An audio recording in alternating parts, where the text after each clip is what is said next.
Chapter 1498, There is no free lunch in this world. Li Qia revealed a lackadaisical smile. That's correct. The prince slowly said, however, we don't want much, only one thing. Just hand over the method to cultivate 13 palaces, then we'll drop everything. Your future will most likely be one of an emperor. The spectators were robbed of their breath and began to palpitate after hearing this. All along, the limit was 12 palaces. This has been common knowledge for millions of years. However, someone like Li Qia broke this belief. No one knew how he did it. There have been countless incredible talents across the eons as well as peerless emperors. However, none of them had achieved 13 palaces unlike Li Qia, the shatterer of norms. This meant that a mystery, a method remains unknown to the rest of the world. If he could actually hand over this method, it would mean that others could also have 13 palaces in the future. Just how tempting was this? The rumored immortal Emperor Jiao Heng was already unbeatable with just 12. If one could have 13 palaces, just how far could one go? Li Qia was the perfect example. Perhaps he could even exceed immortal Emperor Jiao Heng if he became an immortal emperor in the future. A moment later, everyone's eyes brimming with greed were on Li Qia. Of course, no one dared to have any ideas, their desire remained an internal thought. The other top experts didn't have any objections to the prince's request. Even Jintian didn't say anything. Without a doubt, the four of them had quickly reached a consensus and remained on the same side. Li Qia couldn't stop smiling after hearing this demand. How wishful. Unfortunately, I can only say that you are all daydreaming. I have never negotiated with my enemies before. He continued on, be smart and scram this instant. Oh, Jintian will have to stay behind. Only then will I spare the rest of your dog lives. Otherwise, it'll be too late for regret. The Conch overlord furiously shouted, ignorant brat, prepare to die. He has endured Li Qia for a long time now. Since when has a sea god's son been looked down upon like this before? If it wasn't for the method to reach 13 palaces, he would have attacked long ago. You have missed the opportunity. What a shame, a future emperor has chosen his own death today. The prince spoke with a sinister smile. Li Qia was still relaxed. Okay, no more wasting time, let's fight. After dealing with you, I'll be taking the so-called immortal medicine. Such haughtiness. You can't even keep your life, yet you're still talking about the immortal medicine? The vice ancestor sneered. In the past, the group had also wondered how to get past this grand formation. Alas, they were completely helpless with no methods of entry. Otherwise, they would have taken it away long ago. Jintian roared, Li Qia, accept your death. I shall have vengeance for my disciple. At this time, the four of them took action at the same time. If Li Qia didn't wish to make the deal, he would only be a great threat later on. When would they kill him if not now? Moreover, he was trapped inside their supreme formation right now. They were completely confident that even if he had the strength of an emperor assailant, they could still besiege him until he dies in this place. Boom! The supreme formation emitted a blinding light that illuminated the entire God-halt continent. Basked in this boundless light, the four of them and the legionnaires' vitality erupted. No one held anything back as they unleashed their energy into the formation like a howling flood. At the same time, all the refined jades carved into this formation also poured out their worldly energy. There were too many to count. It could be said that Jintian's group had gone all out to produce this number of jades. An incredible amount of worldly energy was being spewed out, so much so that it seemed just like an earth vein. Boom! With the flow of the formation came the connection to the grand momentum. Its power made the formation even more resplendent and majestic until it reached its highest state. When it erupted, it carried a force seemingly capable of shattering all of heaven's spirit. Afterward, the four disappeared with their legions as well as the formation. A majestic figure emerged in front of everyone. It emitted countless immortal rays and had an imperial aura that could shake the world. Its resemblance to an emperor made it seem as if there was a real emperor standing right there. An emperor, numerous experts hastily prostrated. This aura was completely unopposable and made them tremble in fear. The old monarch murmured, "No, it is an imperial will. All of the formation's power has been injected into it to summon the wills of the 4 imperial weapons. These wills then came together to create a complete imperial will. At this moment, this is the formation itself." At this moment, one could see the 4 weapons that were fused with this stalwart figure. 2 were on its wrists while the other 2 on its shoulders. This was an entity with the will of an emperor as well as the power of the supreme formation. Even though it wasn't a real heaven's will formation and only carried 10 to 20% of its power like Li Qie had stated, it was already terrifying. Even an emperor assailant might not be its match. This force immediately ravaged the world. Many old existences woke up, stunned by its overwhelming might. An old undying mumbled in a daze, "Did someone become an emperor just now?" "No, the heavens will hasn't appeared yet. It's a heavens will formation." A more knowledgeable monster carefully gauged this power and asked, "Wait, that's not right. Is it that supreme formation from the ancestral Terra then?" The towering figure stood there, basking in the admiration and reverence of the crowd while suppressing all of them with its aura. Even the strongest would feel insignificant in its presence. After a long time, an expert that was forced to the ground mumbled, "How terrifying would a real heavens will formation created by an emperor be?" People had a hard time imagining the type of opponent that would force an emperor to use their heavens will formation. This also prompted another question: if emperors were already invincible, why did some of them create this particular technique? Did they also have something to fear? Can Li Qie break through the siege? Some felt their mouths go dry and had to lick their lips. The idea of speaking became painful. The figure turned its body and redirected its encroaching gaze. This was an invincible will. When its gaze came down, many people instantly collapsed and trembled. Li Qie was still all smiles. "I also want to see how strong it is." Having said that, his right hand flashed brilliantly. Rumble. In the blink of an eye, he punched with a 12 fists combination. No one could look straight at this blinding light. Some even had trouble keeping their eyes open. Chapter 1499, Bang. Li Qie's power with his combination fist was marvelous. In fact, everyone saw that this punch had blown Jintian away before. Space shattered before its might as a chill invaded everyone's heart. Despite it not being aimed at them, they felt as if they were the ones turning to ashes. Boom! Unlike everyone's imagination, Li Qie's fist didn't blow the majestic figure away.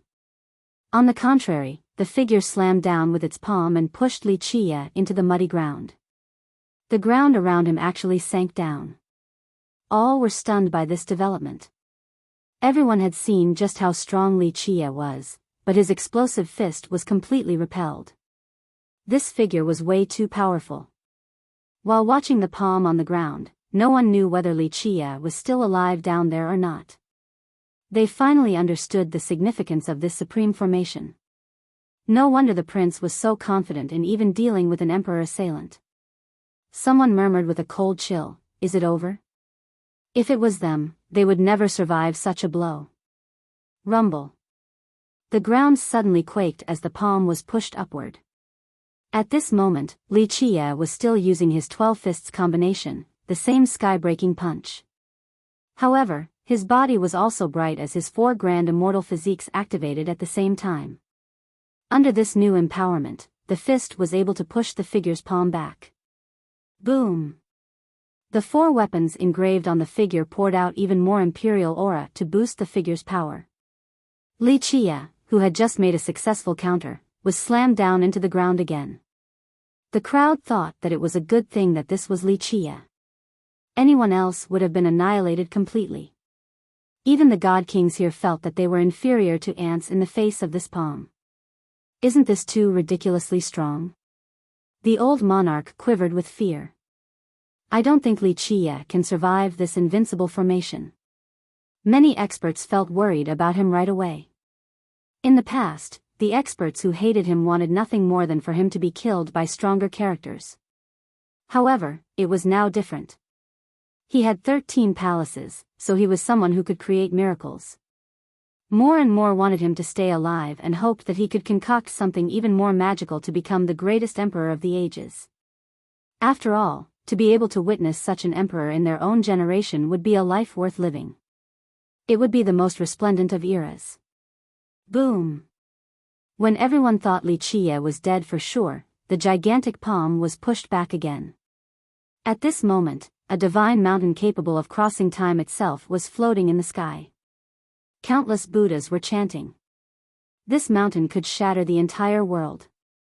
It came from the sky and could suppress all things. Everyone felt an urge to worship them from the depths of their souls. It wasn't a type of fear.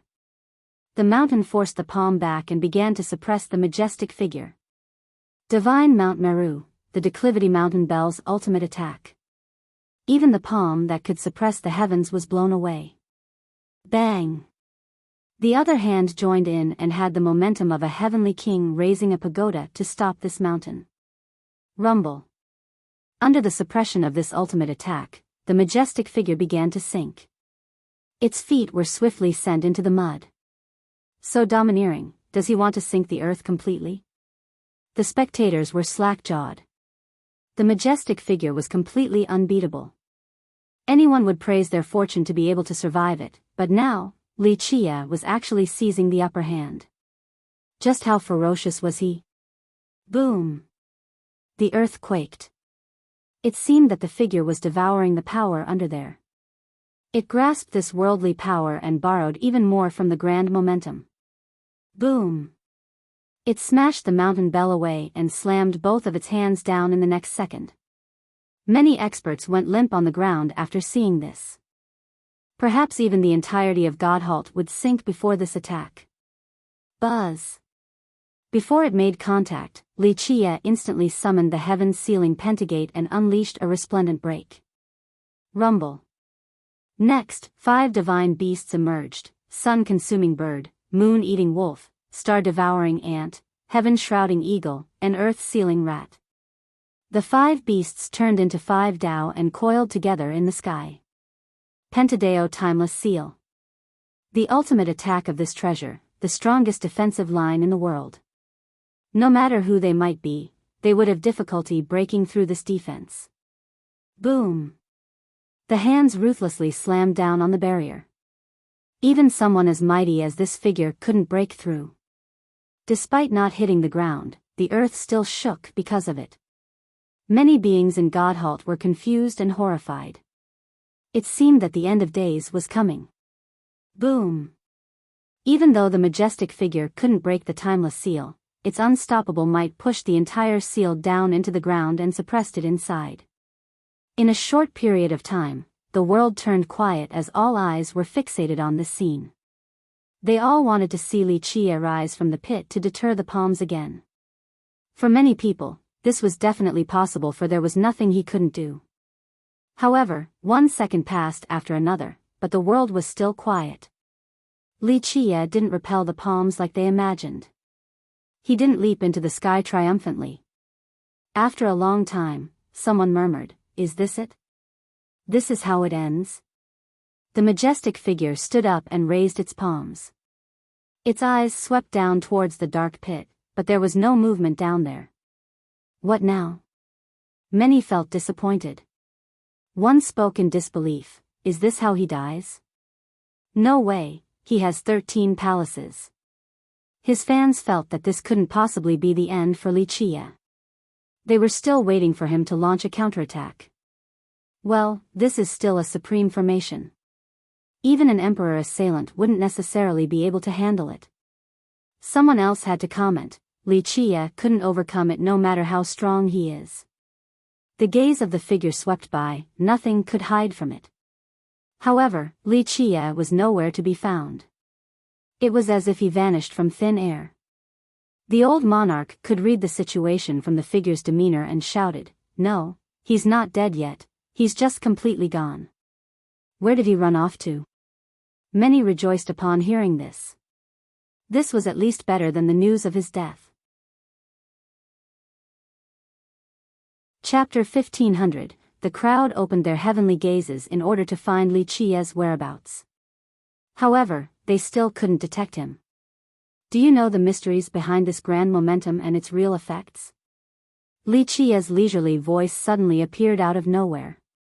The majestic figure immediately turned around and stared at him. Over there. Someone followed the voice and pointed over. Everyone followed the direction of his hand and saw Li Qiye standing below the old tree. He was actually standing within the grand momentum, gazing at the 9 leaves growing on its roots. The majestic figure's eyes flashed as if it wanted to cross through the eons to kill Li Qiye inside the momentum. Unfortunately, its gaze alone couldn't kill Li Qiye due to his location. How can this be? The old monarch found this unbelievable and took a deep breath. Even emperors in legends can't break down this momentum. How did he get in? Everyone stared at him, no one knew how he got in. Keep in mind that the prince's group failed to do so since they couldn't come up with a suitable method. Otherwise, they would have taken the medicine long ago. Of course, most experts heaved a sigh of relief to see him safe and sound. They were still eagerly waiting for him to come up with another miracle. This is another miracle. A master emotionally exclaimed after Li Qiye's stealthy entrance into the grand momentum. A charming expert had to say, what miracle can't he perform when he can even train 13 palaces? Boom! The figure stepped towards the momentum with the intention of going inside. When it stomped down, even God Halt itself seemed to be caving in with the momentum. Boom! However, it didn't matter how strong it was. Its stomp couldn't infiltrate this momentum and was sent backward. People gasped before this scene. Everyone saw just how powerful this figure was, but it was actually forced several steps back. One could easily imagine the strength of the backlash. Bang! It whirled both arms around and ruthlessly smashed down again. Both arms seemed to be gathering the weight of countless stars. The earth shook once more with incredible intensity. Alas, the ground was still fine while the figure was bounced off a fair distance before stabilizing. This grand momentum is unreal. Someone commented after seeing the figure unable to withstand the backlash. How could it not be strong? The old monarch replied, this is the legendary medicine for immortality. If the momentum protecting it isn't strong, it would have been taken away by someone long ago. It wouldn't be someone's turn from our generation. Someone couldn't help but ask, then how did Li Qiye go in? The monarch couldn't answer this question. In fact, no one could. Rumble. The majestic figure launched an unending storm-like barrage on the momentum. To the dismay of the crowd, it looked just like a raging dragon. Such terrifying power was the harbinger of doom. The world trembled as its power assaulted the momentum one wave after another. Even God Halt itself looked like a tiny boat floating in the torrential ocean that could be destroyed at any time in this violent situation. Meanwhile, the experts here were the ants aboard this boat. If the boat were to be destroyed, they would also die without a burial. Because of this, many fell to the ground, throbbing with fear. Some almost pissed their pants. Only Li Qiye was as calm as ever inside the grand momentum. He carefully appreciated the 9 leaves on the root as if it was the most beautiful thing in this world. From start to finish, he didn't bother looking at the majestic figure. Ultimately, it still failed to push through the momentum. In fact, it couldn't move it at all, so it had to give up and stood outside. People held their breaths before this scene. They thought that it was waiting. If Li Qiye dared to come outside, it would immediately kill him without giving him the slightest opening. In this moment, everyone wondered how Li Qiye will deal with this crisis. After a long time, Li Qiye turned around and chuckled, giving up is the right choice. Even an emperor has to pay a great price to break through it, let alone a supreme formation. A large part of why this momentum was impregnable was due to its connection with God Halt and the Divine Tree Ridge. If one wanted to successfully do so, they must be able to affect the entire continent or even lift the Divine Tree Ridge from the ground. This was easier said than done. An emperor would still find the price exorbitant. In fact, Li Qiye had been wanting the 9 leaves for a long time. He even researched the grand momentum for many eras and brought other emperors here to join in. Later on, he was able to figure out its mysteries, allowing him to silently enter right now. The figure's eyes were fixated on Wuxia as if there was no way for him to escape from it.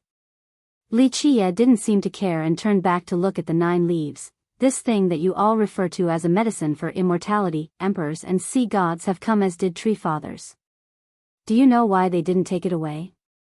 This was indeed the question looming on everyone's mind. They knew full well that emperors could take down this place. The issue was whether it was worth it or not. The majestic figure glared at him but didn't say anything. Perhaps it couldn't speak since it was only derived from a formation. Outside of the difficulty in attacking it, there is another reason. These leaves have yet to mature, so forcefully taking it away is even harder.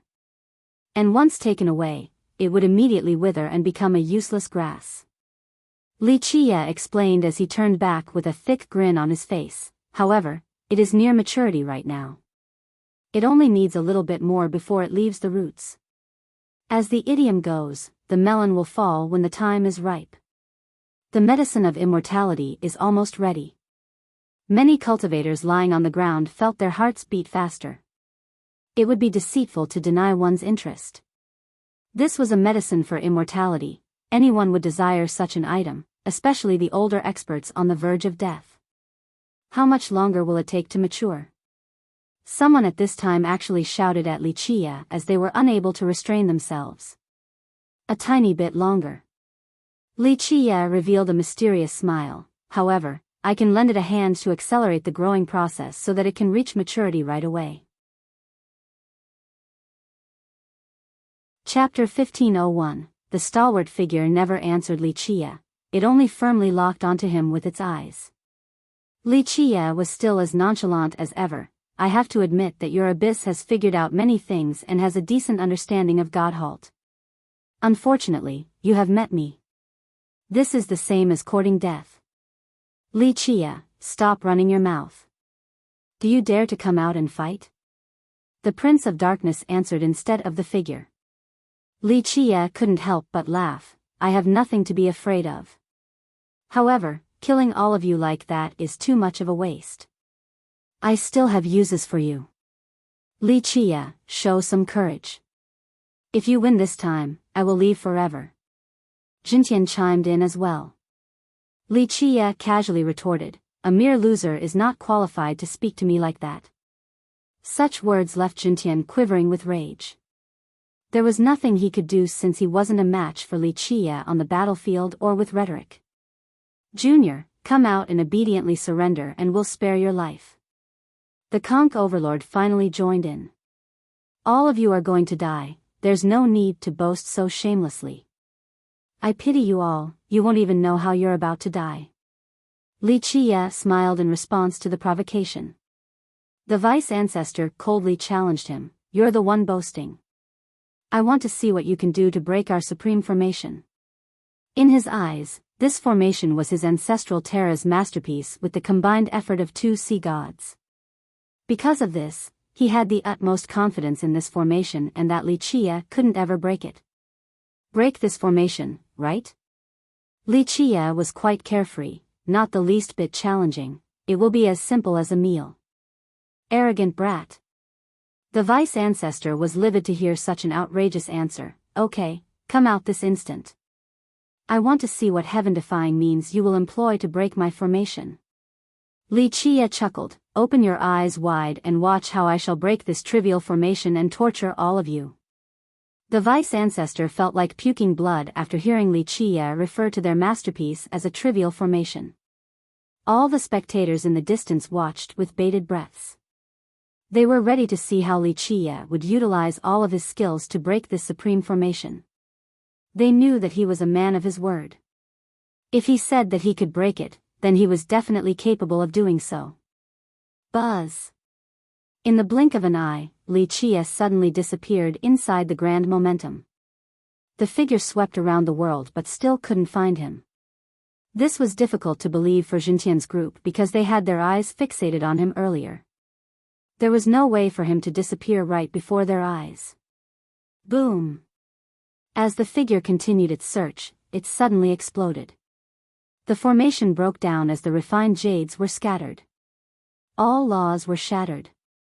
Under such a powerful blast, Jintian's group was completely blown away. Bang! They couldn't even react in time before a powerful force instantly suppressed them. It was as if a giant in the sky had trampled on all of them, completely immobilizing everything. What's going on? No one could tell what was going on. Such a sudden reversal left them astounded. From start to finish, they had no clue as to how the great formation was broken. In fact, even Jintian's group didn't know how Li Qiye destroyed it so quickly. Li Qiye reappeared at this time. He was still standing within the grand momentum with laws appearing all over his body. Countless laws emerged everywhere on the momentum as well. At this moment, the momentum looked like the laws of the world or the laws of the ocean. It was as if every single law originated from this source. Li Qiye seemed to be fusing with these laws, as if he was part of the center. Live by the sword, die by the sword. Li Qiye was one with the momentum. You borrowed some power from the momentum, but you don't know that when I am controlling the momentum right here, I can easily detonate the power in your formation. This is too easy. You brought a wolf into your own home. You. Jintian's group was both angry and afraid. The vice ancestor was especially furious. He didn't expect his sect's proudest masterpiece to be destroyed in such a simple manner. Open! They roared, wanting to repel the power pressuring them. However, despite mustering every fiber of their being, they still couldn't escape from this power. The more they struggled, the stronger the pressure. Don't waste your energy. This is the suppression of the momentum, its full power, unlike the tiny portion that you borrowed earlier. Unless you are an emperor, don't even think about moving this power. Li Qiye couldn't help but laugh while looking at the group trying to overturn the suppression. The spectators from afar were amazed and speechless. This grand momentum was powerful to an unimaginable level. How could the four and their legions be able to escape from its pressure? Li Qiye is too devilish. Someone had to say, reversing the situation like it was nothing. He is truly bizarre. The winner takes all, we have nothing else to say. Li Qiye, do as you please. I only blame myself for not being capable enough and dying here today. In the end, Jintian gave up after failing to lift the suppression. He was a true man and remained proud before imminent death. After hearing this, everyone was slightly startled. The fate of the four experts and their legions were at Li Qiye's whim. A single thought of his could decide their death. Li Qiye smiled and said, "Rest assured, all of you will die. However, the process will be very painful, and you will wish for death. Don't blame me for being ruthless, blame yourselves for letting go of the chance to run." With that, Li Qiye slightly moved and the laws of the momentum followed him. A terrifying event ensued. Zzz, a strange sound came about. Roots suddenly appeared among the thousands of experts. After growing out of their bodies, they immediately took root within the earth. No! The experts among the legions turned pale from fear. They wanted to struggle but couldn't move at all. Li Qiye, what demonic art is this? Even the four top experts were frightened. This is no demonic art. Li Qiye chuckled, this is the most esoteric law of the Grand Tao.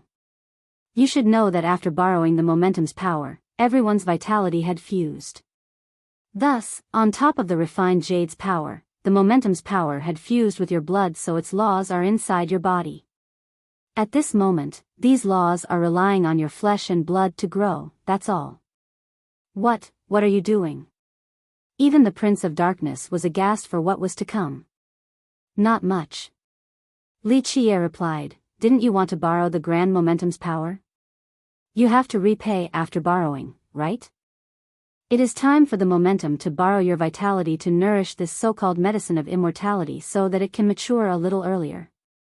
Everyone without exception was astounded after hearing this. It wasn't only borrowing vitality, Li Qiye might be wanting to squeeze them dry to nourish the 9 leaves. Chapter 1502. The four experts and their tens of thousands of supporters had roots growing from their bodies that then connected to the ground. ZZZ, the roots sucked away their blood energy, longevity blood, life force, and grand Tao. Virtually all of their essences were being drained. After taking away the group's vitality, all of these essences were refined through the grand momentum before being passed to the reincarnation 9 leaves. The medicine of immortality isn't that old tree? Many people were stunned to see the essences flow into the small leaves. From the very beginning, they thought that the tree was the real medicine. No one expected that this small grass with 9 leaves was actually the real thing. The truth was that none of them knew what it was, since the news was purposely spread by Jintian's group. Li Qia, are you not afraid of being punished by the heavens for your heinous deeds? Even characters like the prince were frightened as their essences were being sucked dry. After all, few could face death without fear. Moreover, being squeezed dry like this was even more terrifying. Li Qia simply smiled in response. Punishment from the heavens? Killing a few of you won't do anything. I've already killed billions in the past. This is nothing in comparison. Plus, don't try to be all moralistic before me. Your abyss has committed countless evil acts as well. Not to mention robbing and killing people in God Halt. Burying babies underground is already heinous enough, since not all of them made it. I am simply devouring my enemy's essences while you all are the ones burying your own children. Who is more disgusting here? The prince who was shouting earlier had no response. I have never feared the villainous heavens. Li Qia continued, plus, even if this is worthy of punishment, it wouldn't be descending upon me. The thing taking away your essences is the immortal grass and the grand momentum. All I did was change the rule. No one dared to speak at this moment, since the crowd was creeped out by this spectacle. The victors are kings while the losers are bandits. There is nothing else to say. But Li Qia, you used trickery to defeat us. It's not honorable at all. If you used your real strength to defeat us, we would have nothing to say. In this manner, the ancestral Terra and the 3 great races in heaven's spirit will avenge us. Okay, don't try to scare me. Li Qia was quite amused. What is this about heaven spirit's powers? Since when have I been afraid? If they want to come, then come. Bring 1 million and 1 million will be slaughtered. Bring 1 billion and 1 billion will be slaughtered. It's no big deal at all. The vice ancestor threatened him out of fear, but Li Qia didn't bite the bait. Many cultivators got chills around their necks after hearing this. His words were like sharp sabers hanging by their necks.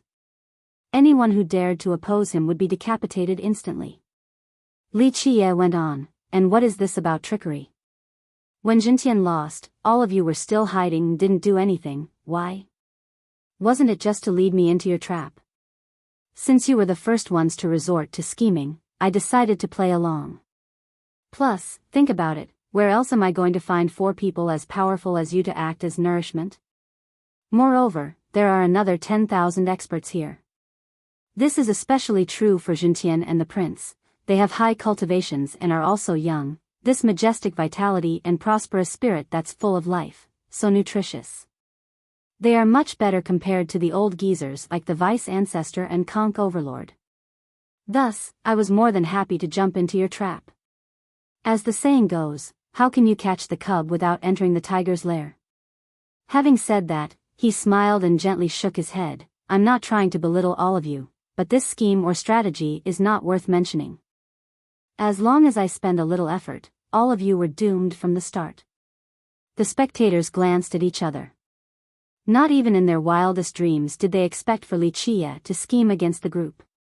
This was a real ploy compared to the trap laid by Jintian.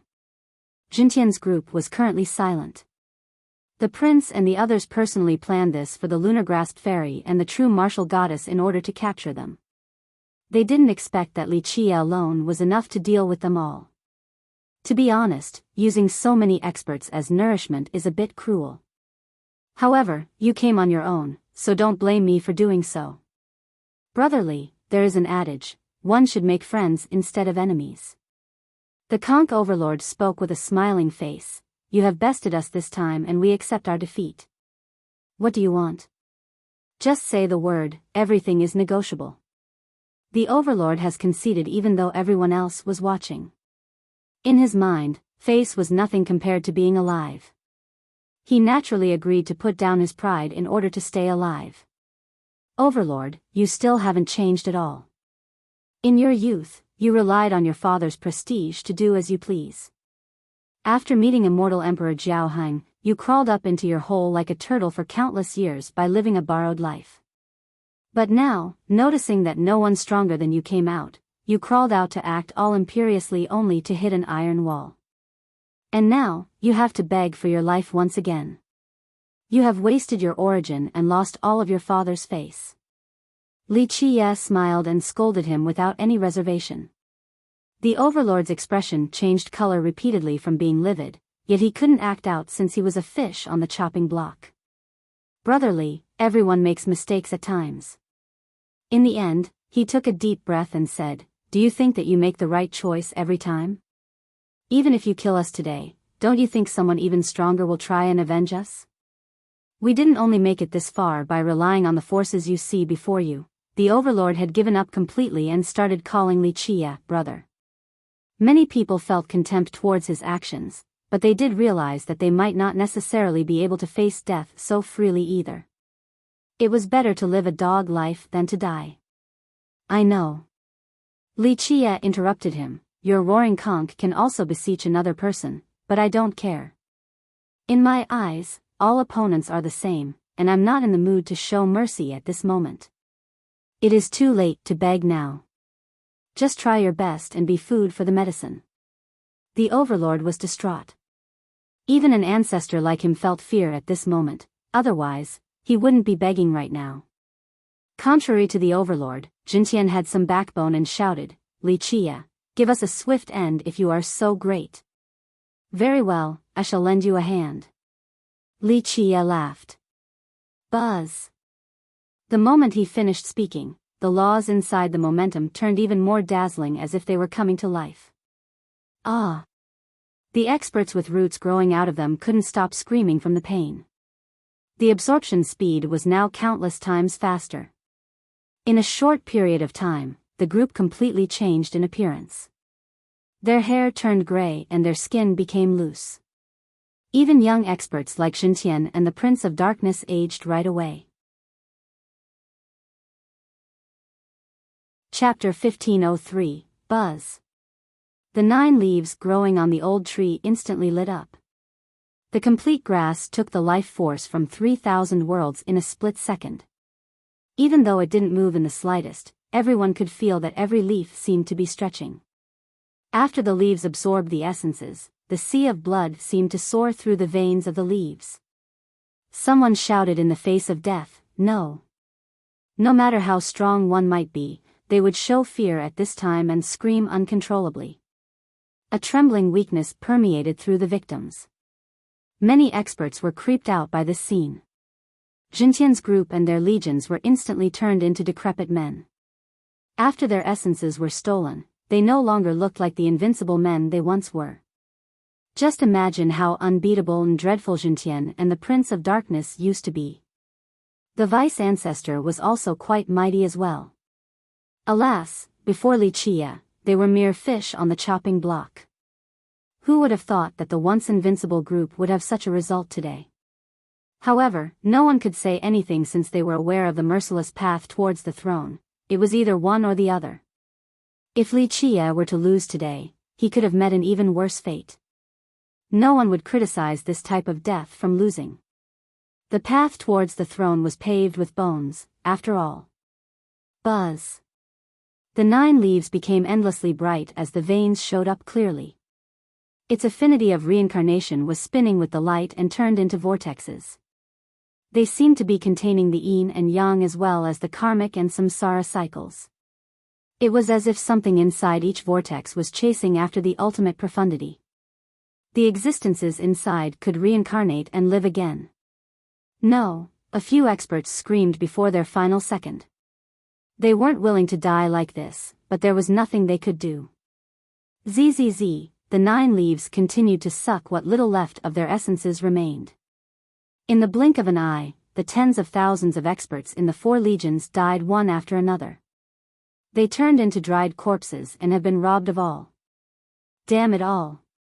Time didn't wait for me. In the end, Jintian cried out as well before his head fell to the side.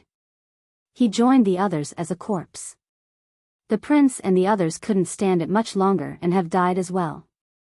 No one had any comments. Jintian was an incredible genius. Even though he had avoided a generation, he still couldn't escape death. Only the person who survives until the end can become emperor, since there is only one heaven's will. Bang! The leaves emitted a scorching wave. All the corpses here turned into powder and shattered completely. Screech! The grass suddenly sang. There were cries of dragons and phoenixes in the air. The iron roots of the 9 leaves connected to the old tree suddenly shrank and began to withdraw from the ground. Buzz! It actually started flying with an unbelievable speed in order to escape this place. People's hearts skipped a beat after seeing this. They all wanted for it to escape successfully so that there was still a chance in the future. Maybe someone lucky could obtain it later on. However, if it failed to run away and gets captured by Wuxia, no one else should even think about interfering. Who would dare to compete against Wuxia at this moment? Alas, Wuxia was prepared right when the grass tried to escape. Laws in the grand momentum turned into a prison and immediately suppressed the grass. With the momentum crushing down on it, an indelible mark was left behind. It didn't have the power to run at all and obediently fell into Wuxia's hand. He grabbed it with a faint smile on his face. The crowd didn't expect for the grand momentum to have this effect as well. They knew that it was the grass protector, but now, it seemed that it also served as its prison to avoid an escape at the time of maturity. Most people salivated while looking at Wuxia's hand and felt quite tempted. However, that was only a thought. No one was actually tired of living enough to try anything. Wuxia slowly spoke with a smile. If you don't need its words, I'll be taking it now. People glanced at each other in confusion. No one knew what he meant or who he was talking to. Only Su Yonghuang was slightly startled. She didn't know whether the grass master would appear or not. What kind of scene would that be? Just imagine, a person capable of growing this grass and waited for so long. It must definitely be a terrifying existence. However, the world was quiet as no one answered Wuxia. No one came out either. It was as if Wuxia was talking to himself. After seeing a lack of response, he chuckled and said, "Silence stands for agreement, I won't be so reserved then." With that, he stored away the grass. Everyone gulped after seeing this with an envious heart. The moment he put the leaves away, there was nothing else anyone could do. This was now a foregone conclusion. No one else had any ideas about it. It seems like everyone is preparing for the last moment. The disaster isn't far off. He patted his palms and spoke with a tinge of regret. Whether if it's the last moment or the disaster, no one understood this either. Finally, Wuxia slowly walked out from the grand momentum. Everyone looked at him carefully while quietly breathing. They all felt a sense of admiration not only because of his power, but also due to his merciless methods towards his foes. "Let's go." He smiled at Yonghuang. She nodded in agreement. However, he suddenly turned around with a cold glare and said, "I don't like others tailing me like a ghost. It is best if you come out before I become angry." This astonished the crowd because no one noticed that someone was following him. With a buzz, someone appeared out of thin air and slowly landed on the ground. The newcomer said, "The younger generation will surpass us in time." "Amazing, I was still detected by you." This was a strange old man. Half of his body was in human form while the other half had branches and leaves. The tree-like half was very green, as if each leaf was a new life full of majestic vitality. He wore ordinary clothing and didn't particularly stand out besides his eyes. When he opened them, they looked like 2 terrifying black holes. Even Myriad Tao and the deities would be instantly annihilated if they were to fall into his gaze. Chapter 1504, the old man stood there, staring at Wuxia. His bright eyes made everyone feel a sense of dread. An emperor assailant. The old monarch was stunned to see the pair of world-destroying eyes. After regaining his wits, fear overwhelmed him as he almost kneeled on the ground. Everyone else in this place was frightened as well. This old man ahead was very ordinary in both appearance and aura compared to Jintian's group, who had incredible visual phenomena accompanying them. A real one. The wise characters from the previous generation were aghast and took several thumping steps back, not daring to look into his eyes.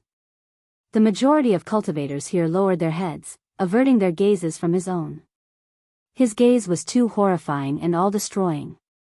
Anyone who looked at his eyes for a long time would find their soul depart the body and instantly die. Emperor assailant, an existence that deters the very soul. Everyone turned timid with a tingling sensation on their scalp. An emperor assailant has finally shown up. Someone murmured while stealing glances at the old man. This was a terrifying existence worthy of admiration. Characters of this level wouldn't easily come into being. The appearance of every single one was always a big deal. There was no doubt that he was here for the medicine of immortality in Wuxia's possession. Shortly after, the crowd was excited again to see how Wuxia would act towards this emperor assailant. The old man's fixated gaze on Wuxia seemed to have taken physical form. Anyone would feel trepidation while being stared at by this powerful existence. Some would even directly fall to the ground. However, Wuxia was completely fine. He leisurely glanced at the old man and said, "And here I thought it was someone else. So it's you, old imperial dual child." The old man was a bit surprised to be recognized. "I have lived in seclusion for a long time. I can't believe someone actually remembers me." The old experts haven't heard of this top character. Nevertheless, no one showed any signs of slight before him. Imperial dual child. A big shot sealed for many eras gasped after hearing this. Rumor has it that he is the son of an immortal emperor and a tree mother. He is still in this world. The insightful crowd collectively recalled an old legend after hearing this. According to the stories, an emperor had gotten together with a tree mother and gave birth to a child. Even though the two didn't formally marry each other, this old man was indeed their son. Because of this, others called him the imperial dual child. Even throughout the entire 9 worlds, this fellow was famous in that generation. However, after that generation passed, he disappeared. After so many years, people didn't expect him to still be alive. Nevertheless, they weren't surprised to see him in this place. A character like him must have lived for a long time and sealed for many eras. Despite being the child of 2 great existences, he still couldn't bear the torture of time and needed the immortal medicine to prolong his life. Dual child stared at Wuxia and slowly asked, "Young friend, how about we make a deal?" Wuxia smiled in response, "You want the item in my possession?" He naturally knew what dual child wanted. Yes. Dual child nodded, "You know your stuff, so you can understand that the reincarnation 9 leaves aren't that useful to you since you are still young. If you trade it to me, just tell me whatever wishes you have." Everyone was slightly moved after hearing this. The words of an emperor assailant were very tempting. A successful trade with one would grant a lifetime of benefits. "What can you give me?" Wuxia chuckled, "I know you are the descendant of an immortal emperor and a tree mother, so you have many treasures. However, I'm not interested at all in imperial weapons or the secret techniques of tree fathers. If I wanted these treasures, I could casually pick up a dozen." The listeners were speechless. He made it sound as if these priceless treasures weren't different from cabbages at all. "So, what will you give me for the reincarnation 9 leaves?" He amusingly stared at dual child. People here finally learned the name of the immortal medicine, reincarnation 9 leaves. Only someone as knowledgeable as dual child would know this type of grass. Dual child narrowed his eyes and replied, "How about I become your Tao protector? Give the grass to me and I'll protect you until you become an immortal emperor." The hearts of many talents started to thump. To have an emperor assailant as a Tao protector was an irresistible temptation for anyone who wanted to become emperor. A moment later, all wanted to see how Li Qie would respond. However, Li Qie only smiled and shook his head. To tell the truth, no one will become emperor in this generation but me. Having Tao protectors or not will still yield the same result. Countless people took a deep breath after hearing this. The final battle for the heavens had yet to begin, so who else in this world would dare to claim such a thing? Nevertheless, Li Qie defied all logic. Of course, after musing for a bit, people would find that these words were quite rational. He could even cultivate 13 palaces, what else couldn't he do? There are many uncertainties in this world. Dual Child slowly said, "Don't be so confident, many geniuses have died in history. That's true for others, but I am Li Qie. Nothing is impossible for me." Li Qie smiled freely in response. He took breaths away with this overbearing response. For many people, they wouldn't have the courage to speak to an emperor assailant, let alone negotiate with one. Li Qie, on the other hand, remained calm and nonchalant. His decisiveness alone was worthy of admiration. "Then what do you want to trade for the 9 leaves, young friend?" Dual Child stared at Li Qie. Li Qie met his gaze and answered, "I'm afraid the full grass is not on the menu. However, if you want 1 leaf, I can give it to you for the simple exchange of your labor." Everyone was shocked to hear this. An invincible existence like an emperor assailant was only worth 1 leaf? This was too unbelievable. If this was the case, wouldn't Li Qie have enough to have 9 emperor assailants under him? Dual Child's eyes slightly shifted. After a long time, he replied, "Young friend, you should know that this is impossible. Hand me the full thing and I'll accept your condition."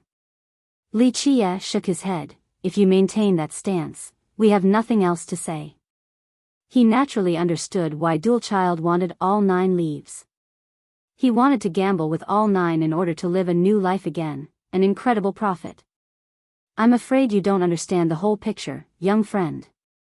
Dual Child continued, "If I become your Tao protector, everything will be different. You won't just gain an enforcer that paves your path." "I know." Li Qie smiled back, "You think your worth is far above that. As a child of an emperor and a tree mother, you do indeed have other advantages unlike others. For example, your connections and resources. These things do add some considerable value." Chapter 1505. Some became more aware after being reminded by Li Qie. This prince did offer many advantages compared to other emperor assailants. After all, as long as he was still in this world, he would have connections, resources, and knowledge among other things. "Young friend, it is as you say." Dual Child didn't humbly deny Li Qie's words and continued, "When that day comes, you will have more than just those things." "No, I am someone who prefers tangible benefits." Li Qie stated, "1 leaf for your labor. Think about it and accept if you wish." Li Qie made it very clear with no room for negotiation. Dual Child's expression turned lukewarm. His condition was already excellent. Anyone else wouldn't be able to say no, yet Li Qie directly refused him. Many felt worried for Li Qie. Refusing an emperor assailant required a lot of determination and strength. Nevertheless, he still did so without any hesitation, as if he didn't care for Dual Child at all. The only thing worthy of his attention was his own whim. "Looks like you're not willing." Li Qie chuckled, "I have given you the chance. Unfortunately, you chose not to accept it." Having said that, he turned and left. "Young friend." Dual Child called him back and took his time persuading him, everything should be done in moderation. You must be sensible and not seize every inch of benefit you can get. Sometimes, acquiescing is a blessing in disguise. Everyone should be flexible and choose the right battle. Dual Child's answer suffocated many experts. It was very vague, but people could hear that this was a warning or even a threat towards Li Qie. If anyone were to be threatened by an emperor assailant, their food would become tasteless due to them feeling restless. Perhaps a nightmare would greet them every night as well. Li Qie immediately turned around and smiled after hearing this. "Threatening me?" No one has ever dared to threaten me in this world. If you are smart, tuck your tail between your legs right now and I can pretend as if nothing happened. Otherwise, so what if you are the child of an emperor and a tree mother? In my eyes, not any random dog and cat can claim to be an emperor assailant. Don't think that just because you can handle 300 to 500 moves against an emperor that you are qualified to call yourself an emperor assailant and think that you can oppose an emperor. I am not like your father who will go easy on you. Provoke me and I will make a chamber pot out of your head even if you are the child of the high heavens. The crowd turned silly after hearing this. Threatening an emperor assailant was too domineering. This proved that Li Qie didn't care for Dual Child at all. Dual Child grimaced after hearing this and glared at Li Qie with fury oozing out of his mind. Not to mention his origin, his power was also undoubtable. In Heaven's spirit, few dared to oppose him. Even characters like Xintian would assume the role of a junior when talking to him with respectful formalities. But now, a human junior like Li Qie dared to threaten him with disdain? How could he not become angry? After saying his part, Li Qie was too lazy to look at the old man any longer and left with Su Yonghuang. Shortly after, the crowd stood still since they were slightly worried for him. Dual Child could go mad and kill Li Qie. They didn't know whether Li Qie could defend himself against Dual Child's wrath or not. However, the furious Dual Child didn't take action as Li Qie was leaving. He simply watched Li Qie's back with a terrifying glare. Such a frightening pair of eyes made everyone shudder. Even though they were fixated on Li Qie, everyone felt that they would have nightmares due to this ominous foreboding. In just one night, this news took Heaven's spirit by a storm. Meng Zhentian, the Prince of Darkness, the Dragon Bamboo Vice Ancestor, and the Conch Overlord along with their legions were completely annihilated by Li Qie. This set off a tidal wave across the world. Many experts were stunned along with their sections. Everyone was in a furor. What, Meng Zhentian is dead? A big shot from the charming spirit race couldn't believe this and thought that it was falsified. After repeated confirmations, the big shot still couldn't calm down. Keep in mind that many charming spirits held Zhentian in high esteem in the race for the heaven's will. He was the most hopeful to become emperor. Zhentian is now dead, what should we do? We have invested a lot of manpower and resources into him. Some sects that had allied with him felt downtrodden. Their sect masters slumped back into their chairs with blank looks. These alliances had costed them a great deal of resources. With his death, all of their efforts have gone down the drain. All of their seeds were akin to bubbles dispersing in the ocean. Some imperial lineages were out of words because they wanted to marry their princesses to Meng Zhentian and even advertised the event publicly. His death was a heavy loss to these lineages. There was no turning back now. So heaven-defying, it's a complete reversal. An ancestor was shocked upon hearing this news. He's only a human in heaven's spirit. In terms of resources and connections, he is no match for Zhentian. I have to say that it is magical for him to make it this far. It looks like the throne is his for sure now. At the same time, news of Li Qie's 13 palaces acted as a heavy bomb exploding in this world. The masses simply couldn't believe it. 13 palaces, even old undyings that had been sealed for a long time were stunned. Is he a monster? How could someone have 13 palaces in this world? In just one night, Heaven's spirit was lost in a torrent of bewilderment. Go, inquire whether Li Qie has a Dao companion or not. Our princess wants to marry him. Some imperial lineages immediately sent out their best disciples for scouting. No disciple or member in the sect is allowed to oppose Li Qie. If you meet him, it doesn't matter what he wants, show your full support or report back to the sect. We will provide full assistance. All the great powers reminded their disciples. Li Qie became a hot character overnight. Countless discussions involved him and how to befriend him, for he has reached the pinnacle of heaven's spirit. These sects even hope to find those close to him in order to use their connection. That's the next emperor. Many experts and sects had this thought. Our spring god gate supports young noble Li. If you ever need anything, just say the word and we shall even jump into boiling water. A few sects couldn't contact him, so they sent out news about their support. Everyone knew that there was still a chance to create a relationship with him before the ascension.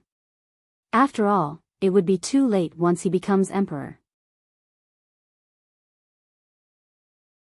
Chapter 1506. While everyone was raving about the current events, Li Qie and Su Yonghuang returned to the true martial island. His triumphant return was within Dantai Runan's expectations. Runan smiled and said, "It is one thing if you don't do anything, but once you do, it will be earth-shattering, young master." She wasn't surprised at all about the massacre since she was aware that characters like Xintian were no big deal to her young master. They weren't worth mentioning. Mere child's play. Li Qie revealed a carefree smile. If emperor assailants don't join in, it can't even be considered a warm-up. Forget about going all out. People would be scared silly if they were to hear this conversation. Massacring Xintian's level of character was only child's play? Then what would going all out look like? Runan joked, in terms of real assailants, Heaven's Spirit actually has 3 or 5. I'm afraid these people have more or less heard about your stories. If you are here, they won't dare to show their faces even if they were 10 times more courageous. As for the other emperor assailants, they are merely in title. For the world, to be able to fight against an emperor for 1 to 200 moves was enough to be considered an emperor assailant. This was already invincible enough. The other god kings wouldn't be able to contend against this level of opponent. However, for Li Qie and Runan, they had a different definition for an emperor assailant, a much higher standard. The roaring conch can recruit someone. Li Qie smiled casually, however, it's no big deal. The sooner they come, the faster we can deal with it. I actually want to slaughter them all, so it won't be too bad. Having said that, he stared at the divine tree ridge in the distance. He was very frivolous with his comment. Runan understood that he didn't really care about them. She gently asked, "Is there something else troubling you?" As a longtime confidant, she understood him more than anyone else. Ordinary matters wouldn't trouble him like this. Li Qie eventually laughed and answered, "I had a few aces that I couldn't use, so I'm a bit down." "You were waiting for even more shocking characters to come out?" She looked at the ridge in the distance and asked while standing side by side next to him. He explained, "The remaining ones are no big deal, they can't reach the apex. I'll flatten them if they come." "I was talking about the ridge, but it looks like that won't happen. I entered the inner world and took a few things as well as the 9 leaves, but the place is still calm." Runan mused, "Maybe it is in awe of your reputation."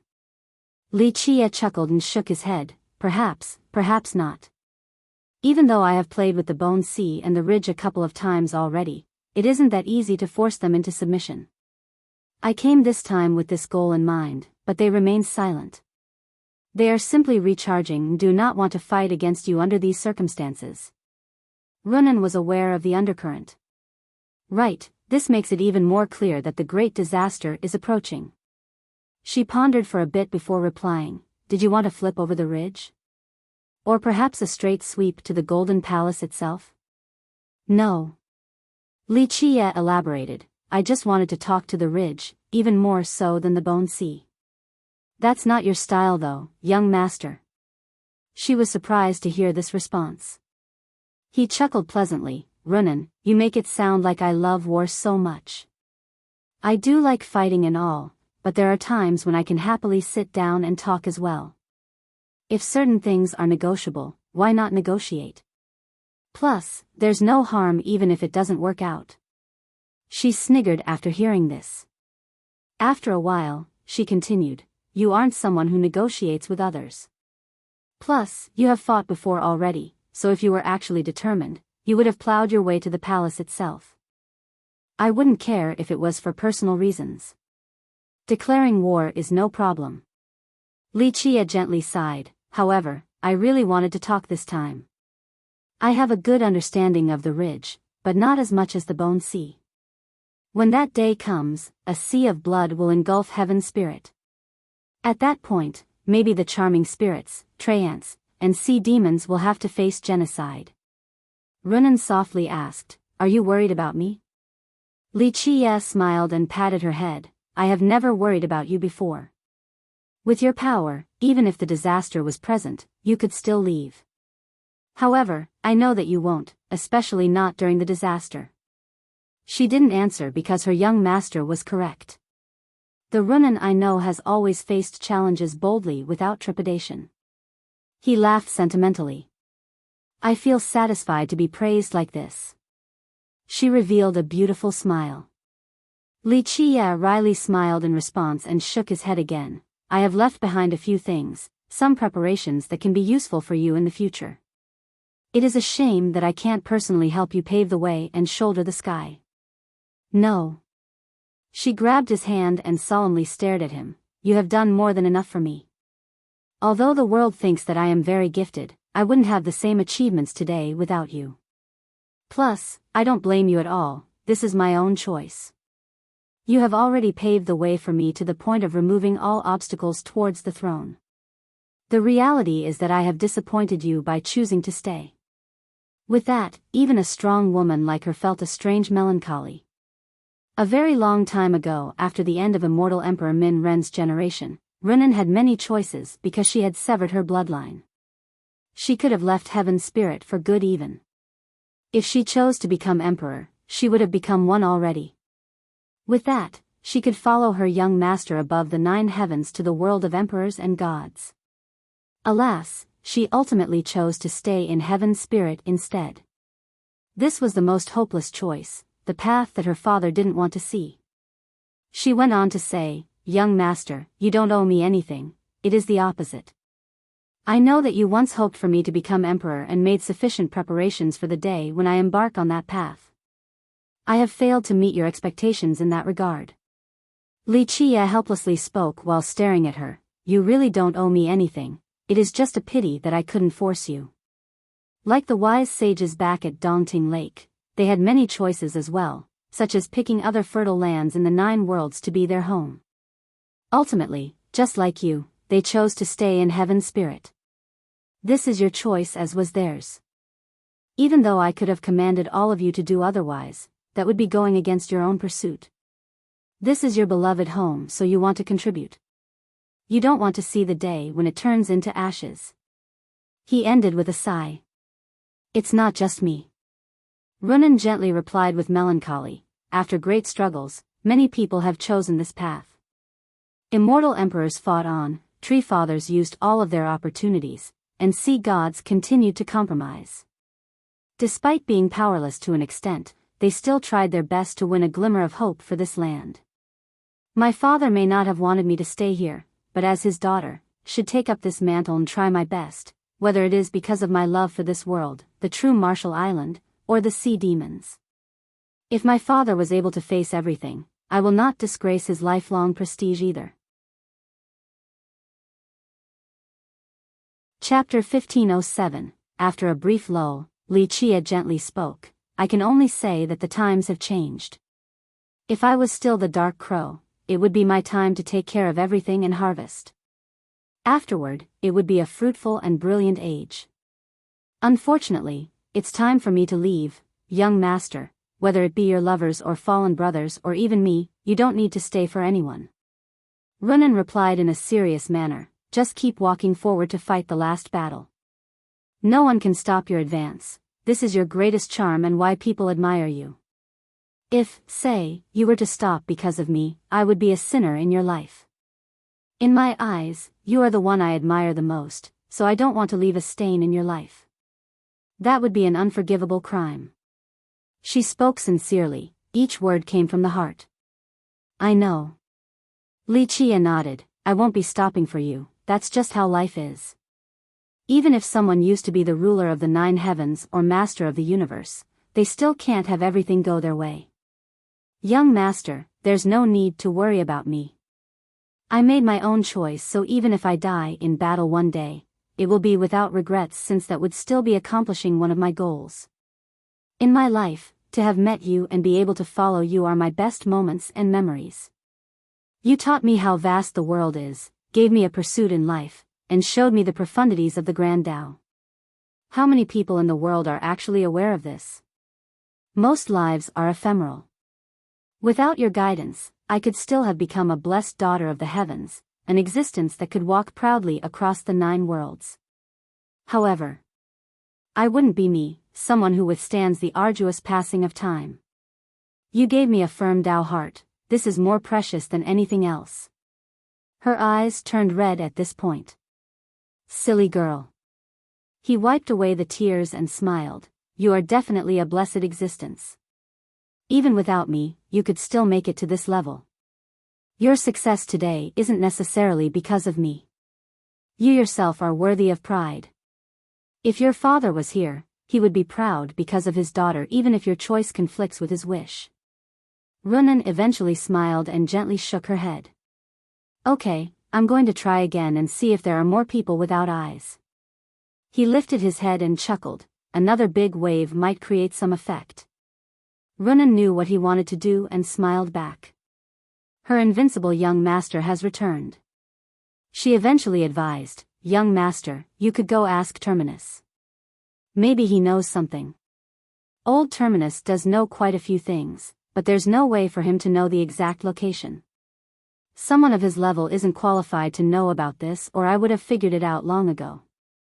While everyone was awestruck by Li Qia's battle record, the sky over at the Dragon Demon Sea seemed to have been torn open. Whoosh! A boundless light surged out and illuminated the entire region. Boom! Waves of endless height were set off after a loud explosion. The entire Dragon Demon Sea quaked. All of the existences there were trembling with fear. Many fish and shrimp at the seabed didn't dare to come out.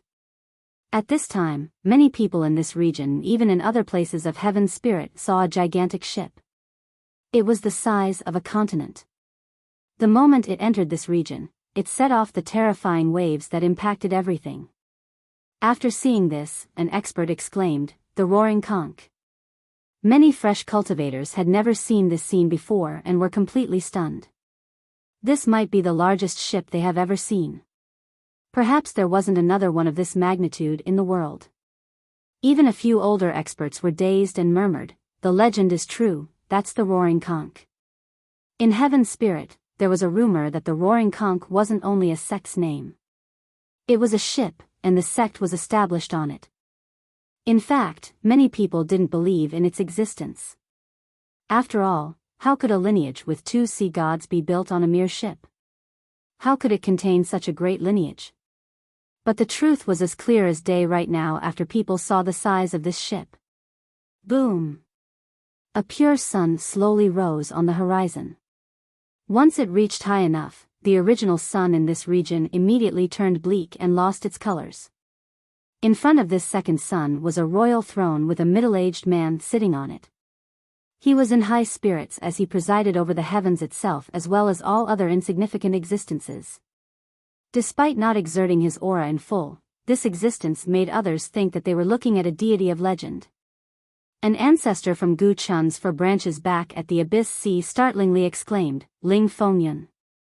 A young cultivator who had never heard of this name before asked, "Who is that?" "An emperor assailant." The ancestor explained with a solemn expression, "His battle record is illustrious and almost to the point of being invincible.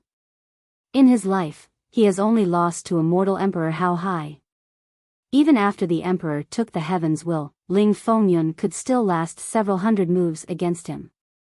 He's strong to that level? Several hundred moves when an emperor is using his heaven's will? Many juniors were astonished to hear this. Immortal Emperor Hao Hai had many legends about him. He created the 1,000 Emperors Gate that produced 4 emperors. Nevertheless, Fengyun could still fight him for several hundred moves. This was no easy task. Yes, Fengyun is extremely heaven-defying. The ancestor went on, even though he came from a small sect and never cultivated an imperial law in his life or came into the possession of an imperial weapon, he was still matchless until he met immortal Emperor Hao Hai. The people of that era believed that if immortal Emperor Hao Hai didn't exist, Fengyun would have become emperor. The juniors from the 4 branches took a deep breath. This was a real emperor assailant. Li Chia, you owe the roaring conch an explanation. Give me an answer after 5 days or face the consequences.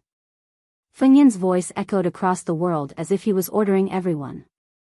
Feng Yun showed up and challenged Li Chia right away. This shocked the experts in heaven's spirit. Even those who didn't know about him could tell that he was no joke due to his aura. The disciple asked again, Ling Feng Yun is an ancestor from the roaring conch? No. The ancestor shook his head. He's not an ancestor or a disciple there. According to legend, he owed them his life when he was young. Because of this, he became a sworn brother of their second sea god, the river devourer sea god. People even said that it was due to this connection that the sea god was able to reign supreme. Before being accepted by the Trident, Feng Yun helped him many times. Some accounts stated that he even taught the sea god how to cultivate. The ancestor became serious after revealing this. An old man on the verge of death back at the Seven Martial Pavilion slowly said, the roaring conch still resorted to asking Ling Feng Yun for help. The Seven Martial Goddess was standing next to him and stared at Feng Yun with a dignified expression. Ancestor, Feng Yun is one of the strongest people in heaven's spirit right now, right?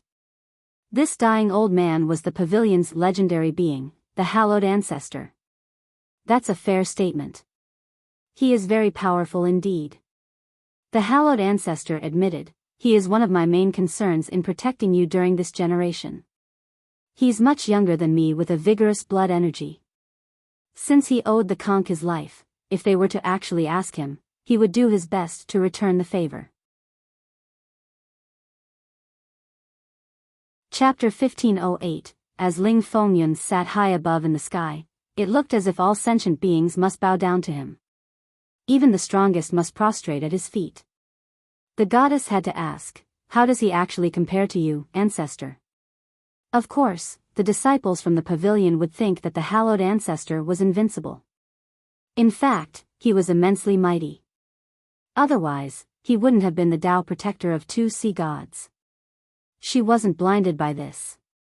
Despite being confident in her ancestor's strength, she was still ready for the worst. Difficult to say. The ancestor answered, if I was younger, Ling Feng Yun wouldn't be a problem. But now, my old bones can't endure much longer. I don't even know if I can perform the 7th style due to my withering vitality. The goddess shuddered after hearing this. No wonder he wanted to make a deal with Li Chia. His circumstances weren't favorable any longer. His life depleting meant the withering of his blood energy. He could fight several times without an issue, but if he pushed it too much, it would accelerate his death. No wonder the Sea Shield Prince was so confident in the past. If Feng Yun actually became his protector, it would be difficult to find someone who could stop them. She murmured, Feng Yun is very powerful then. The ancestor smiled and said, this is still a legendary god king, after all. How could he not be strong? Moreover, he has sealed himself long ago. Because of this, he is still as young as before. This is a great advantage compared to the other old geezers. He can still last for another era, but not me. A legendary god king? It's not just a myth. She was surprised. He explained, of course, it's just that ordinary god kings can't touch this level. In the world, legendary god kings are at the pinnacle of the path of the Grand Era. They are the real emperor assailants. God kings also had their own classifications. On the path of the Grand Era, they are Grand God King, Heavenly God King, Supreme God King, Apex God King, World-Dominating God King, and 9 Worlds God King. Because few people could make contact with legendary God Kings, ordinary cultivators weren't aware of this level. How is it defined? The goddess felt curious about this legend. Some ancestors in their pavilion believed that the hallowed ancestor was a legendary god king himself. However, no one knows the exact details since Hallowed has never talked about this matter. The future generations haven't seen him in action either. Thus, there were too many speculations about this particular level. The world has a different perspective compared to the true masters. The ancestor chuckled and elaborated, we'll start with Emperor Assailants. The assailants in the minds of the masses are capable of fighting against an emperor for 100 moves and up. Some old men even decided to flatter themselves.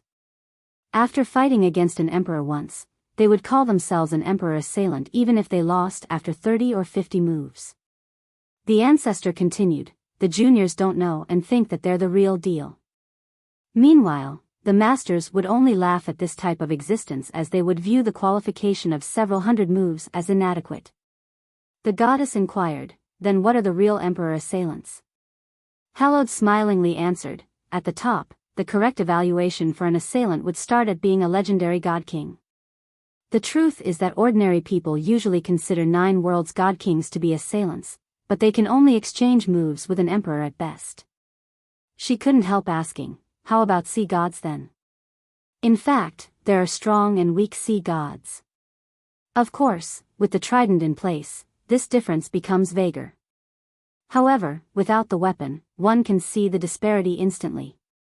If this wasn't the case, people wouldn't be praising our prime sea god as the strongest.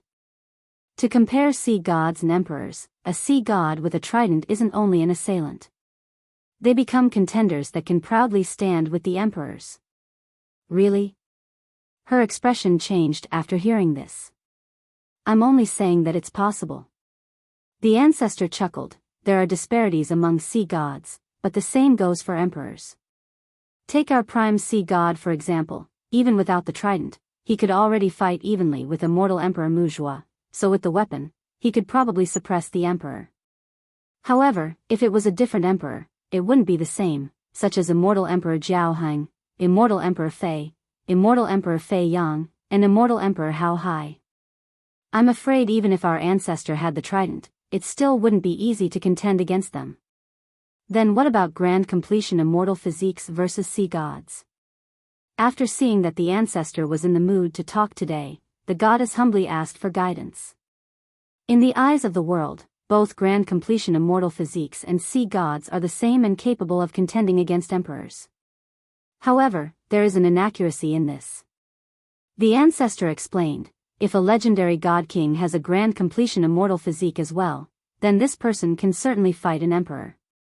As for a 9 worlds god king at grand completion, it would be a dangerous endeavor. Moreover, there are differences among immortal physique laws as well. Cultivating a good or bad one has a direct effect on the power of the physique. However, from the perspective of a legendary god king, both grand completion and being a sea god are the same level. This was an enlightening conversation for the goddess. How about a sea god plus a grand completion physique? She had a different question this time. Are you talking about the roaring conch sea god? He smiled, hard to say, his era was too long ago without too much information on it. Some said that his void physique didn't reach grand completion while others believed the opposite. But regardless of whether he had it or not, it can't be used as a reference point because he was born during immortal Emperor Jiao Heng's generation. That was his tragedy. It didn't matter if he reached grand completion or not, he had to act nicely before a monster like immortal Emperor Jiao Heng. Otherwise, the emperor's words alone wouldn't have trapped his son for a lifetime. The goddess pondered for a bit. She had also heard the legends about the roaring conch sea god among the sea demons. He had great achievements but was completely suppressed due to being in the same era as immortal Emperor Jiaoheng. This made the roaring conch quiet for a long period. Otherwise, it could have been even more brilliant. Maybe they would have a third sea god as well. She thought about a loftier existence and asked, Ancestor, what about the Black Dragon King? The Black Dragon King. Hallowed turned quiet for a bit when this awe-inspiring title was brought up. He eventually answered, the Black Dragon King is an exception, he's unique across the ages. Even a character like the hallowed ancestor didn't wish to talk about the Black Dragon King. The goddess wasn't stupid and could see the hesitation. She had enough and spoke while looking at the man above the clouds. According to the rumors, Ling Fengyun is an emperor assailant. He can indeed be considered one with common sense. The ancestor said, however, a few top existences wouldn't agree. She inquisitively countered, why is that? Isn't he still a legendary god king? He's one but not without flaws. The ancestor explained, his background isn't good enough. As a golem born in heaven's spirit and hailing from a small sect, he has some deficiencies. Because his cultivation laws at the start were insufficient, his grand Tao has the same problem and can't reach perfection. Ultimately, he defied all odds and became a legendary god king, but these flaws have affected his achievements. He sighed at this point. He has fought against a mortal emperor how high before. Even though no one saw the fight, in my estimation of his strength, he could probably withstand 200 to 300 moves from the emperor. Of course, if it was a different emperor, he could last even longer. Unfortunately, he met an incredible emperor during his period. Hypothetically, if Fengyun came from an imperial lineage or cultivated a better merit law early on so that his grand Tao wouldn't have flaws, maybe his achievements would be even greater. It is precisely his background that made him give up on becoming an emperor and choose the path of the Grand Era instead. However, regardless of his shortcomings, in my personal opinion, he is still considered an emperor assailant, being a legendary god king and all. Chapter 1509, The Goddess Was Surprised. The hallowed ancestor rarely evaluated someone so highly. His favorable view meant that Ling Fengyun was indeed very mighty. Since he is so strong and is standing on the side of the roaring conch, I wonder if young noble Li can handle it? Ancestor, should we go and lend him a hand? She became worried after being aware of Fengyun's power. The ancestor turned silent for a bit. What's wrong, ancestor? She found this strange because Li Chia was very important to their pavilion. She was confident that if he actually needed help, their hallowed ancestor wouldn't sit idly by. This Li Chia, the ancestor paused for a bit before replying, although I haven't seen him before, he won't need our help from what you have told me. He'll be able to surpass this danger and even sweep through all of heaven's spirit until blood runs like the ocean along with echoing cries of anguish. His eyes turned serious. How is that possible? The goddess was skeptical. She wasn't doubting Li Chia's power, but it was difficult to sweep through all of heaven's spirit. There's a high chance. The hallowed ancestor spoke with a profound gaze. If I am not mistaken, no one will be able to stop Li Chia's conquest. And not just heaven's spirit, all of the 9 worlds won't be able to do so. Really? She was stunned for a bit. Even an emperor assailant wouldn't bombastically talk about sweeping through the 9 worlds. If he is that existence, then yes, and it wouldn't be difficult at all. The hallowed ancestor explained, no, he'll easily take care of the 10 worlds too.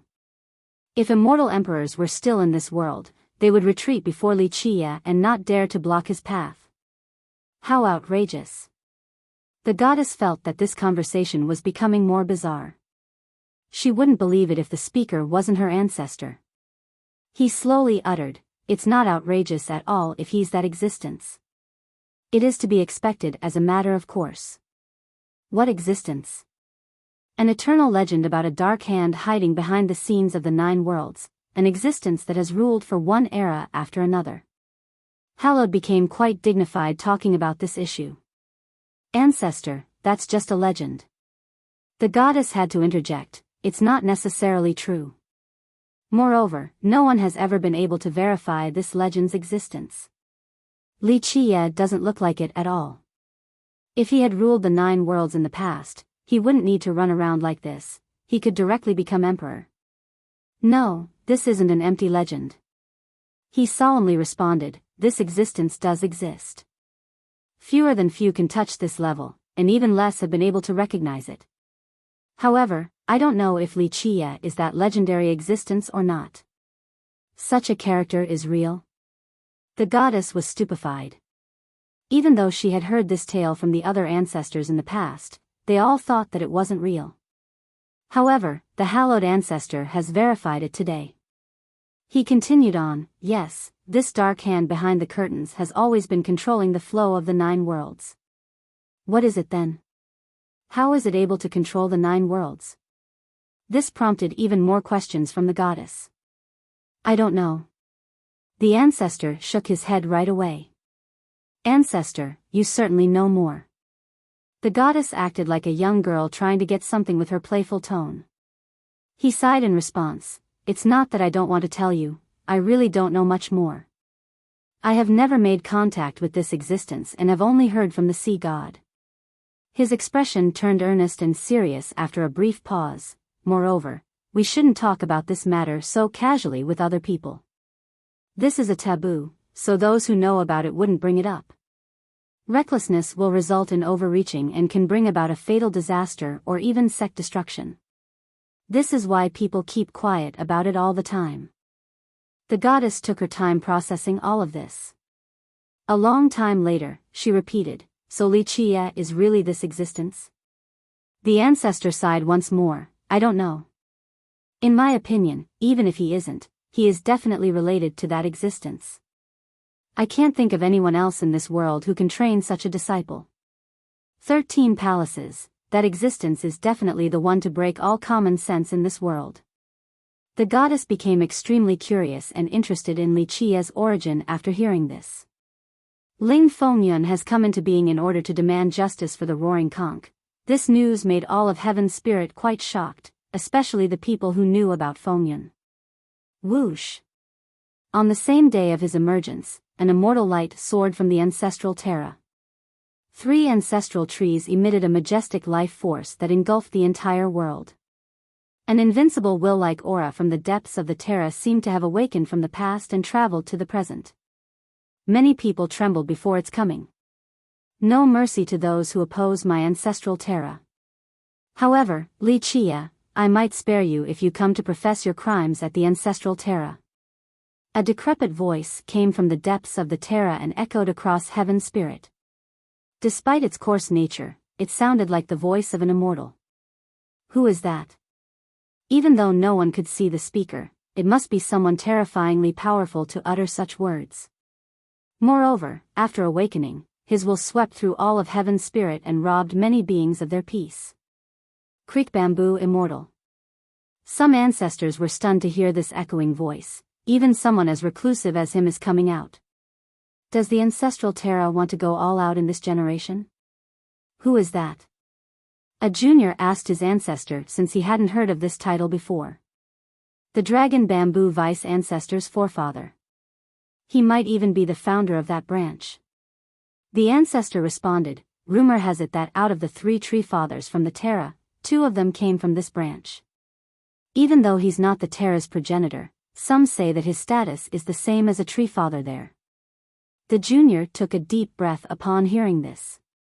This was quite a history from this newly arrived existence. The ancestor emotionally said, this person hasn't come out in a long time. Some even believe that he returned to the earth. Who would have thought that he would come out in this generation? Li Qie did stir up quite a mess. Li Qie on the true Marshall Island also heard of this voice and simply smiled. Creek Bamboo is out as well. Runan smiled, it looks like he's coming for the reincarnation 9 leaves in your possession. This so-called revenge is only an excuse. After millions of years, many geniuses and children from the ancestral terra have died on the battlefield. Some brilliant prodigies were killed during the competition to become a tree father as well, but he never came out for retribution. What makes the vice ancestor so special? It's only for the grass. Well, it's about time for the old geezer to die. Li Qie smiled casually. He won't last much longer since he has renewed his life several times already, so he really wants the 9 leaves this time. Runan stated, it looks like things are about to get fun. I'm afraid many reclusive old men will not be able to watch any longer since you have the grass. Moreover, they feel that they can win if they work together. That's a good thing. I was about to go cause some more trouble because no one else might give me a good reason to unsheath my blade. Now, someone is coming to our doors, there's no need for excuses to kill anymore. How convenient is this? Chapter 15:10. First it was Ling Fengyun, now it's the Creek Bamboo Immortal. In a short period of time, Heaven's spirit seemed to be exploding with news. This is insane. Both of them are Emperor assailants, but it isn't time for the Heavens will competition just yet. If that day comes, Just how many more existences of this level will come out? Even characters of the ancestor level were amazed. I think the Roaring Conch didn't want to give up and spend a lot of effort to beseech Ling Fengyun. They want to use this chance to re-establish their prestige and pick up the pieces that were trampled by Li Qie. A knowledgeable ancestor said, "As for Creek Bamboo, I'm not quite sure. He must be aiming for the medicine of immortality." Many juniors and elders in the sect agreed with this analysis. The Conch suffered heavy losses this time. Their most promising talent died along with their strongest ancestor. This meant that the Conch has lost their successor and their strongest ace. Under such conditions, they wouldn't be able to hold on to their status. Other sects that have been wanting to usurp them could strike at any time and even divide their sect. Because of this, they tried their best to invite Ling Fengyun for revenge and to be their backing. After two emperor assailants announced their messages, the frightened world paid attention to Li Qie's actions. They wanted to know his response. Boom! Right at this moment, an overbearing energy surged to the sky. One could see a huge figure over at the Jade Sea. It was Li Qie exerting his avatar. His head was above the firmament while his feet crushed the earth. His eyes looked like two suns hanging in the sky. At this moment, he has released all of his blood energy. This terrifying mass looked like a tsunami assaulting the sun. Even the stars would be cut down like specks of dust. At this moment, he held nothing back in his effort to deter the world while sweeping across all existences. One or two random dogs come out and think it is enough to force me to submit? You all think too highly of yourselves. Don't think that you're actually an emperor assailant after exchanging a few moves with an emperor. His tyrannical voice flowed across heaven's spirit. Very well, come. Name the time and place, make sure to come together so that I can kill everyone at once to avoid wasting time. The world turned silent. Many people were befuddled and couldn't say anything. In the past, they had seen just how arrogant and aggressive Li Qie was back when he dealt with Xintian's group, but he was now treating Creek Bamboo and Ling Fengyun in the same manner. Keep in mind that these two are emperor assailants. They're much more powerful than Xintian and the prince. If assailants were random dogs in his eyes, could anyone be considered an expert in this world then? An ancestor murmured, "How imperious. Is there someone more arrogant than him?" Ancestor, you haven't seen Li Qie in person. His overbearing nature is much more than this, a few sentences can't describe it. An expert replied, "I feel that he is definitely strong enough to kill an emperor assailant. His personality is one that stays true to his word. His arrogance is predicated on his absolute confidence and strength. This is Li Qie who will be the eternal prime emperor." Some people had a blind fanaticism towards Li Qie at this moment. No one but him will become emperor in this generation. No one can deter his merciless path. There might only be one fiercest in all of history. No one mocked his declaration. Instead, they became sentimental from his achievements. They felt that this was how he should be acting, the natural order of the world. This was a world of the strong. Once a person reaches a particular level, many people would have blind faith in them and give them their unconditional support. Whoosh! After Li Qie answered Ling Fengyun and Creek Bamboo, a portal seemed to be opening back at Godhalt. Boom! Endless darkness enveloped all of Godhalt and eventually spread across all of Heaven's spirit. "Count me in." A supreme voice in the darkness coldly uttered, "Killing my descendant is a crime that deserves death." People shuddered after hearing this voice. They felt as if they had fallen into a gap in a glacier that exuded a biting coldness. A devil seemed to be awakening in the depths of the spirit abyss. Everyone could smell the stench of blood in the air. This was the harbinger of death. Who is this person? He feels just like a devil king.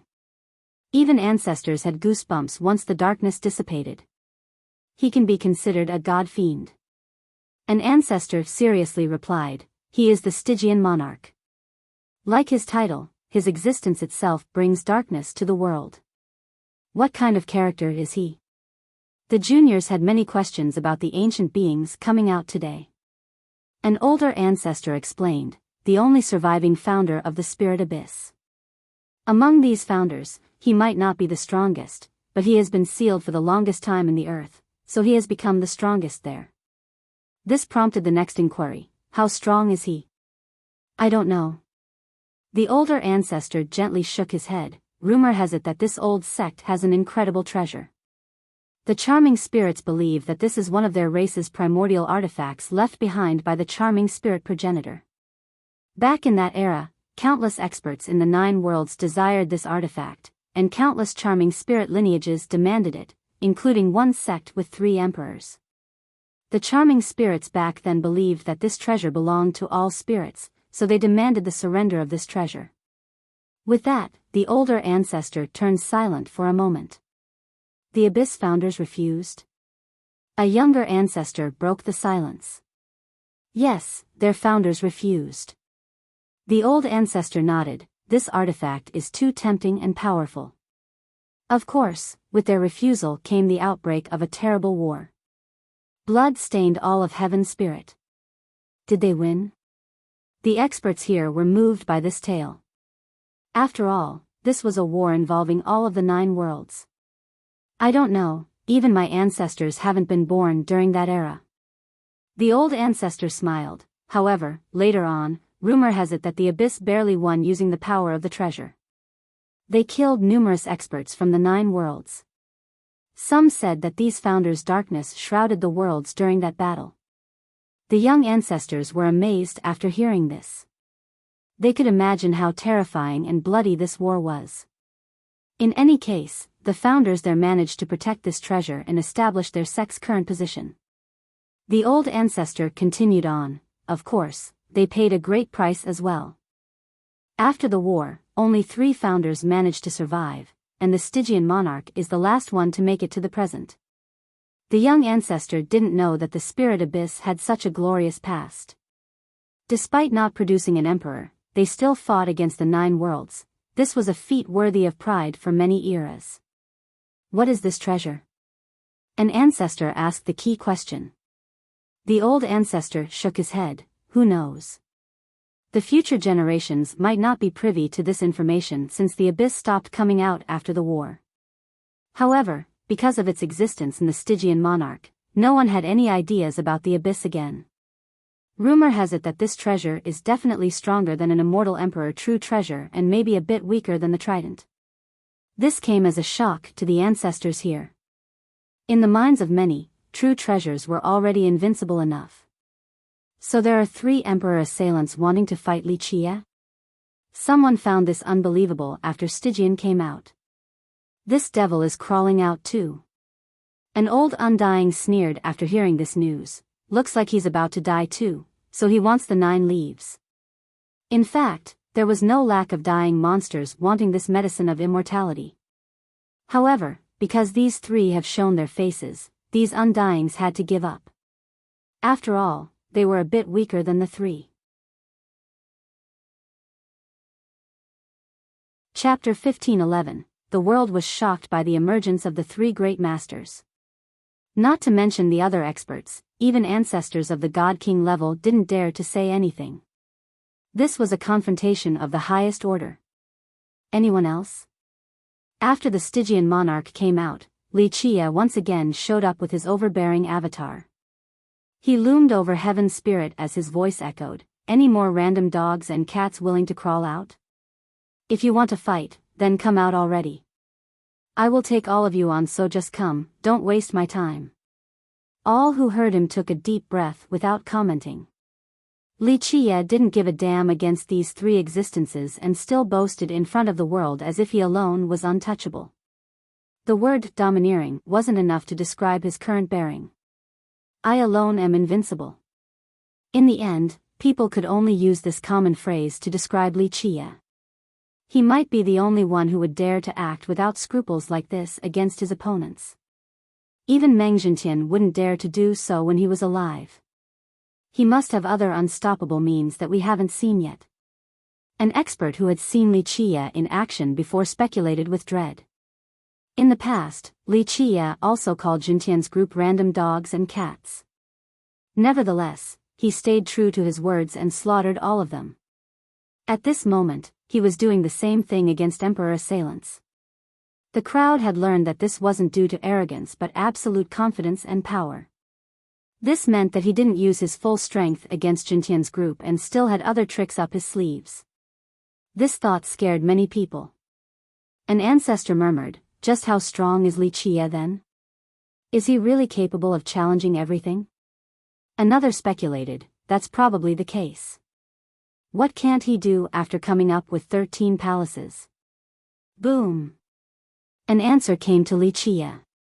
A divine light soared from the Dream Empyrean and a bright moon emerged. It was gigantic and encompassed the entire territory of the sect. From a distance, it looked just like a planet with the shape of a moon.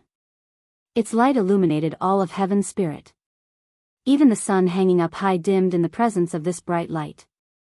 "Li Qie, don't think heaven's spirit has no one to stop you. I, Shen Mengtian, will take you on."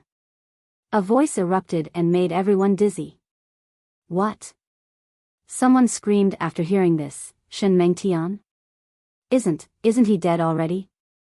Shen Mengtian. When this name echoed across heaven's spirit, many sealed undyings underground were shaken. No one expected this development. Why is Shen Mengtian still alive? Some undyings couldn't believe their ears and were stunned. Shen Mengtian was the Dream Empyrean's progenitor. He came from the spirit abyss and created his own sect later using his own name. There was a rumor that he has cultivated his divine reflection to the limit. Some even believed that he had the highest achievement in this aspect out of all the charming spirits. Because of this, he could derive and calculate everything. Emperors had asked him and borrowed his ability to figure out some mysteries. Because of this, Shen Mengtian was called an immortal teacher by future generations because some emperors referred to him in this manner out of respect. Later on, he stopped appearing so people thought he was dead. Even a lot of disciples from his own sect believed this. Thus, his sudden appearance took everyone by surprise. A centipede just won't give up. Looks like this old geezer has been trying all this time without dying. Another ancient being murmured, "It appears that he needs the 9 leaves for the final gamble before death." Li Qie's avatar looked at the moon above the Dream Empyrean and smiled, "Shen Mengtian, right? Come, I'm waiting. Anyone else? One last chance to join in. Miss the chance today and there will be no more." The people in the world wryly smiled after seeing his eager appearance. Anyone else would be pissing their pants in fear if they had to face this many powerful foes, but he didn't give a damn. "Count this old man in." A tired voice came about with the appearance of an ordinary old man. Imperial Dual Child. Many recognized him right away because he showed up at the Reincarnation Valley before. "Okay, you're in. Is that it? Anyone else want to fight?" Li Qie revealed a carefree grin and looked around once more. In this brief period of time, the world went silent. Everyone knew that only the strongest characters in heaven's spirit were eligible to participate. These were apex existences, the most mighty experts outside of immortal emperors. No one answered him after this final call. Not just anyone was qualified to enter this war. "Okay, so just the 5 of you." Li Qie laughed, "Come and do your best, this is your last chance. 5 days later at the Broken God Cliff, I'll be waiting." With that, his avatar disappeared. 5 days later at the Broken God Cliff. This news spread across heaven's spirit like a storm. An expert asked his peer, "Shall we go watch? Are you insane? Even if you are standing outside of the cliff, a remnant gale alone will annihilate you instantly. People like us can't watch a battle of this level. Only God Kings can. Focus on the cliff right now. I don't care how many refined jades we have to use, open the heavenly mirror right now and lock onto it." Many imperial lineages and ancient sects hastily made this decision. Come. 5 invincible masters against Li Qie. The victor will be determined in 5 days. Many bets surfaced overnight. Going against 5 by himself, can Li Qie do it? They're all emperor assailants. I don't think anyone nowadays can take on all 5 at the same time. Those who held Li Qie in high regard felt worried. He definitely can. Just look at his 13 palaces. Some of his supporters had blind faith and thought that he was omnipotent. Li Qie's victory is imminent, for he is unbeatable. Some crazy fans even started a slogan for him. However, the majority of the great powers were very careful. Even the sects who wanted to get close to him had to pause. In their eyes, if Li Qie were to lose, it would be a disaster for them to pick his side. While the world was in a furor, Li Qie was relaxing back at the true martial island with Tantai Runan by his side. It was a moon viewing party. Runan smiled and began, "Young master, you're finally going all out this time." "Not quite. I'm just baiting some snakes from their caves so that I can conveniently destroy the ancestral Terra. Since this is a lineage with 3 ancestral trees, I want to see how the divine tree ridge will react after I destroy them."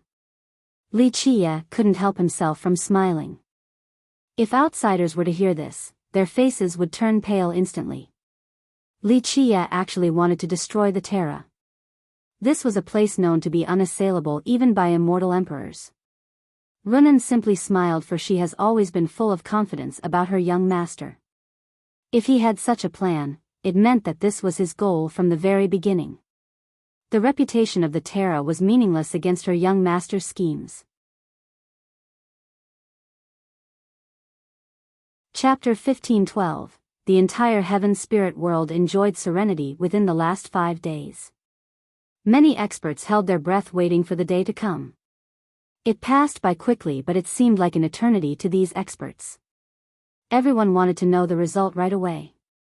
All the lineages and cultivators here understood that the fate of Heaven Spirit would change after this battle. If Li Qie were to win, it meant that he was strong enough to deal with all of Heaven Spirit or even the 9 worlds. Nothing could hinder his path if he could slay the 5 masters. At that point, both imperial lineages and sea god sects would have to lower their head and submit to his rule. However, if the 5 masters were to win, it might be the start of an oligarchy. Heaven Spirit would be under the shadows of these masters for a long period. Thus, this battle will decide the fate of the world. There was a risk that it would end the golden era of Heaven Spirit as well, because Xintian has fallen. If Li Qie were to die as well, it meant that Heaven Spirit would have to forfeit the competition for Immortal Emperor. Everyone had conflicting opinions about the outcome. Many sects that had relations with the Spirit Abyss, Roaring Conch, and the Ancestral Terra wanted Ling Fengyan's group to win because it would be their time to reign afterward. On the other hand, a larger side hoped for Li Qie's victory, since he would be able to usher in a new generation with Heaven Spirit being at the top of the 9 worlds. "I hope that Li Qie can create another miracle and kill the 5 masters to ascend to the throne." A few charming spirit lineages were very hopeful. Even some powers who supported Xintian before wanted Li Qie to come out victoriously in this earth-shaking battle. Li Qie's victory is imminent. The slogans could be heard around the world by his fans. Of course, some sects that did want Li Qie to win didn't dare to express it publicly out of fear for his strong opponents. These 5 days tortured the experts of this world long enough despite passing by quickly. The entire world was waiting with great anticipation for the ultimate war. Boom! Finally, the first to mobilize after the deadline was the Spirit Abyss from God Halt. Moreover, they didn't use a Dao portal and directly crossed the world instead. It looked like a huge fortress opening its icy doors. A cavalry rushed out like a tsunami and soared to the sky. The atmosphere was engulfed with a murderous chill. Darkness emerged as if a nightmare was assaulting the world and suffocating its inhabitants. This cavalry consisted of several tens of thousands of troops. They were all wearing full suits of black armor so no one could see their face. A person was seated on a throne raised by 8 old men among the cavalry. This throne was pitch black as if it was created from a supreme draconic rune metal. The old man on top looked just like an untouchable god-fiend. His old face was covered with wrinkles, but his black hair betrayed his other features. It was actually shimmering with a black luster. His eyes were naturally black and flashing with darkness. When he opened his eyes, it resembled the opening of a dark world. This was a dark ruler, the harbinger of darkness. However, this wasn't the most terrifying aspect. Despite being carried by others, everyone saw the illusion that this old man was one with the cavalry itself. The cavalry was an extension of his arms. He could freely control it as if it was part of his body.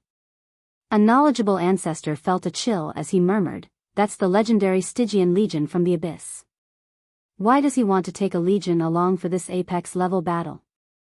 Such a legion can't possibly stop Wuxia." A few juniors didn't understand why the monarch brought along his legion. Blood energy, they will share blood energy. An older ancestor explained, because it is such a high-level battle, he has to take his legion along.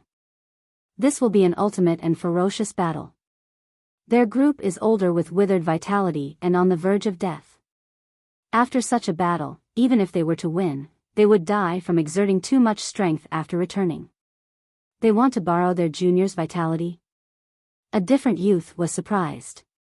That's one way to put it, but it isn't that simple. The ancestor continued, "You can't just use your junior's vitality even if they agree. Everyone's vitality is different since they cultivate different merit laws. Forcefully fusing this type of blood energy would lead to contention and even chi deviation. As for this Stygian legion, it has been carefully trained while each disciple was handpicked. Their cultivation laws are very specific as well. Some were even taught by the monarch so that their vitality could resonate with his own." He paused for a bit before continuing, "Such a legion requires a great number of resources. Moreover, the cost of replacing a dead member would be quite unbelievable. Because of this legion can share their vitality with the monarch. It is the pillar of the spirit abyss, its strongest legion and ace." The monarch and his legion traveled forward with a magnificent and unstoppable momentum capable of slaying both gods and devils standing in their way. After the Stygian monarch left, it was Shenmingtian's turn. He was indeed from the spirit abyss since his actions coincided with the monarch. Buzz. At the ancestral ground of the Dream Empyrean, a door was opened on the moon hanging in the sky. 2 rows of experts dressed in white completely came out. Eventually, they numbered in the tens of thousands and filled the world with their boundless light. The aura of this legion was completely different from the Stygian legion. They emitted a holy light as if they were the messengers of the divine race. When they appeared in the sky, holy totems showed up as well. These totems seemingly bathed heaven's spirit in a holy light. A divine race was descending to the world. Next, Shen Mengtian came out of the moon.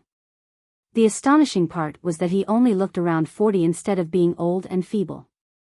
His aura wasn't earth-shattering. On the contrary, he purposely hid it so he looked very scholarly. Nevertheless, each of his actions still seemed incredibly dominating as if he was the ruler of gods. He was born to be unreachable. Aren't people saying that Shen Mengtian is on the verge of death? He looks so young right now, in the middle of his prime even. Many were shocked to see his appearance. That's only his flesh. A big shot from the previous generation replied, "Once you are strong enough and open your heavenly gaze, you will find that below this vessel is a withering divinity and vitality. At his level, maintaining his external appearance isn't difficult. It can't hide his weakening true form though." The junior understood after hearing this explanation. Even if he had opened his heavenly gaze, he still wouldn't be able to see through anything because he wasn't strong enough. Buzz. Each expert in this legion opened their divine reflection and pointed it at the same source.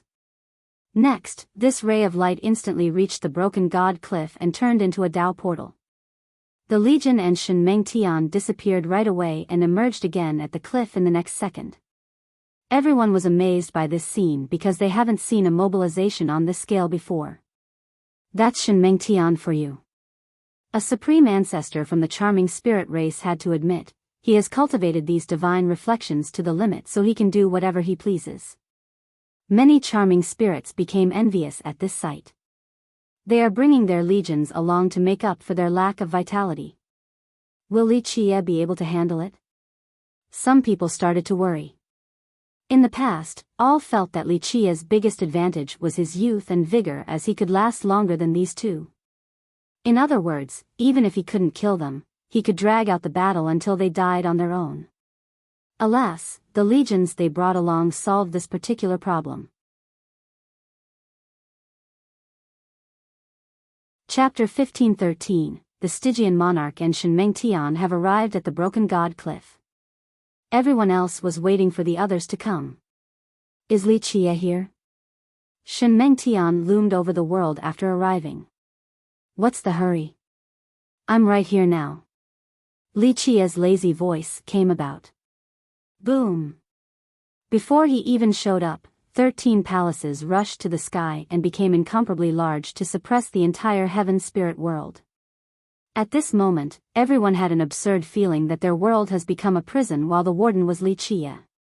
Each gigantic palace acted as their own fortress at this moment, with brimming golden brilliance. Figures emerged within as these strands of light were woven together. They looked just like deities. Boom! Li Qia has finally appeared riding the Tetrawar bronze chariot. Roar! A large Qilin pulled the chariot with wondrous speed. Aoo! A white tiger was maintaining the rear. A true dragon circled on the right side while issuing its cry, followed by a mighty phoenix hymn. The bird was on the left to protect the Grand Tao. Su Yonghuang personally acted as the driver for Li Qia this time while holding the reins. Despite being his master in name, she was willing to take up this role for him. Bang! The palaces began to rotate. Some deities inside were prostrating on the other ground, while others slowly raised both hands to the sky. One golden path stretched from their hands. In the blink of an eye, this supreme path spanned from the ocean all the way to the Broken God Cliff. The chariot crushed through space while traveling on this path. Before this pathway powered by the deities, the lords of this world kneeled in fear, not daring to move an inch.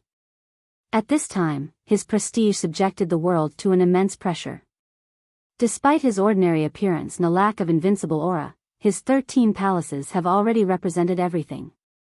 He was the master of the 9 worlds, the tyrant of the myriad ages, an existence above the deities and emperors. The myriad Tao and the Yin and Yang must prostrate before him. This scene shocked all of heaven's spirit. Both ancestors that have been sealed for millions of years and untouchable monsters were completely speechless. Under such a grandiose mobilization, people couldn't help feeling a sense of reverence, as if they were greeting an immortal emperor. Such sincere respect came from the bottom of the heart and mind. A man should aspire to be like that, to exceed the ages and become the master of the 9 worlds. Many felt their blood boiling with heroism and wanted nothing more than to join Li Qia's banner, ready to contribute to his cause. No wonder why he is so overbearing and treats others with disdain. Look at those palaces, just this achievement alone is peerless in history. An old undying was stunned before the suppressing palaces. That's him, it's really him. Meanwhile, even a character like the hallowed ancestor was aghast. He had taught 2 sea gods and proudly walked over the 9 worlds before. However, his legs turned weak at this moment with the urge to kneel and a non-dissipating sense of admiration in his heart. For him, this wasn't shameful at all. Fear was normal to face such an existence. This was someone who has slaughtered immortal emperors before. He was not even an ant compared to the being moving in his gaze. Even kneeling before Li Qia wasn't embarrassing at all. The mythical chariot, Tetrawar. That's him for sure. After a long time, emotions still overwhelmed Hallowed. Despite being called a cliff, it wasn't in front of a mountain or inside the ocean. It was part of the sky. For 1,000,000 miles of this expanse were stony debris. The small ones were the size of a finger while the large was as big as an island. At the center of this vast area was a huge cliff. It has been severed horizontally and shattered. One could only imagine how large it was before being destroyed. Judging by the inflicted damage, the rubble floating around in this sky all fell down from this cliff. There were also broken remnant Tao laws around. Some were more intact than the others. A few were still connected. This was known as the largest battlefield of Heaven's Spirit. Its origin was unknown. Rumor has it that all supreme battles in this world would take place here. This was the reason why it was so broken. But strange enough, it never collapsed completely even after each great battle. After arriving at the cliff, Li Qie sat above everyone and glanced at Shen Mengtian and Stygian. Such fanfare. Stygian coldly uttered. Both Shen Mengtian and his expression darkened after seeing a junior putting up an act before them, especially the 13 palaces sealing all of Heaven's Spirit. The monarch has fought all over the 9 worlds before. However, his display was one step below this junior today. It made him feel very uncomfortable. So what?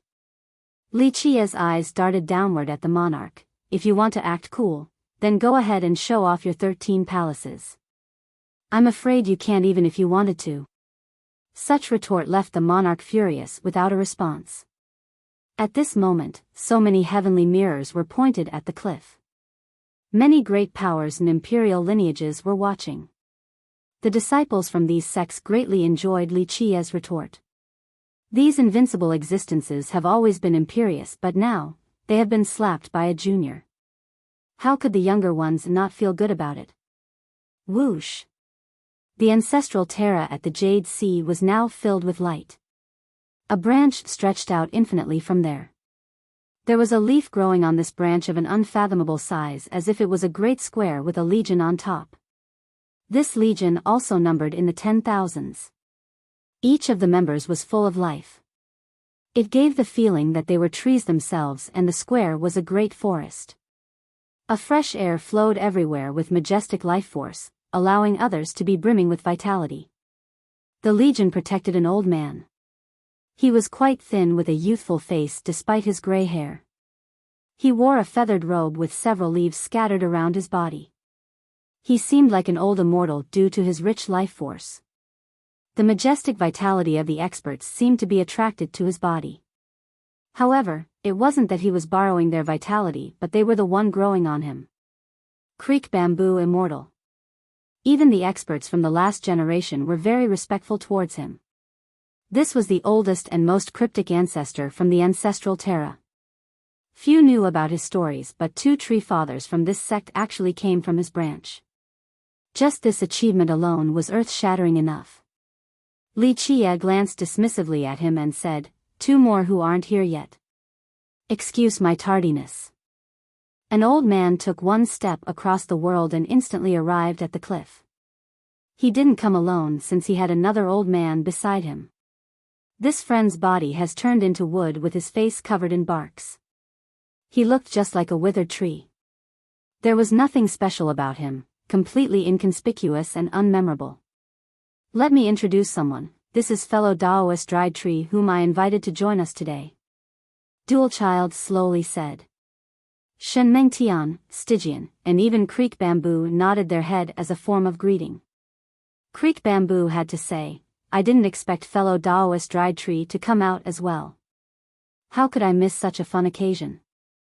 Plus, Brother Dual Child invited me as well. The old man named Dried Tree smiled and said. Chapter 1514. No one could tell how this ordinary old man called fellow Daoist Dried Tree was special at all. However, to be considered a fellow Daoist by someone like Creek Bamboo meant that he was extraordinary. However, he was truly too normal looking. Many great powers watching from their mirror couldn't figure out his identity at all despite concerted effort. Dried Tree Divine Ancestor. Finally, the oldest ancestor from an imperial lineage exclaimed. Who is that? The juniors quickly asked. An invincible character from my generation. The ancestor said, rumor has it that he is a withered ancestral tree coming back to life and has the previous memories of the tree father. After hearing this, the juniors gasped. One of them asked, isn't that the same as a tree father coming back to life? It's just a rumor, who knows? The ancestor murmured, it's a pity that he was only one step away from being a tree father back in my time. I don't know why he failed in the end though. Eventually, more ancestors recognized him through the heavenly mirrors. They naturally became shocked. Dual Child was indeed amazing with many connections. In just a short period, he was able to drag out another heavyweight. Like he has said in the past towards Li Chia, if he were to become Li Chia's Tao protector, he would offer him other advantages in the form of resources and connections. It looked like he wasn't only boasting today. However, it wasn't too strange. After all, he was a child between an emperor and a tree mother. Due to his prestigious background, the unstoppable era evaders from that age probably had some relationships with him. Still missing one. Li Chia still didn't care on his throne. He didn't even bother looking at Dried Tree. Dried Tree's eyes turned cold from this aloof act with glittering starlights. They illuminated the entire world. However, he quickly converged them and assumed his calm demeanor afterwards. Boom! After Li Chia finished speaking, a wave rushed to the 9 heavens. A gigantic ship entered the vast sea and set off a vast tsunami. This was the Roaring Conch. It traveled through the sea just like a large drifting continent. One person stepped out to the deck. It was Ling Fengyun. Each of his step was an entire world or an ocean. His pace was so leisure, just like a stroll. It didn't look like he was entering a battle at all. The winds and clouds moved with his step. The world was shocked. The sun and moon made way for him while the stars tilted. Everyone could feel heaven's spirit shaking as he walked towards the broken god cliff. He didn't seem to be moving, the broken god cliff was moving towards him instead. This illusion made many experts watching him dizzy and didn't dare to look any further. Ling Fengyun is too strong. One ancestor was convinced by his strength. Just his step alone was enough to daze many people, causing some to fall flat on the ground. Once he actually took action, wouldn't he be able to slaughter everyone instantly? The Roaring Conch was following right behind him. It wasn't only capable of floating in the ocean but could fly freely as well. Its monstrous size didn't hinder its crazy speed at all. If it was considered a flying treasure, it would be among the top 10 in terms of speed in all of heaven's spirit. Once Fengyun made it to the cliff, the conch finally stopped with some distance in between to watch. The conch wants to let everyone in the world know their position and that Ling Fengyun is their backing. This is another attempt to establish their prestige. The older generation naturally understood why the Roaring Conch also came. After all, the death of the conch overlord was a great blow to their sect. They must do something about their reputation or many great powers would start to covet and even divide their territories. The world became quiet with Fengyun's arrival. In a jiffy, the 6 invincible existences formed a pincer to surround Li Chia. Shen Mengtian, Stygian Monarch, Imperial Dual Child, Dried Tree Divine Ancestor, Creek Bamboo Immortal and Ling Fengyun. The 6 of them circled around the cliff like deities. They resembled uncrossable demonic mountains or unsurpassable lightning ponds. Countless cultivators held their breath in heaven's spirit. Everyone understood that regardless of the victor, the direction and fate of heaven's spirit would be changed completely. Another group was hiding right outside of the cliff. These faint figures were hiding all of their auras and blood energy. The experts capable of watching in person were the real deal. Only a personal viewing would be fruitful for this great battle. This was the way to understand each technique's power and the slight transformations. Of course, they were the strongest characters in heaven's spirit. God King was only the entry level in this place. In order to truly feel the profundity of this battle and learn from it, one needed to be an apex God King at the very least. Before reaching this level, it was impossible to learn just from watching the fight. Of course, the cultivators below this level wouldn't even be able to see the attacks themselves, let alone understanding the little intricacies. Most dust-laden ancestors wouldn't come out so easily, but a battle of this level was exceedingly rare. A few of them couldn't help coming out to watch in person. On top of the cliff, the combatants' gaze was fixated on Li Chia. Despite not attacking just yet, just their glares were frightening enough with supreme pressure. Anyone else would have pissed in their pants being the target of so many masters. However, Li Chia was still nonchalant as ever on his chariot and continued to look at the clouds. The only sounds left in heaven's spirit were heartbeats. Even the winds, waves, and time itself seemed to have stopped. Young man, one can't help but admire your courage. At the very least, when I was young like you, I wasn't so domineering. Ling Fengyan commented while staring at Li Qie. This is not courage. Li Qie casually responded, in my eyes, all of you are no different from dead men. Why should I be afraid of some small potatoes? His opponents certainly didn't like this comment. Murderous intents rose from their eyes. The experts watching from the mirror could only smile wryly. It was not like he has only started this arrogant act recently. Those who knew him understood that this was his style regardless of who he was facing. Ling Fengyan actually laughed in response without becoming angry. Impressive, the future generation will surpass us. You can't be blamed for being so arrogant due to your achievements in spite of your age. Unfortunately, you are only missing a bit of finesse and wisdom. A wise person would have chosen differently. Li Qie chuckled in response. I actually want to hear what kind of choice a wise person would make instead. Fengyan looked at him and replied, in all of history, you might be the only one who has cultivated 13 palaces. If you could have avoided today, the throne is certainly yours for the taking. I am someone who can appreciate talents and have no ill wills towards you. However, you have killed people from the Roaring Conch, so you should have given them a reasonable answer. Li Qie smiled, is that so? Sounds like you are willing to make peace. Fengyan responded, not to that level. However, seeing your supreme achievements and domineering courage truly moved me. It is a shame that such a peerless genius will have to fall today. A person like you should become an emperor for heaven's spirit instead of dying like this. Such shift of attitude caught everyone off guard, especially the experts sitting in front of their mirrors. Chapter 15:15. The crowd was surprised to see this. Everyone knew that Ling Fengyan was here for the Roaring Conch, seeking vengeance for the dead Conch overlord. However, he was actually putting in good words for Li Qie with a more pacifistic inching. It took everyone by surprise. He ought to do this.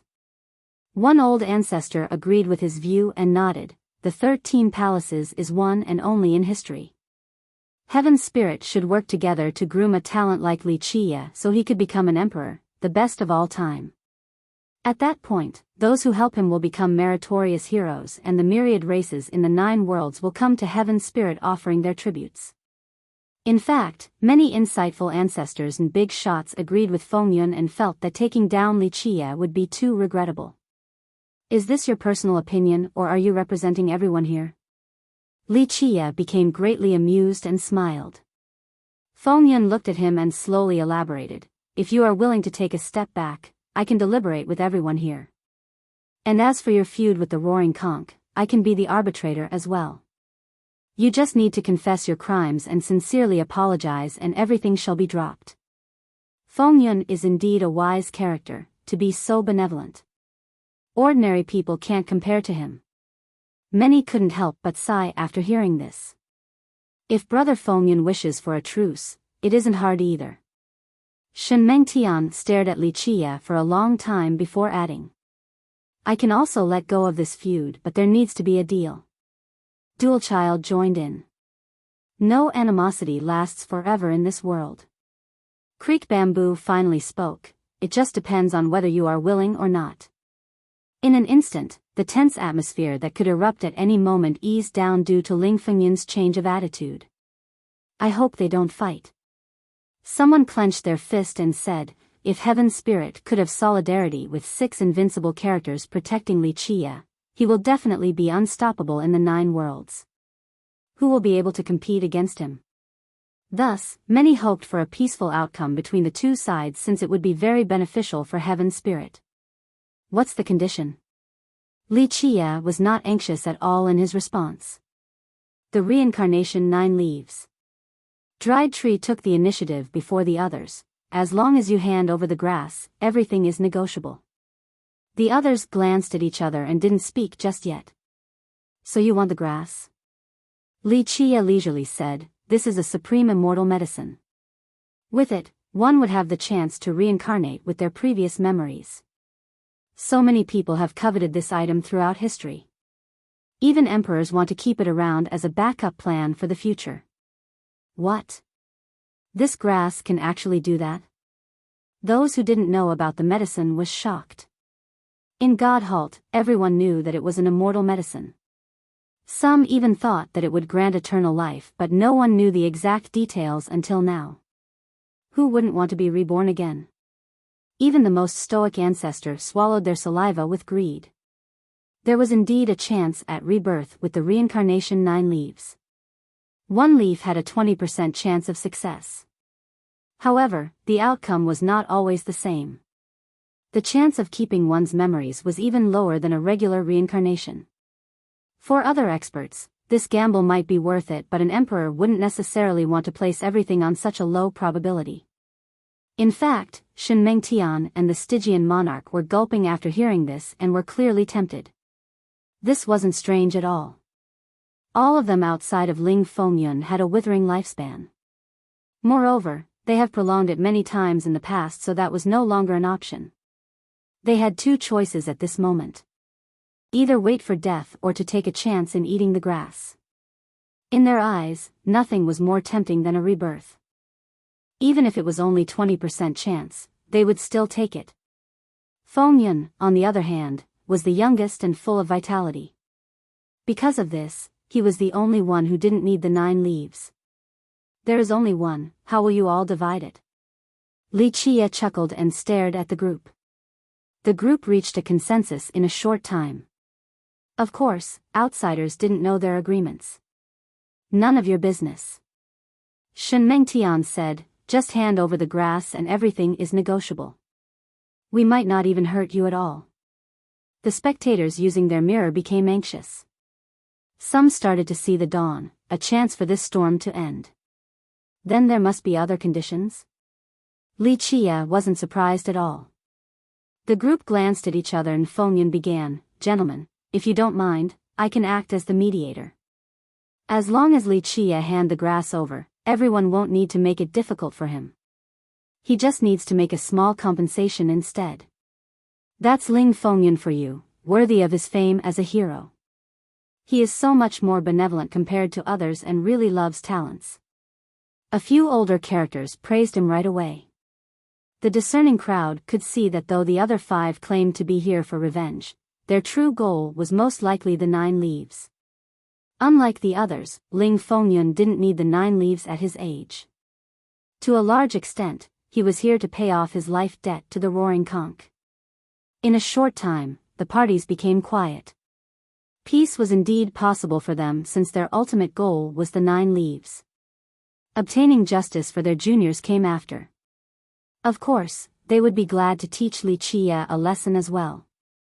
However, Fengyun's change of attitude as the mediator forced them to give him some face. They might be more powerful than him, but he was too young and vigorous. Thus, sensibilities were the right course of action. Alas, they found it hard to accept if it was only a light punishment. After all, letting Li Qie off easy would be damaging towards their prestige as well as their sex position.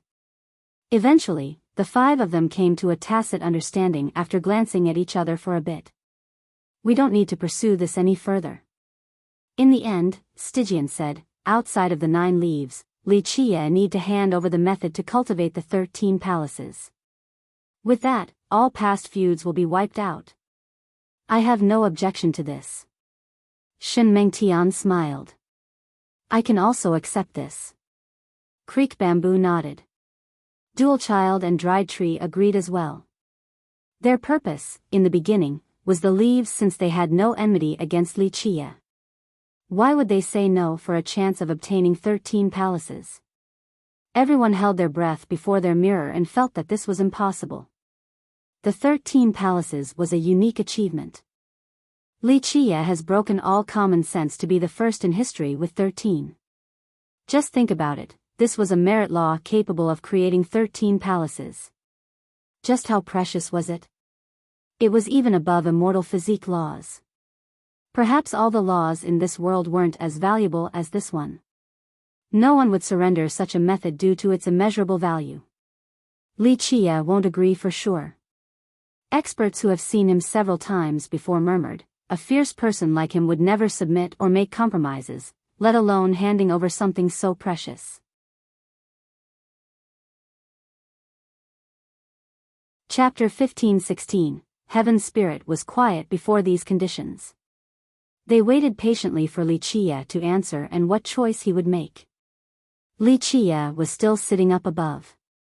A moment later, he couldn't help smiling. Hand over the 9 leaves and the method for 13 palaces? A thick smirk appeared on his face. Fellow Taoist Li, this is worth considering. Fengyun said, take one step back and bask in the immensity of the world. The Grand Tao is long with softness and hardness coexisting. Flexibility is the only way to reach the end. Fengyun has called him fellow Taoist at this point. It showed his high regards towards Li Chia. If you are sincerely trying to help me, I can only say that I appreciate it. Li Chia answered with a smile. However, all of you aren't clear on the situation. The advantage lies on my side. I am in complete control, so the one who should be spouting conditions is me, not you. I don't see your advantage anywhere. Dried Tree uttered coldly. It's not your fault. Li Chia said leisurely, after all, you are limited to a narrow view. How could you see the immensity of the world as frogs under the well? You. The group was enraged instantly after being showed such disdain. Though they had great self-restraint, they still had their pride for being the strongest in the 9 worlds. Who wouldn't give them some respect? Plus, the 6 of them together could make all of Heaven's spirit tremble. Now, a junior like Li Chia treated them with contempt as if they were worthless. It was difficult for them to remain calm. As the saying goes, even a clay Buddha would become angry at times. Fellow Taoist Li, an opportunity will never come back if you fail to seize it the first time. Fengyun noticed his arrogance and said, you are indeed strong enough, but even if you have the advantages today, I don't think you will be able to escape. Think carefully instead of following your emotion. To which Li Chia responded, I have always acted in a cautious manner, never clouded by emotions. But if you want me to make a choice, I will also give you a choice. Having said that, he stared at Fengyun and said, you are a rare talent. If you submit and work for me, I will teach you a thing or two. It will be a lifetime of benefit. He then glanced towards the others. As for the rest of you, there is no value to be found here. Too old with withered lifespan, only a bunch of people who are about to die. In terms of strength, not even at the Emperor assailant level, completely useless. But I am a merciful person. Kill yourselves now and I shall spare your descendants and sections. Otherwise, I shall crush them as well. Jaws dropped to the ground before the heavenly mirrors. The world knew of Li Chia's unbridled aggressiveness, but now, he wanted Fengyun to submit and for the other 5 to commit suicide lest their sects face destruction. There were no words to describe this imperious showing. If it wasn't for his previous illustrious exploits, others would consider him unbeatable right now with regards to boasting. Alas, those who have seen him in action didn't feel this way at all. If this statement didn't stem from arrogance and ignorance, just what kind of killer moves did he have up his sleeve to deal with these 6 invincible existences? People couldn't help but muse carefully. They couldn't imagine such a situation where he could kill all 6. But judging by his demeanor, it was as if he was completely confident in carrying out this simple task. Confusion was up in the air. No one knew what was left in his arsenal. Is he an emperor? Someone murmured. Of course, they all knew that this was impossible because they would be aware if he has turned into one. Ha ha ha. Dual Child burst out in laughter at this moment. Crushing our sects? Is this a threat? He laughed boisterously and didn't care at all because his sects have already declined. Both his father's imperial lineage and his tree mother's sect have deteriorated. In fact, he didn't care for them either since his focus was on himself and life prolongment. He never gave a damn about the welfare of these sections. Go ahead and make your threats after you leave this place alive, that is. Dried Tree sneered. Just like Dual Child, Dried Tree didn't give a damn. Despite rumors of him being a tree father reborn, his sect has been dead long ago, so this wasn't a threat to him. In this place, only Shen Mengtian, Creek Bamboo, and the Stygian monarch still had sections. Ling Fengyun himself wasn't from the Roaring Conch. Destroy my sect? Creek Bamboo sneered, just with you? Far from being qualified to say so. He said it with great confidence. His ancestral Terra had 3 ancestral trees and was considered one of the strongest lineages in Heaven Spirit. It was also known as an impregnable location. Even emperors couldn't break through it. Just think about it, 1 ancestral tree was already strong enough. Now imagine 3. Only the Terra can't reach the apex. Nothing hard about destroying it. Li Qie smirked in response. Creek Bamboo's expression turned ugly. If he was younger, he would have pointed at Li Qie and cursed. However, he was able to stay calm at his age and simply glared at him. Fengyun simply sighed softly. He truly wanted to protect Li Qie, but his attitude was all too clear. There was no room for negotiation, only a fight to the death in this situation. Anyone can brag. Dried Tree replied coldly, Li Qie, our patience is limited. Hand over the 9 leaves or we'll let you taste a fate worse than death. Dried Tree has lost his patience. He was different from the others who also wanted the method for the 13 palaces. His goal was much simpler, just the 9 leaves. Outside of not being able to say no to Dual Child, he needed the 9 leaves as well. He actually wanted to seize the item alone with Dual Child. On the other hand, Shen Mengtian, Creek Bamboo, and Stygian had their own plans and calculations, some for the benefits of their sections. However, Dried Tree and Dual Child could be considered as being unrestrained. They could pay any price for the 9 leaves, including ambushing the others in order to monopolize the treasure. You alone first or everyone together? Li Qie stared at the impatient man and smiled. This dismissive attitude further enraged Dried Tree since he was a character who deterred the world before. Junior, you are strong indeed, but if you think you can take all 6 of us alone, you think too highly of yourself. Dried Tree sneered, I alone am enough to teach you a lesson and show you the immensity of the heaven and earth. He knew Li Qie was powerful, but he was also confident in his own strength. Even if he couldn't kill this junior, he could still fight him for several thousand moves. Teach me a lesson? Li Qie heard his foe's aggressive reply and said, You are only a leaf growing out of the dried tree. Do you actually think you are a reincarnated tree father? With your shallow abilities, not to mention teach me a lesson, you won't be able to last 1 move. 1 move, Dried Tree was slightly stunned.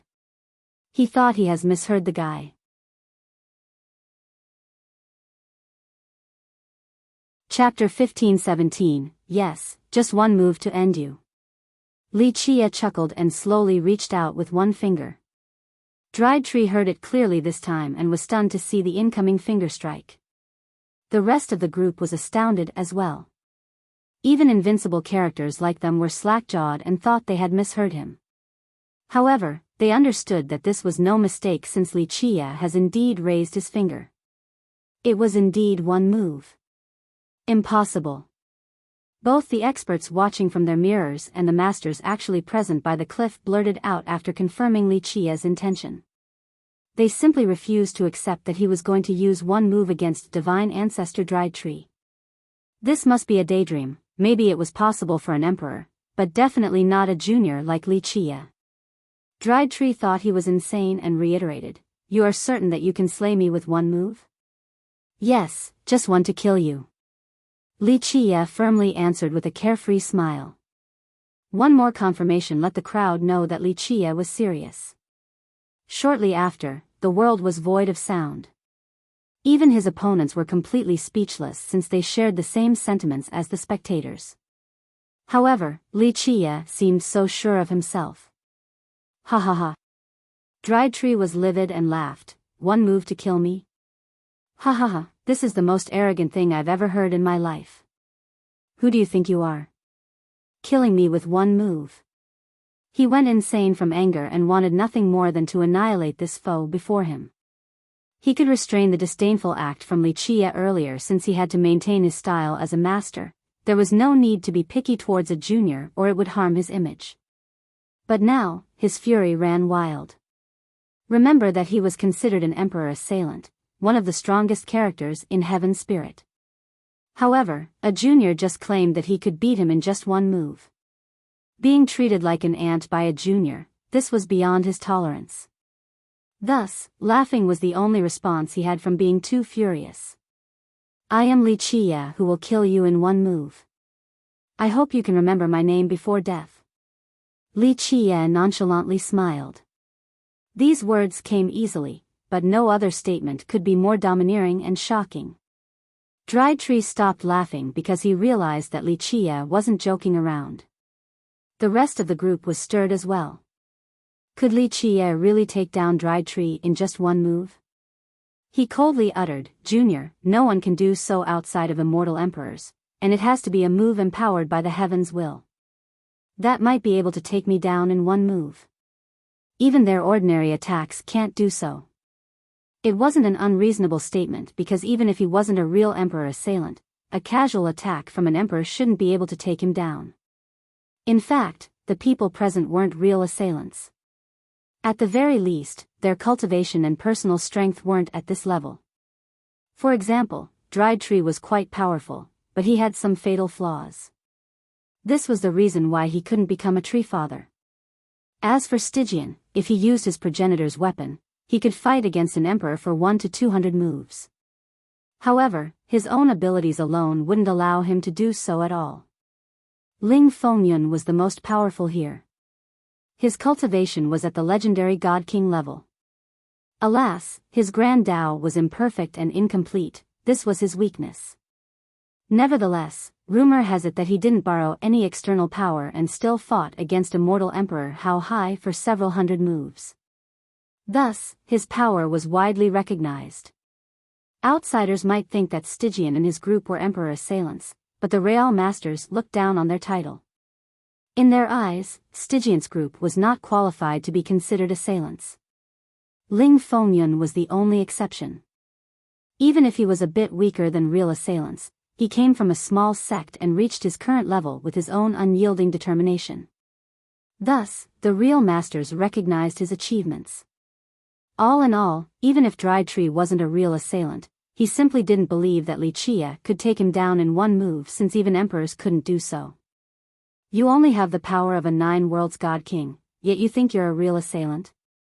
Li Qie chuckled and lightly said, even with the Tree Father's seal from birth that empowers you, allowing you to be a little stronger than an ordinary 9 worlds God King, you're still only a 9 worlds God King. Since you're not even a legendary God King, one move is more than enough. What's a legendary God King? Many juniors have never heard of this title before, so they had to ask their ancestors. A peak God King. The oldest ancestor of a sect put on a solemn expression. Legend states that this is the real realm to be an emperor assailant. People do say that long ago, Ling Fengyun became a legendary God King. Who knows if this is true or not? Dried Tree shouted, even if I'm not a legendary God King, I can still take you on. Dried Tree didn't know where to put his old face after Li Qie revealed his background. For people of their level, being called an emperor assailant was a supreme glory. Everyone in the world knew that immortal emperors were untouchable. Being able to assail one was a great achievement. Even losing to them after a confrontation was prestigious. This was enough for the world to sing praises about them for a generation. Although he has never fought with an emperor before, this title gave him glee and glory. However, this source of pride of his was trampled upon by Li Qie's spiel. How could he not become angry? Come, one move. Li Qie ignored his face and casually smiled. Good, good. I want to see how you will kill me in one move. Dried Tree laughed maniacally. However, before he went out to fight, Dual Child immediately pulled him back. Brother, wait or you'll fall for his little trap. You think too highly of yourselves. There's no need for me to resort to traps to deal with your group. Li Qie countered with a grin. Dual Child was still calm and stared at Li Qie. Li Qie, do you dare to make a bet? What if you can't kill Brother Dried Tree? Dried Tree immediately regained his wits after being stopped by Dual Child. He sneered and said, "That's right. Junior, what will you do? Looks like you want to be tricky." Wuxia smiled, "Don't you want the 9 leaves? Fine, if I can't kill you in one move, the leaves shall be yours." Dried Tree loudly emphasized, "Really now?" Wuxia's opponents couldn't believe it. They didn't think he could kill Dried Tree at all, so they had no problem letting him try. Plus, this was a chance for them to use Dried Tree in order to see Wuxia's real killing moves. "I will do as I say." Wuxia chuckled, "Don't worry. If I can't kill you, not just one leaf but the entire thing will be yours." Everyone was slightly moved, including Dual Child, since he was also here for the leaves. He even wanted to participate in this bet, but since Dried Tree was first in line, he wasn't in a position to contend with him. "Okay, you said it." Dried Tree suddenly became excited. In his mind, he could obtain the grass with Wuxia's failure. This was completely worth it. Ultimately, this is predicated on him being confident that Wuxia wouldn't be able to kill him in one move.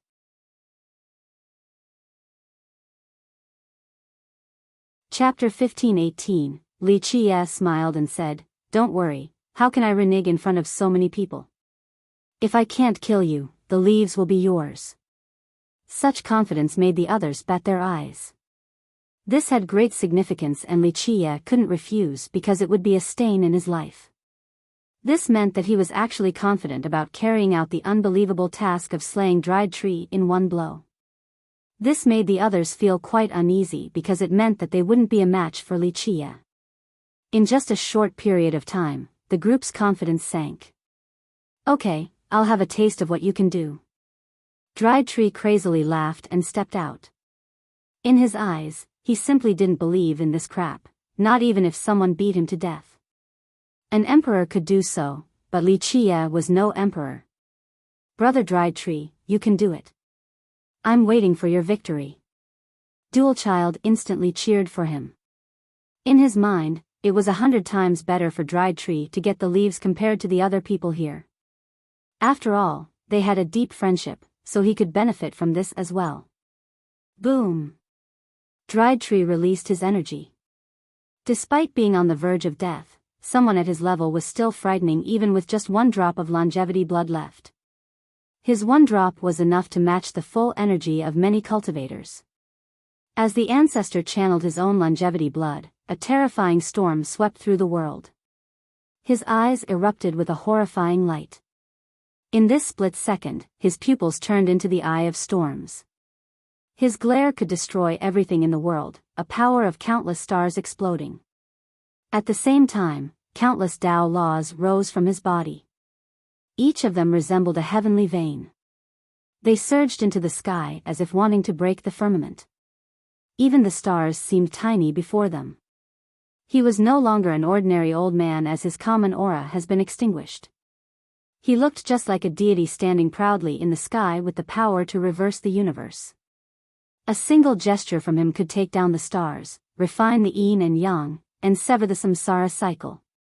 This was the real him, an appearance befitting of the words, divine ancestor. His ordinary looks and aura earlier were only a disguise. This is his real strength. Even those watching from their mirrors could sense the ancestor dominating the world. Even the real masters watching nearby nodded their heads approvingly. Dried Tree isn't just a name. Some invincible characters admitted this.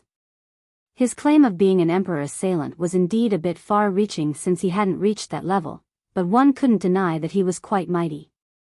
Clank. Clank. Clank. His Tao laws wove together. In the next moment, a boundless life force poured down. The broken god cliff that was deserted and lifeless was suddenly revitalized as if spring was returning. At this time, a tree appeared before him. It seemed to be made from silver while giving off an ancient feel. Its branches were rotating and emitted an untouchable atmosphere. It was as if this divine tree had the most sacred force in this world. Dried Tree disappeared at this moment.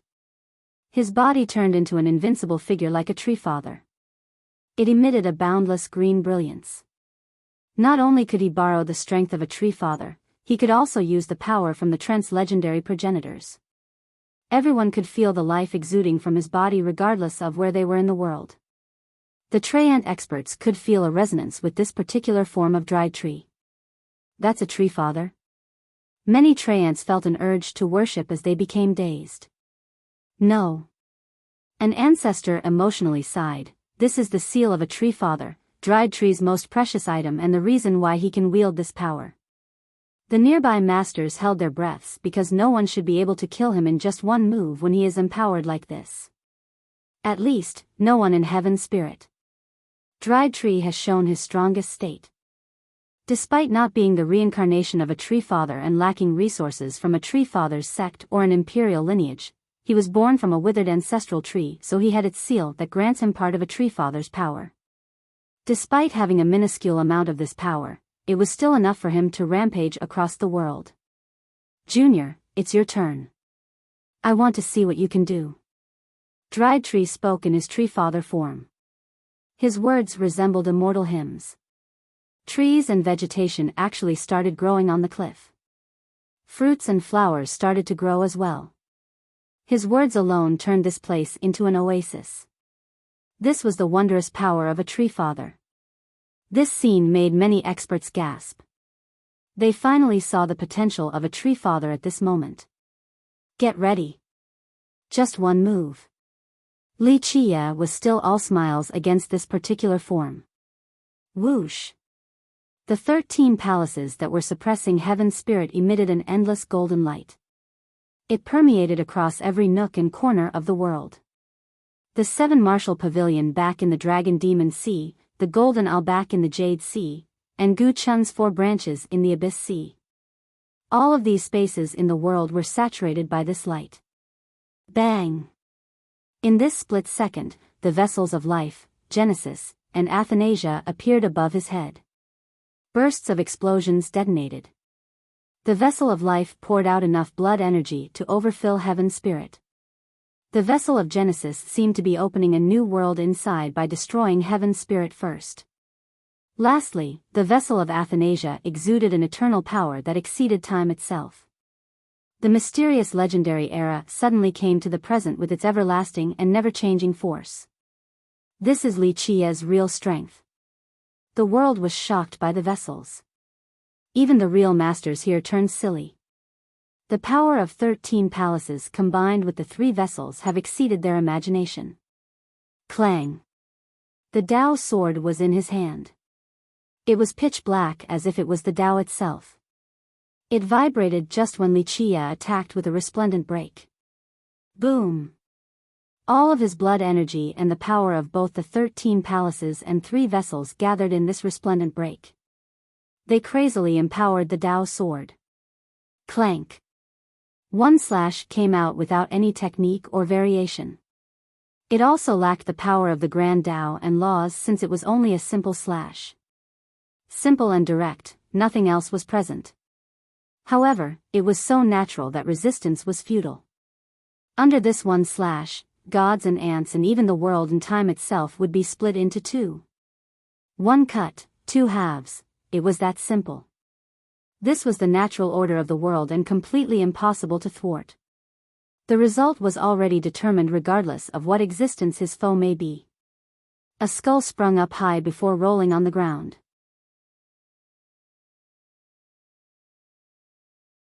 Chapter 1519. Divine Ancestor Dried Tree's head rolled on the ground with his eyes wide open. It was still blinking during the rolling process. Even at the moment of death, he didn't understand what transpired. He had some power from a tree father, yet he couldn't resist the slash at all from decapitating him. It was confusion about the sword's power. It cut down everything of his vitality, power, and cultivation. There were too many questions at the moment of his demise, an end without closure. Poof! When his eyes closed, the severed neck finally squirted out blood up high like a spring as the headless body fell straight down. In the next second, heaven's spirit fell into a deathly silence. All existences felt suffocated. Even the strongest experts and 9 worlds' god kings felt as if they were being strangled. They couldn't move or resist at all. Dao decapitation, the ultimate attack of the Dao sword. It was prohibitively difficult to unleash this move. Perhaps this was a privilege for an immortal emperor after exerting all of their power.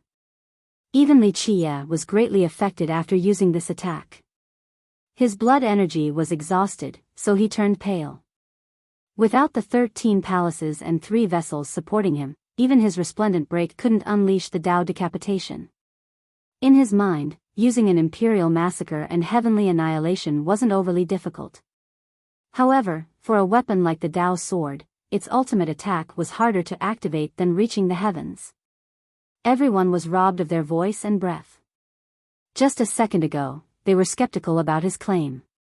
Such a battle achievement would go down in history, something completely comparable to those of emperors. It simply couldn't happen. But now, it was the reality. Li Qie has decapitated Dried Tree with just one move and deterred everyone in the world. Thump, thump, thump. Shen Mengtian, Creek Bamboo, and Dual Child all took several steps back in a daze. In fact, the masters outside of the cliff were jolted backward as well. These characters have experienced countless storms. They have met emperors, and a few have even trained emperors before. There was nothing in life that could scare them. But at this moment, they felt a sense of dread. It was real and lingered in their minds. After making a name for themselves, they have long forgotten about fear and thought that they were the masters of their own destiny outside of dying from old age.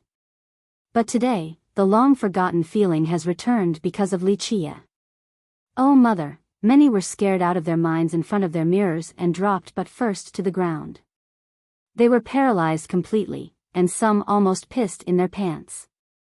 Those who wanted to oppose Li Qie were even more scared. After today, he would forever become their shadow.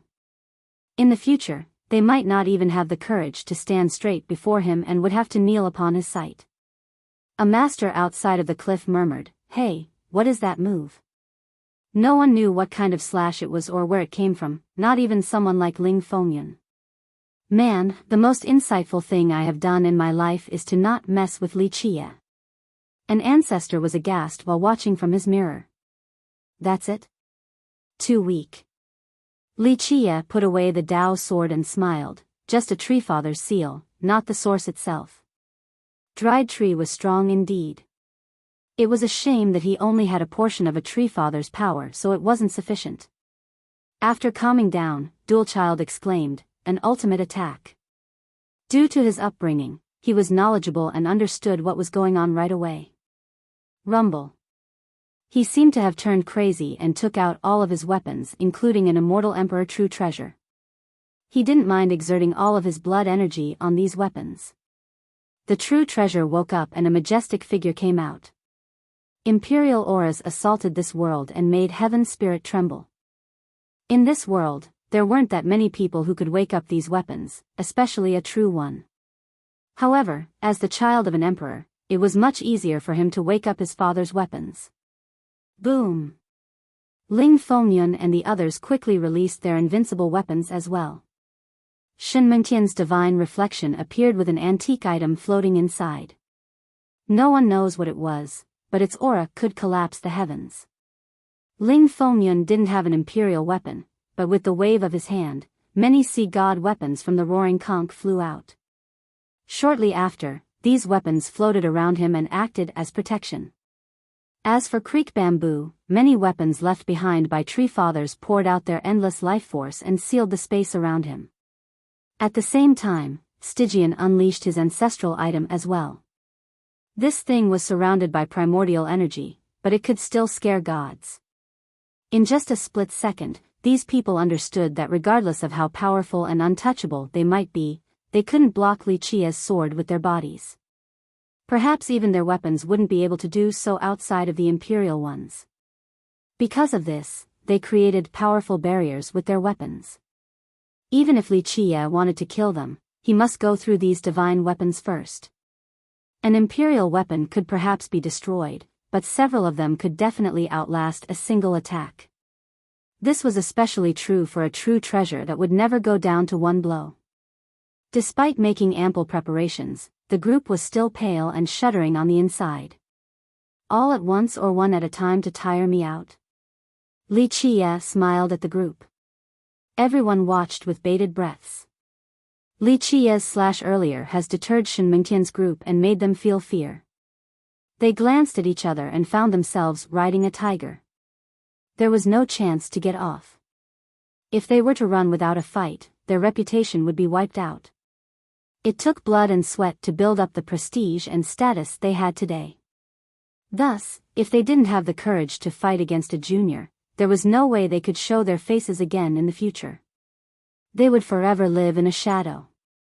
If they couldn't defeat their inner demon, there was no point in seeing the world again.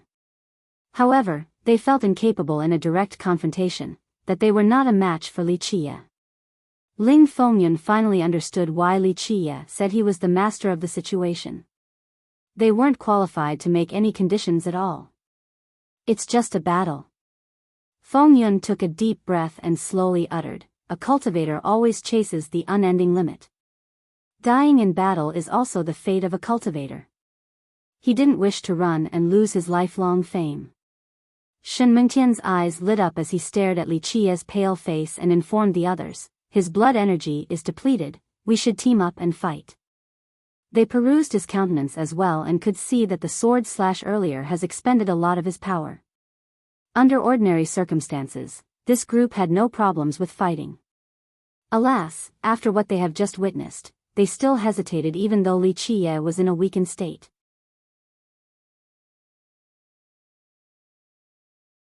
Chapter 1520, Li Qie was quite amused.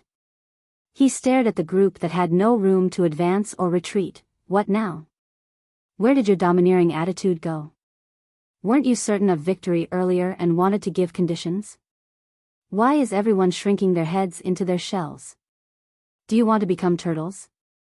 The group's expression turned unsightly after hearing the degradation, but they knew that he was egging them on. Alas, there was no other way but to fight since they didn't want to lose their prestige. Stygian monarch shouted, Junior, stop acting arrogantly. The victor has yet to be decided. Li Qie leisurely stared at them and smiled, then come. Even if all 5 of you fight together, I'll still slaughter you all. In the past, whoever said such words would be considered a madman. However, it was quite awe-inspiring now that it came from Li Qie. The experts watching from their mirrors felt their hair standing on end. The 5 experts glanced at each other and instantly came to an agreement.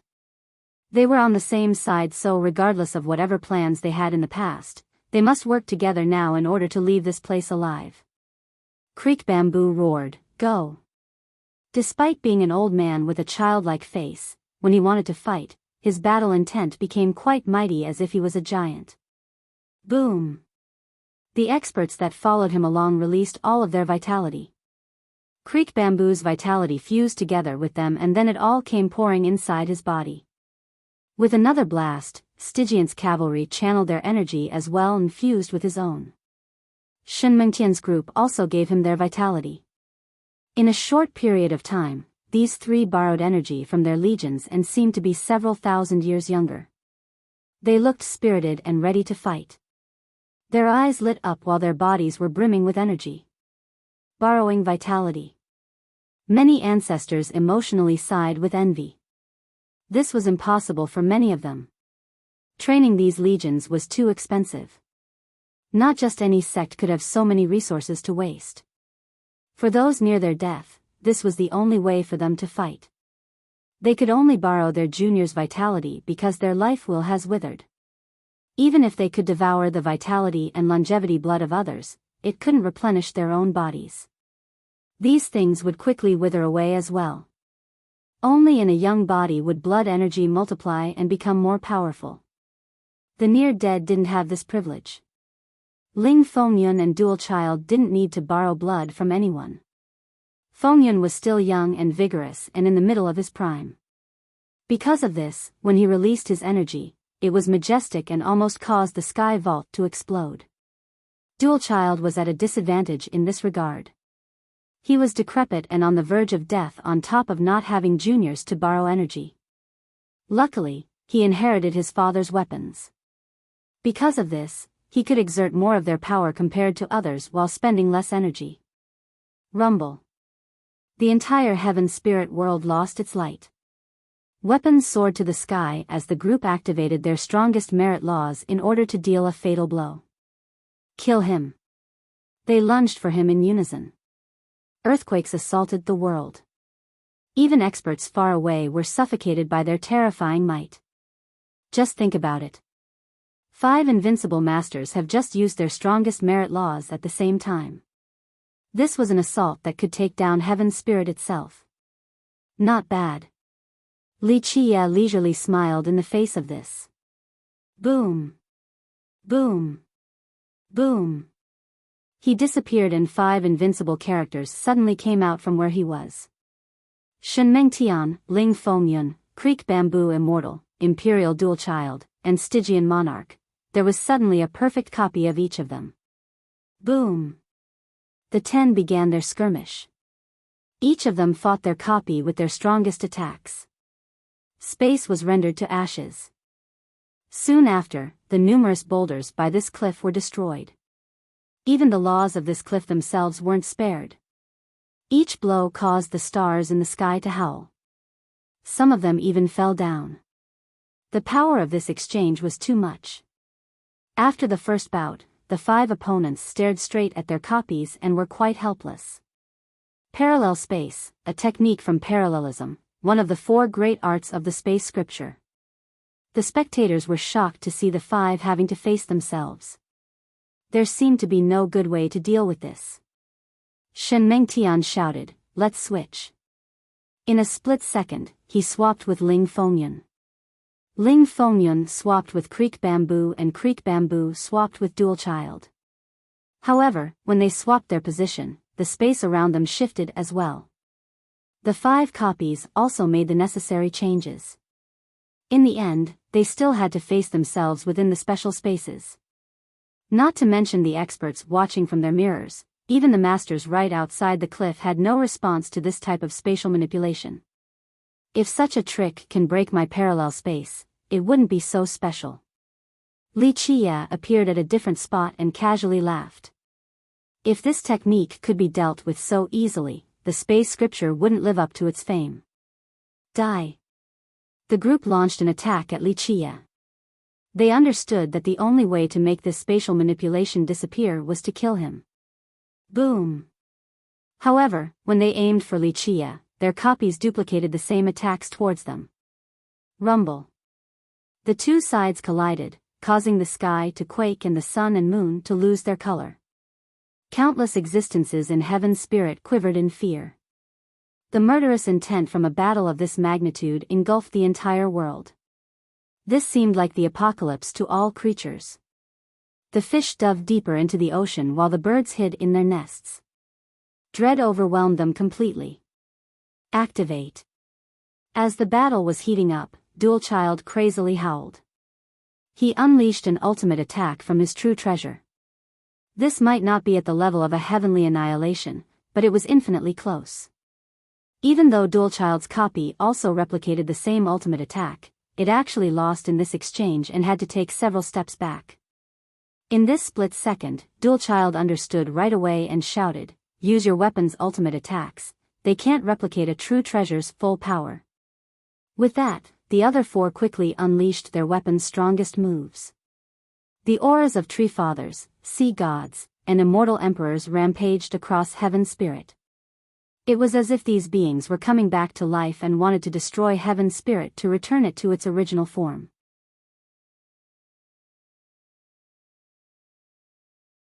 Chapter 15:21, Bang.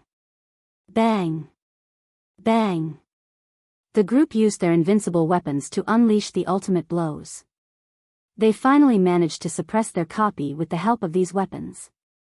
However, their advantage was still minimal after the attack. Dual Child had the clearest result because he didn't only have life treasures but also a true treasure.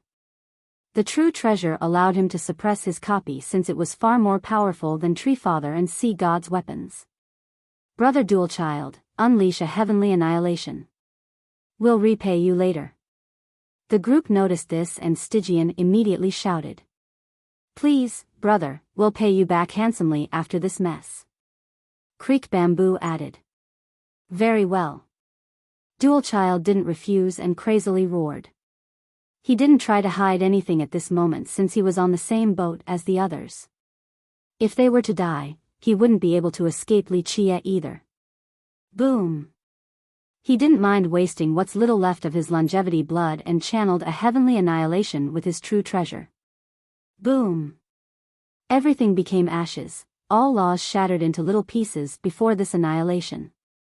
Meanwhile, his copy also used a heavenly annihilation that robbed the world of its colors and Tao. 1/3 of Broken God Cliff turned to smoke after this particular blow. Words couldn't describe the power of 2 heavenly annihilations. Many dropped straight to the ground, including virtuous paragons. They couldn't stand up either and were completely breathless. Finally, the copy of Dual Child was blown flying and broke many boulders along the way.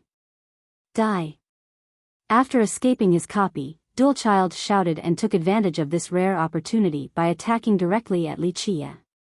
Though he couldn't use another heavenly annihilation, this next attack from a true treasure could turn the void into nothingness.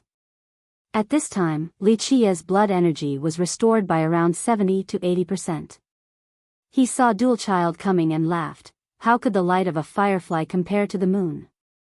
With that, he used his world seal. Buzz! The moment the world seal appeared, an old tree emerged at the same time. It wasn't overly large, but it seemed to be rooted in the world. Boom! Multiple immortal rays opened behind its back just like a peacock spreading its tail. This old tree and its brilliance stopped Dual Child's attack. The brilliance then swept downward just like a fan. Dual Child was shocked and immediately used his weapons for protection. However, he was still blown flying and spurted blood. What is that? Many people raised their eyes to see Dual Child still being swept away under his weapon's protection by this fan. Isn't that the peacock tree? Just a moment later, someone finally recognized the old tree and exclaimed. The peacock tree? That's impossible, isn't it still at the peacock land right now? How did it get here? Plus, after an ancestral tree takes roots with the earth, it can't leave anymore. Many people were astonished at recognizing it. Look over at the peacock land. One ancestor ordered right away. They changed the direction of their heavenly mirror. However, the mirror showed that the peacock tree was still growing on its territory. Alas, the peacock tree back at the Broken God Cliff was completely identical as well. 2 peacock trees, what is going on? People became quite confused. An identical tree came out of nowhere, even the masters couldn't tell which one was real or not outside of their location. The 5 copies earlier of the masters were already shocking enough. This addition only added to the crowd's astonishment. Is this a Tao avatar of the peacock tree? One expert wondered. I don't think so. A Treant ancestor replied, once an ancestral tree takes root, it is just that. No Tao avatar is available. Of course, people didn't know that this was the amazing property of the world seal. After curing the tree, Wuxia has garnered its agreement, so he made a mark of the tree with his world seal. This meant that he could summon it to fight for him wherever. There was still a disparity between this copy and the real thing. After all, peacock was an ancestral tree. Nevertheless, this copy was still stronger than an immortal emperor true treasure, so Dual Child was still blown away despite having a true treasure's protection. Stop, don't attack anymore. At this time, Fengyun shouted while looking at the peacock tree in the sky with a grave expression. The group immediately stopped and their copies stopped as well. This was the weakness of parallel space. If one were to stop fighting or run, the copies would stop. Of course, this clear weakness isn't present in the higher level technique, parallel displacement. The group stopped cautiously and stared at their copy. They slowly retreated and maintained a sufficient gap. At this time, they didn't dare to act recklessly at all. Though the copies wouldn't attack them, their expression wasn't good either since they were staring at the peacock tree in the sky. Okay, warm-up is over. Time to take it up a notch. Wuxia smiled after seeing the group stopping their attack. He recalled parallel space and the 5 copies disappeared instantly. At this time, his foes had nothing to say. Even a legendary god king like Ling Fengyun remained quiet. They understood that they were in a precarious situation today. Wuxia could casually take out methods to suppress them like this so his killing move might end with their doom. They felt a tinge of regrets. If they knew he was so terrible, they wouldn't have crawled out at all. It was better to obediently tuck their tail between their legs back in their cave. Alas, it was useless now. The feud knot has been tied, they were arrows that have shot from the bow. There was no coming back. The quiet spectators everywhere had no ways of solving this circumstance either. Wuxia had the absolute upper hand. What other methods could anyone use to subdue him? Even the invincible characters mused back and forth. The only way was to prostrate and beg for forgiveness and mercy. Other than that, there was nothing else the group of 5 could do to leave the broken god cliff alive. What else is Wuxia capable of? The masters outside the cliff were creeped out by his ability to summon another peacock tree. At the same time, many existences were drowned in fear while others celebrated the fact that they weren't his enemies. This was when everyone realized that Wuxia was still holding back when dealing with Meng Zhentian's group. How do you all want to die? Wuxia smirked while staring at his foes and their stoic demeanor. Shen Mengtian and the others were silent. They had the courage to fight a bit earlier but that was gone now. Alas, it was impossible for them to beg for forgiveness. Giving up their pride was even more painful than dying.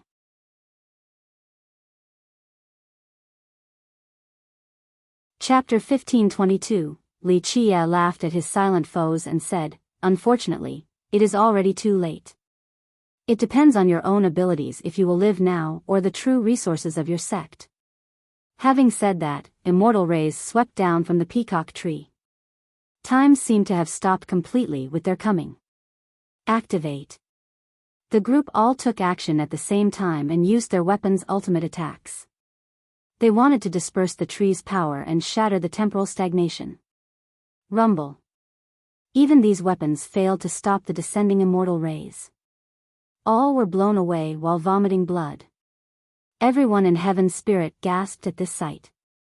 Even these so-called assailants couldn't withstand the attack. Unfortunately, you're not real assailants. Wuxia laughed at them again. In a short time, they all turned pale. This was the power of a tree father, so there was a great disparity. Moreover, they had just fought earlier, so their blood energy was depleted. Ling Fengyun was doing better than the rest, so he was only pushed backward and weren't injured, unlike the rest.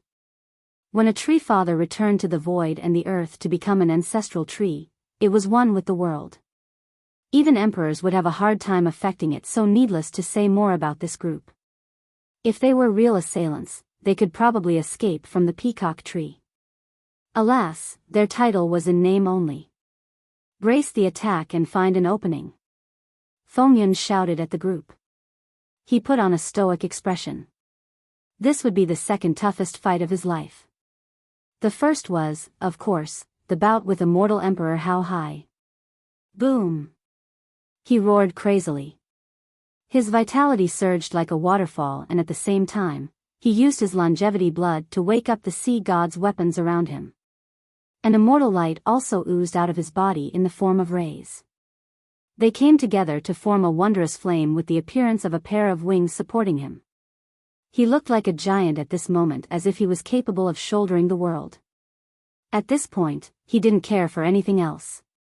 If he didn't go all out right now, there was no chance of leaving this place alive today. Come, show me how strong you really are. With an engulfing aura, he was much more powerful and ferocious compared to his allies. His domineering presence had no bounds. This was the temperament of an emperor assailant. Once again, he wasn't a real one, but many accepted his title and achievements, including the peak existences. This is Ling Fengyan's true power. Just his cultivation alone could probably take on 2 Stygian monarchs. Even the masters outside of the cliff said with emotions. I heard you borrowed an immortal emperor true treasure from the Gu Chun's 4 branches to fight against immortal emperor How High back then. Unfortunately, you won't be so lucky today. Plus, I'm not the emperor. He didn't use his true fate weapon because he appreciated your talents and achievements, so you were able to make it to 200 moves. I'm afraid your death is certain today though. Alas, Li Qie paused for a bit before making a proposal. Like you have said before about your love for talents, I have it as well. Submit to me and not only will I spare you life, I will show you the way so that you can become a true emperor assailant. Everyone in the world was stunned after hearing this. There was no doubt that Li Qie wouldn't spare the others, but he was willing to spare Ling Fengyan. They all waited for Fengyan's answer with bated breath.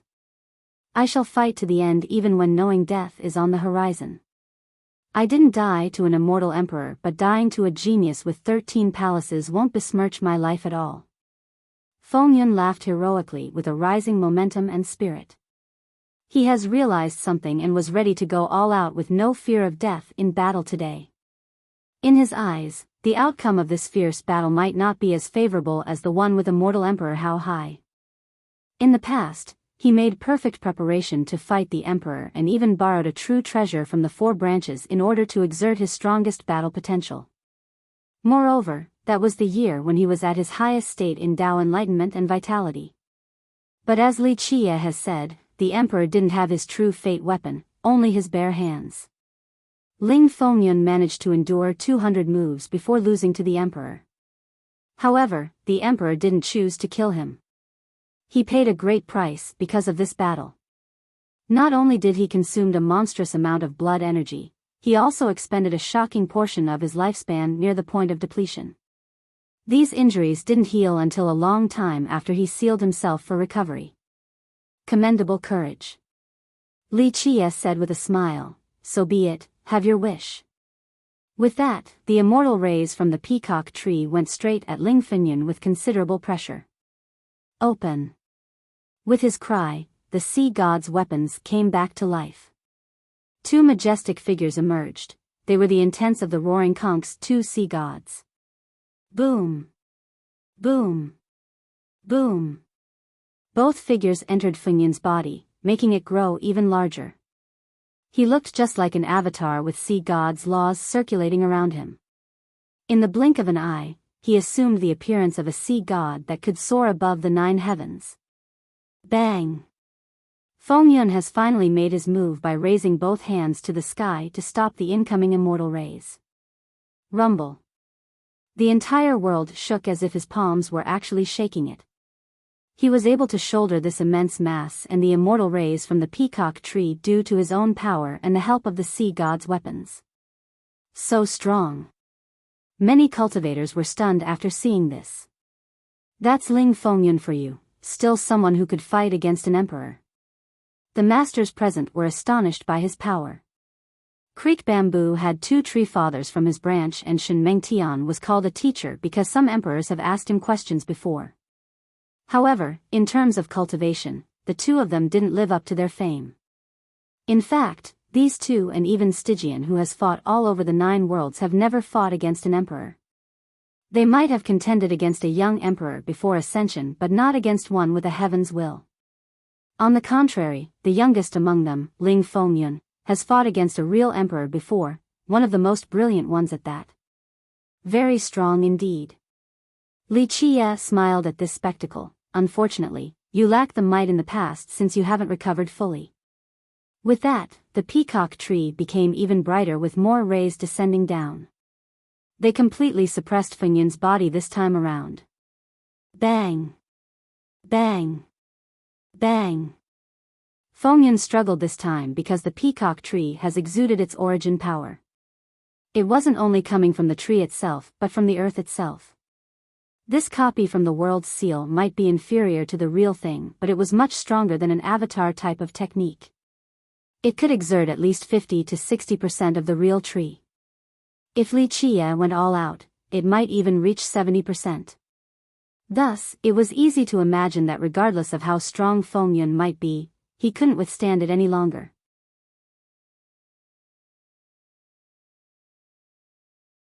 Chapter 1523. Fengyun's body was twisting under the suppressive immortal rays. People could even hear his bones creaking as if his entire frame was about to be crushed. The rest of the group glanced at each other before shouting, "Brother Fengyun, we're coming." Shenmeng Tian, Creek Bamboo Immortal, Stygian Monarch, and Imperial Dual Child all rushed forward with their divine weapons. Rumble. They gathered all of their power together into the mightiest wave to stop the incoming rays. Their blood energies have turned into fiery wings as well after borrowing their legion's vitality. Due to their teamwork and the invincible weapons, they actually managed to stop the peacock tree suppression. They didn't lend their assistance out of camaraderie, it was because they were on the same side. Their deaths would be next after Ling Fengyun falls. Boom! Heaven Spirit itself had difficulty breathing under the blinding suppression of the tree. The 5 of them struggled to hold on. If this course continued, they wouldn't last much longer. A little capable. Li Chia wasn't in a hurry to end this after seeing the group manage to resist a bit longer. Although Dualchild's group tried their best with their divine weapons and could stop the immortal rays, they couldn't retaliate at all. Their vitality was gradually depleting. This was the aspect where they were much inferior to Ling Fengyun. He could last much longer due to his vigorous constitution. Even when they borrowed the blood energy of their legions, it still only belonged to a group of juniors with weaker cultivations. This only acted as a temporary form of replenishment and couldn't let them fight a prolonged battle. They were still safe and sound, but the group was actually suffering and turned pale. If this continued, their borrowed vitality would deplete in a short time. Creek Bamboo hastily communicated with the others, "Brothers, we must run." "How?" Dual Child replied, "It's not just the peacock tree. Once we try to run, Li Chia will seal the area." They knew now that Li Chia hasn't used his full power. This peacock tree was only part of his arsenal, yet it was already enough to leave them helpless. Once they tried to run, he would use even more means to kill them. Creek Bamboo gravely responded, "I have a backup plan from the ancestral Terra, but I need Brother Shin's divine reflection, your treasure, Brother Stygian." The 2 were moved after hearing this. Shenmeng Tian didn't use his reflection fully just yet while the monarch was using a different weapon and not the ancient weapon from the spirit abyss. "Okay, brother, go for it. We know what to do." The 3 of them reached an agreement. Creek Bamboo emphasized, "We must pay a heavy price to leave this place alive." The other 2's eyes darted at each other. They understood what this heavy price meant. Just do it. As long as we can live, there is still a future. Stygian nodded solemnly. Boom! Creek Bamboo's body shot out a bloody light. A supreme law was created within just like an all-devouring vortex. "Ah!" Screams echoed left and right. The experts who came here with Creek Bamboo began to break down. All of their essences were devoured by him. "Ah!" More cries of anguish came about. Both the legions from the Dream Empyrean and the Spirit Abyss collapsed into bloody mists. These essences then entered the respective leaders. Such a development shocked the spectators. The juniors were here to lend their blood to their ancestors, but now, these ancestors instantly took everything from their legions. It was the same as dissecting a chicken for an egg or draining a pond for the fish. Ling Fengyun quietly sighed. He understood what they wanted to do. Buzz! After devouring the essences of the legions, the 3's vitality erupted several times. They were greatly replenished at this moment. However, they didn't attack Li Chia right away. Bang! At the ancestral Terra, a divine ray shot to the sky. A tree swayed back and forth before shattering the sky vault in order to open a door.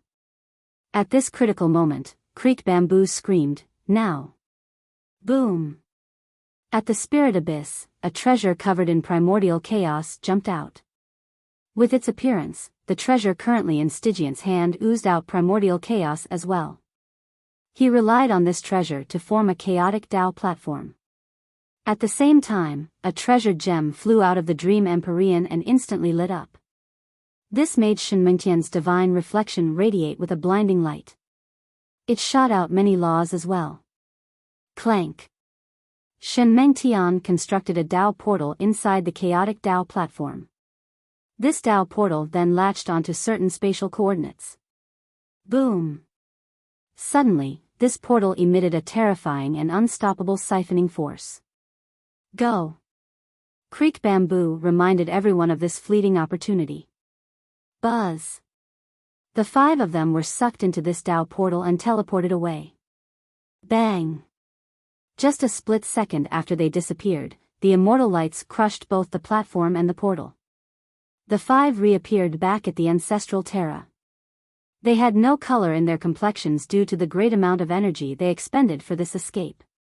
They were still shaken with fear and couldn't speak at all. They got away?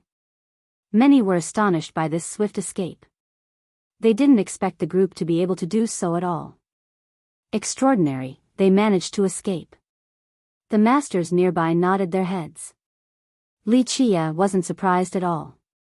He softly smiled and stared at the treasure doused in primordial chaos in the abyss as well as the gentle gem near the empyrean and stated, "It wouldn't be so easy to find them if they remained hidden. Not bad, it is time for me to destroy the ancestral Terra and harvest." Soon after these words came out, the group who made it back to the Terra were speechless like dogs that have lost their masters. They didn't dare to leave this area at all. There was no location safer than here right now. After all, it was still under the protection of 3 ancestral trees. If it was any other place, Li Chia might be able to penetrate the defenses easily. Li Chia's declaration shocked both the experts watching through their mirrors and the masters nearby. At this moment, they realized that he was aiming for the Terra and Abyss as well.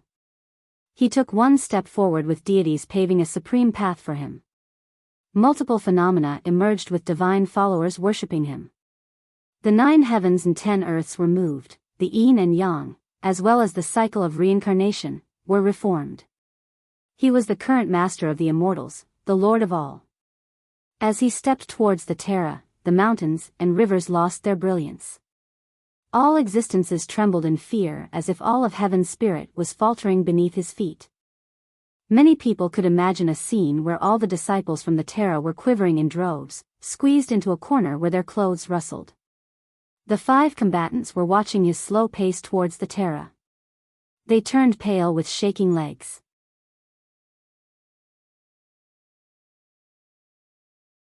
Chapter 1524. The ancestral Terra was a lineage with 3 tree fathers, one of the strongest in heaven's spirit. It stood out among the Treants and was considered to be the safest area in the world. It was a large landmass residing inside the Jade Sea that spanned tens of millions of miles. Such a continent was nothing in the other 8 worlds. However, it was extremely luxurious in heaven's spirit.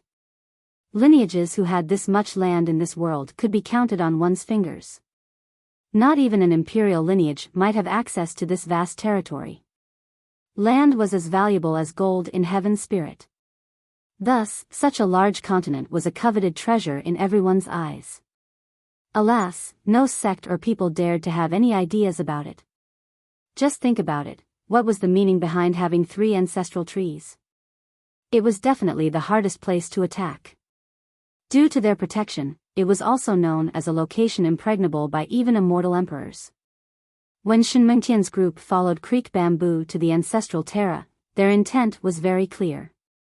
They wanted to use this supreme defense to avoid Li Chia. As long as they stayed in this place, there was no way Li Chia could attack. At this moment, countless experts watched as Li Chia approached the Terra. He was walking on a supreme path with each step crossing one world. He soon traversed one domain after another, allowing him to travel from the broken god cliff to the ancestral Terra. The entire Terra was without a single sound. It was as if all of its disciples and creatures were hiding in their nests. Just imagine this scene. This was a mighty lineage with absolute power, capable of calling for rain and winds in heaven's spirit. Only an imperial lineage with an emperor present would dare to oppose them. Alas, the imperious sect has turned into a turtle that shrank into its shell. Its disciples didn't dare to exit the main gate.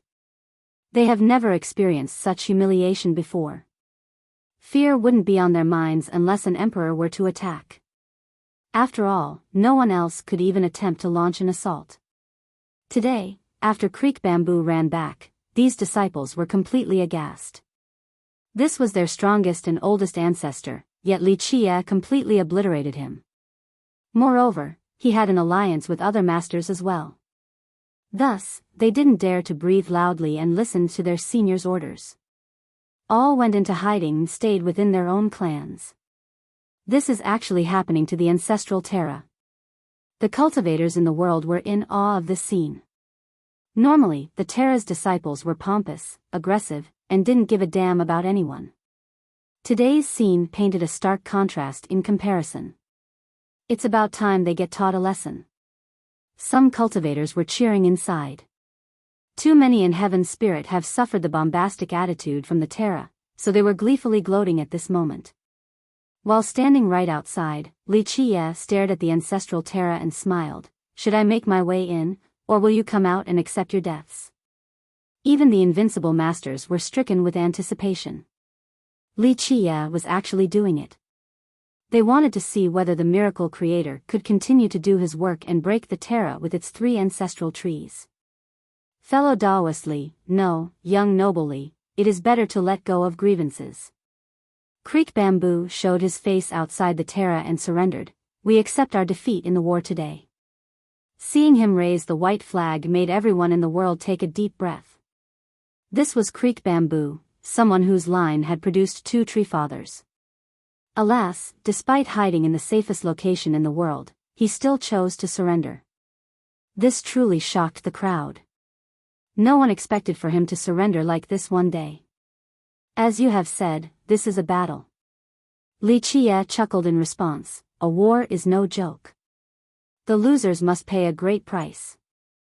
Creek Bamboo hesitated for a moment before acquiescing. What price do you desire, young noble Li? At this time, they had no other choice. It was either to fight Wuxia to the very end or negotiate the conditions after losing completely. Wuxia freely stated, what I want. I'm afraid you can't make this decision or satisfy me. Young noble Li, what do you want? Shen Mengtian and Stygian came out as well. Wuxia smirked before taking his time answering, what I want isn't too outrageous. 1. All of you will commit suicide, this demand is too unreasonable.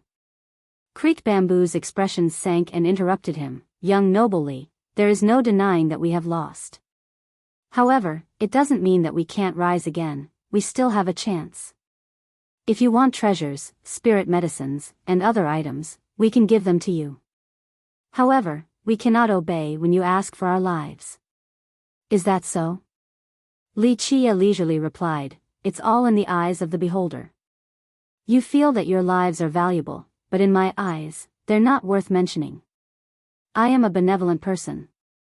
He grinned, I'm giving you one last chance right now. I don't mind if you still resist either. I shall trample your ancestral Terra, Spirit Abyss, and the Dream Empyrean. Remember, this is war, and since you have chosen this path, you must pay the price. The faces of the 3 turned quite ugly, but they didn't have a response. I'll make the deal with you. Ling Fengyun appeared and slowly spoke after hearing Wuxia's condition. I can let you do as you please, but you must spare the roaring conch. He walked out without any resistance and surrendered completely to Wuxia. A war can't end that easily. I have given you a chance before the fight started, but you didn't value it. Wuxia looked at him and smiled. The roaring conch chose to oppose me, so they must pay as well. Well, Ling Fengyun's expression sank after hearing this. You can feel that I'm being too harsh. Wuxia added, but remember, I am the one in the position to talk about conditions while all of you are fish on a chopping block. Since you chose to surrender, I won't massacre and annihilate the roaring conch completely. Nevertheless, they must still pay a great price.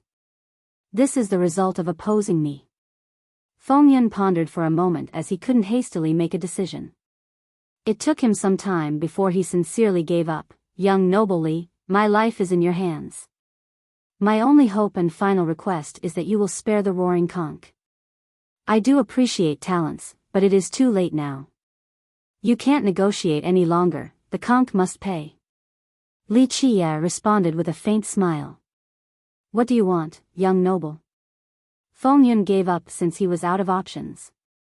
It was either a fight to the death or surrender. The roaring conch. Li Qie calmly said, I can spare its disciples, but I want the conch. Of course, if they oppose me, there will be no mercy. Feng Yun blurted, impossible. Once again, I am the one giving you a choice. You can choose to die fighting and I'll annihilate the roaring conch.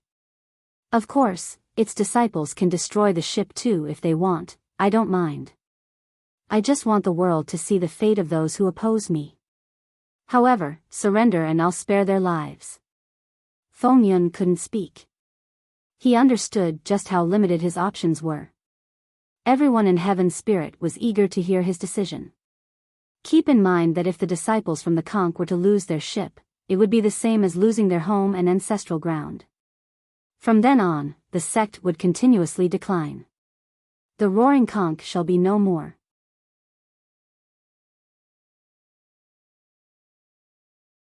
Chapter 1525. Li Qie smiled casually while looking at the hesitating Feng Yun. My patience is limited, don't make me wait. Answer now or wait for the destruction of the roaring conch. Feng Yun gritted his teeth before answering with a serious tone. Fine, I agree to surrender. The roaring conch will be yours as well, but you must spare its disciples. Li Qie flatly replied, I won't trouble the obedient, but any resistance shall be put down without mercy. Feng Yun had no response. He wasn't an ancestor from there, so he couldn't force all of its disciples to give up. This was the best that he could do. Heaven's spirit was silenced by this scene. Many people became sentimental at the ultimate fate of this fallen hero. Even though he has surrendered, no one would mock or look down on him. He simply came this time at the beseech of the roaring conch. He still acted honorably before this outcome and could fight to the end if he didn't care for the roaring conch's fate. If he were to die in battle, his name would still spread to the future generations. However, he chose to give up. Everyone understood that he would die anyway, but he still chose this disgraceful exit in order to save the conch's disciples despite not being from the sect. Thus, many found his submission to be worthy of admiration and respect instead of scorn. He didn't say anything else and quietly stood to the side while waiting for Li Qie to make his decision. In the past, his battle with immortal Emperor Hao Hai was only a personal bout. However, the battle today was due to grievances between the conch and Li Qie, so he had no other choice. He quietly lamented. During his youth, the conch saved his life, so today, he shall pay it back to the sect. Have you all made up your minds yet? Li Qie glanced at Creek Bamboo's group and chuckled. I have nothing to choose. Li Qie, if you want to kill me, my only response is to fight. I refuse to surrender. Dual Child laughed and was the first to respond. He didn't have any options either unless there was a place in the world where he could hide from Li Qie's pursuit. Otherwise, Li Qie wouldn't spare him. Compared to Creek Bamboo, Dual Child was able to let it go since he was alone without any worries or restraints. Even if he were to die in battle, it would be his personal problem. A bit brave, not dishonoring your father's prestige at least. Li Qie smiled at him. Time waits for no one. Li Qie then stared at the other three. Make your decisions. The three promptly glanced at each other to read their intents. They cherished their lives and feared death. After all, living a crappy life was still better than dying honorably in their eyes. Alas, it was time for them to make their choice under the eager eyes of the spectators. If you all wish to fight, we can fight together. Dual Child laughed while the three couldn't make up their minds. Among the 5 masters right now, Dual Child chose to fight while Ling Fengyun chose to surrender. However, these 3 weren't the same as Dual Child since he was completely untethered and the only one responsible for his actions. Young noble Li, very well. In the end, Stygian made his choice. The winner takes all. We have lost today, so I agree to kill myself. However, you must spare the spirit abyss. I'm afraid you misunderstood me. Li Chia said with a smile. Before the battle, I could have accepted your appeal via suicide, but it is too late now. Your life is worthless after losing. However, if you wish, I can give you some conditions. First, commit suicide. Second, hand over your treasure. Third, hand over the abyss just like the conch. With that, I will not massacre your future generations. With that, he pointed at the treasure floating above the abyss. That's impossible. The monarch immediately refused. Li Chia elaborated, remember, I'm giving you the choice. None of you are qualified to negotiate with me. I can kill everyone along with your sections. However, since I am a benevolent person, I'm simply giving your future generations a chance. Shortly after, the three's expressions turned unsightly to the extreme. The same goes for you, Creek Bamboo. I will spare you future generations if you commit suicide and hand over the ancestral Terra. Shen Mengtian as well. Hand over the jade and the Empyrean's ancestral ground and I shall show mercy to your children. Shen Mengtian shouted, you are pushing us too far. Such conditions made it impossible for him to accept. The jade was a priceless treasure. Even though he has cultivated his divine reflection to its limit, the jade itself greatly helped him. Because of it, he was able to calculate the karmic and samsara cycles. This was the reason why even emperors would ask him about certain things. Moreover, losing the ancestral ground meant that his disciples would lose their home. From then on, the dream Empyrean would be no more. The end result for me is the same regardless of your choice since I can still kill everyone and take your treasures. Li Chia leisurely smiled. The only reason why I am giving you a choice is that I don't want to massacre too many people. Unfortunately. He gently shook his head. As ancestors, you didn't think about your descendants. This is a disaster you brought upon them, so when I destroy your sects, do not blame me for being ruthless. I have given you a chance. Creek Bamboo coldly uttered, Li Chia, not everything will go the way you want. In his eyes, if it was only him committing suicide, he could still accept this in order to barter some peace for the Terra. However, asking them to leave their ancestral ground was impossible unless he killed all of them. You still think your Terra is unbreakable, right? I know, you are still very optimistic with 3 ancestral trees. I think that you aren't the only one either. Even Shen Mengtian and Stygian might have this thought. Li Chia, strong you may be, but don't forget that you're still not an emperor. Creek Bamboo continued, if you are willing to spare my ancestral Terra, I will agree to some other conditions. Li Chia chuckled in response, since it looks like you have made your choice, it's time for us to end this. Watch as I destroy your Terra. In that case, we'll fight to the end. Dualchild laughed and told the other two, I don't believe that he can break the defense of 3 ancestral trees. Dualchild wanted to fight to the death from the very beginning, so he naturally wanted the others to join him. In his mind, there was still a chance to reverse the tide, especially with the Terra right behind him. Yes. Brother Creek Bamboo, maybe we can kill him with the 3 ancestral trees. Shen Mengtian bit his lips and made up his mind. They might as well go all out. Since they couldn't accept his conditions, they must fight to the end despite the very small chance of winning even with the help of 3 ancestral trees. At the very least, there was still a glimmer of hope. Creek Bamboo was hesitant because the battlefield was right at his sect, but he didn't have any other option. Li Chia, your aggression is to blame for this. He made up his mind as well, we'll take you on then. Our ancestral Terra has never been afraid of trouble. Come, we'll wait for you. Having said that, the group disappeared back into the Terra. They wanted to wait for him to begin his assault before delivering a fatal blow. A spectator murmured, can Li Chia really destroy the Terra?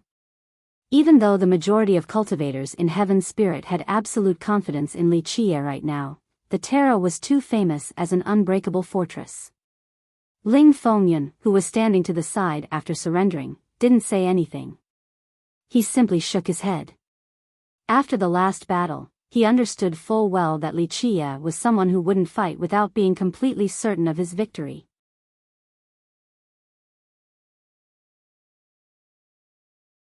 Chapter 1526. At this moment, Li Qie smiled and stepped into the ancestral terra. Hearts skipped a beat and all experts became unavoidably tense. They weren't nervous for Li Qie but for the terra instead. Despite its defensive fame, when Li Qie was walking forward, everyone certainly felt that he could actually break through. They didn't know why they had such confidence in him though. Rumble. One wave of defensive perimeter rose after another. It resulted in a blindingly dazzling scene. Universal laws poured down like the waterfalls. Treefather's runes drowned the terra like a protective ocean. Just a minor trick, can't reach the apex. Li Qie laughed. His 13 palaces emitted their golden light and illuminated the world. In a split second, his inner physiques shined as well. The void imperfection and hell suppression physiques erupted instantly. He was able to dodge all the laws and powers while crushing everything else. Just imagine, the terra's power and law were dodged and destroyed at the same time by his two physiques. Bang! Bang! Bang! These perimeters shattered into pieces before Li Qie's mighty strength. The terra began to quake as mountains were being trampled by him. The buildings and temples weren't spared either. Whoosh! Whoosh! Whoosh! In many locations at the terra, the holy buildings began to emit their sacred power and laws in order to protect their own vicinity. Alas, this wasn't enough to withstand his destructive pressure. These buildings were crushed into ruins. In just a short time, the entire terra was in shambles. Li Qie, stop! Finally, Creek Bamboo and the others couldn't sit still any longer. They roared and the terra paid a great price to activate 3 supreme formations left behind by their tree fathers. The 4 masters tried their best to empower the arrays. They knew full well that if the ancestral terra couldn't stop Li Qie, the Spirit Abyss and Dream Empyrean would face demise as well. Boom! 3 majestic figures emerged in 3 different locations. Their emergence heralded a vigorous and peerless aura. Tree Fathers. Many spectators shouted at their sight. Clank! One of the figures raised a divine sword. When it pointed towards the sky, a sword domain came into being. Billions of sword filled this space as if their descent could slaughter all creatures in the world. Boom! A different figure quickly made a madra with his hands. Next, all of heaven's spirit seemed to have turned into a mountain and was held by this figure. When this destructive madra came down, it carried the might of an entire world. Any existence would be crushed to a pulp before this power. Clang! A bell echoed across the 9 heavens. Next, the last figure controlled a large bell that came flying towards Li Qie. It seemed capable of devouring everything. Nothing could escape and once trapped, they would be refined underneath immediately. These 3 formations were left behind by the terra's tree fathers. When the formations were activated to the limit, the tree fathers would appear. All of them instantly tried to kill Li Qie after taking form. The 3 waves of power ravaged the world. Any existence would tremble and become powerless in face of this. Not bad. Li Qie laughed and unleashed his world seal. Boom! A strike crossed the sky. 3,000 worlds trembled because of it. One could see countless yin-yang fish rising to the sky. They formed a huge city, majestic and towering across the ages. It instantly blocked the attacks from the tree fathers. Bang! The resulting impact affected all of heaven's spirit. A huge tsunami was the result. 10 worlds yin-yang fish citadel. This was the ultimate blow of the yin-yang immortal refinement mirror, a wondrous defensive line. Clank, clank, clank. The swords, bell, and mountain were still crazily coming in order to destroy this citadel. That's a heavenly annihilation, right? Many experts exclaimed in shock after feeling the power of the citadel. While the three formations were going wild, another heavenly annihilation descended. It was accompanied by sonorous roars, screeches, and hymns. A divine fish, immortal whale, heavenly rat, Kuei king, punishing serpent. 9 supreme figures emerged. These were immortal beasts visiting this world. Their primal and terrible auras engulfed the entire area. All the beasts and birds in the world screamed before dropping to the ground, not daring to move at all. Bang! The 9 beasts came killing towards the 3 great formations. The ancestral Terra seemed so insignificant before this strike, like a tiny boat caught in a storm. 9 Grand Supremes. This was the heavenly annihilation of an immortal emperor, true treasure, divine beast Zither.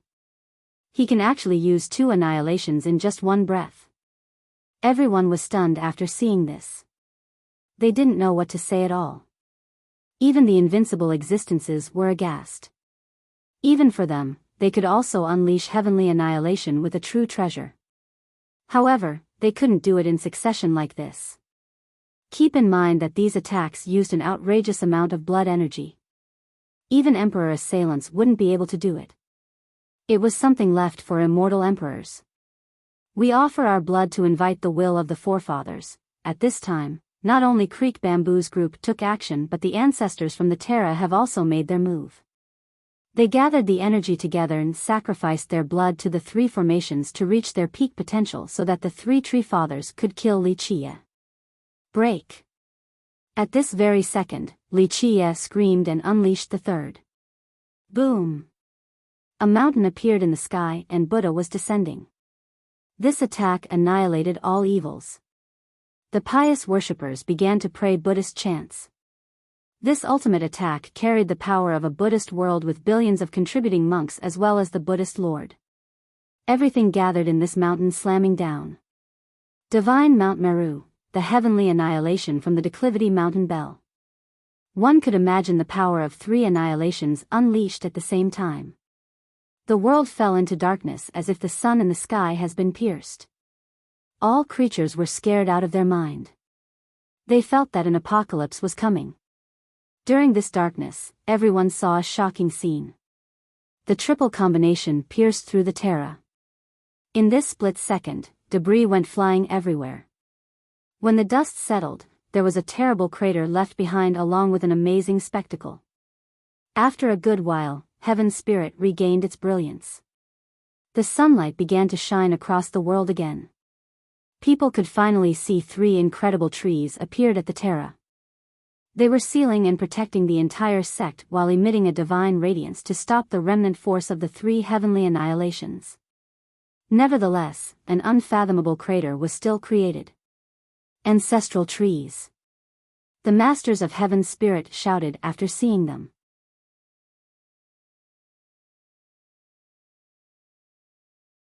Chapter 1527. Seeing the 3 ancestral trees standing in the middle of the world protecting the ancestral Terra suddenly made many people feel relieved. They were considerably old, yet their life force was still plentiful. It looked as if they could live for another 1,000,000 years. Heaven's spirit found peace with their coming. It seemed that as long as they were around, both the ancestral Terra and Heaven's spirit would be perfectly fine. Our ancestral trees. The disciples from the Terra jubilated after seeing these trees. In their eyes, as long as the trees were around, they would never falter regardless of who they were facing. With the apocalypse caused by the 3 heavenly annihilations, there were many craters now surrounding the Terra. The main region was still protected by the trees. They became invincible the moment they took root and became one with the earth, allowing them to have the same power as when they were alive. They've finally awakened. Creek Bamboo and the others heaved a sigh of relief. Everything would be fine now. Ancestral trees didn't wake up so easily unless their lineage was about to face an existential crisis. The 3 annihilations could be considered as such and would have wiped out the Terra completely. So that's an ancestral tree. Many experts in Heaven's spirit were in awe. The masters became emotional as well. Even emperors might not be able to break through these awakened trees at the Terra unless they were willing to pay an exorbitant cost. Some people took a deep breath. This was the true power of the Terra, no wonder why their disciples would act so arrogant. They really had the backing to do so. After all, too few sects enjoyed this privilege like the Terra.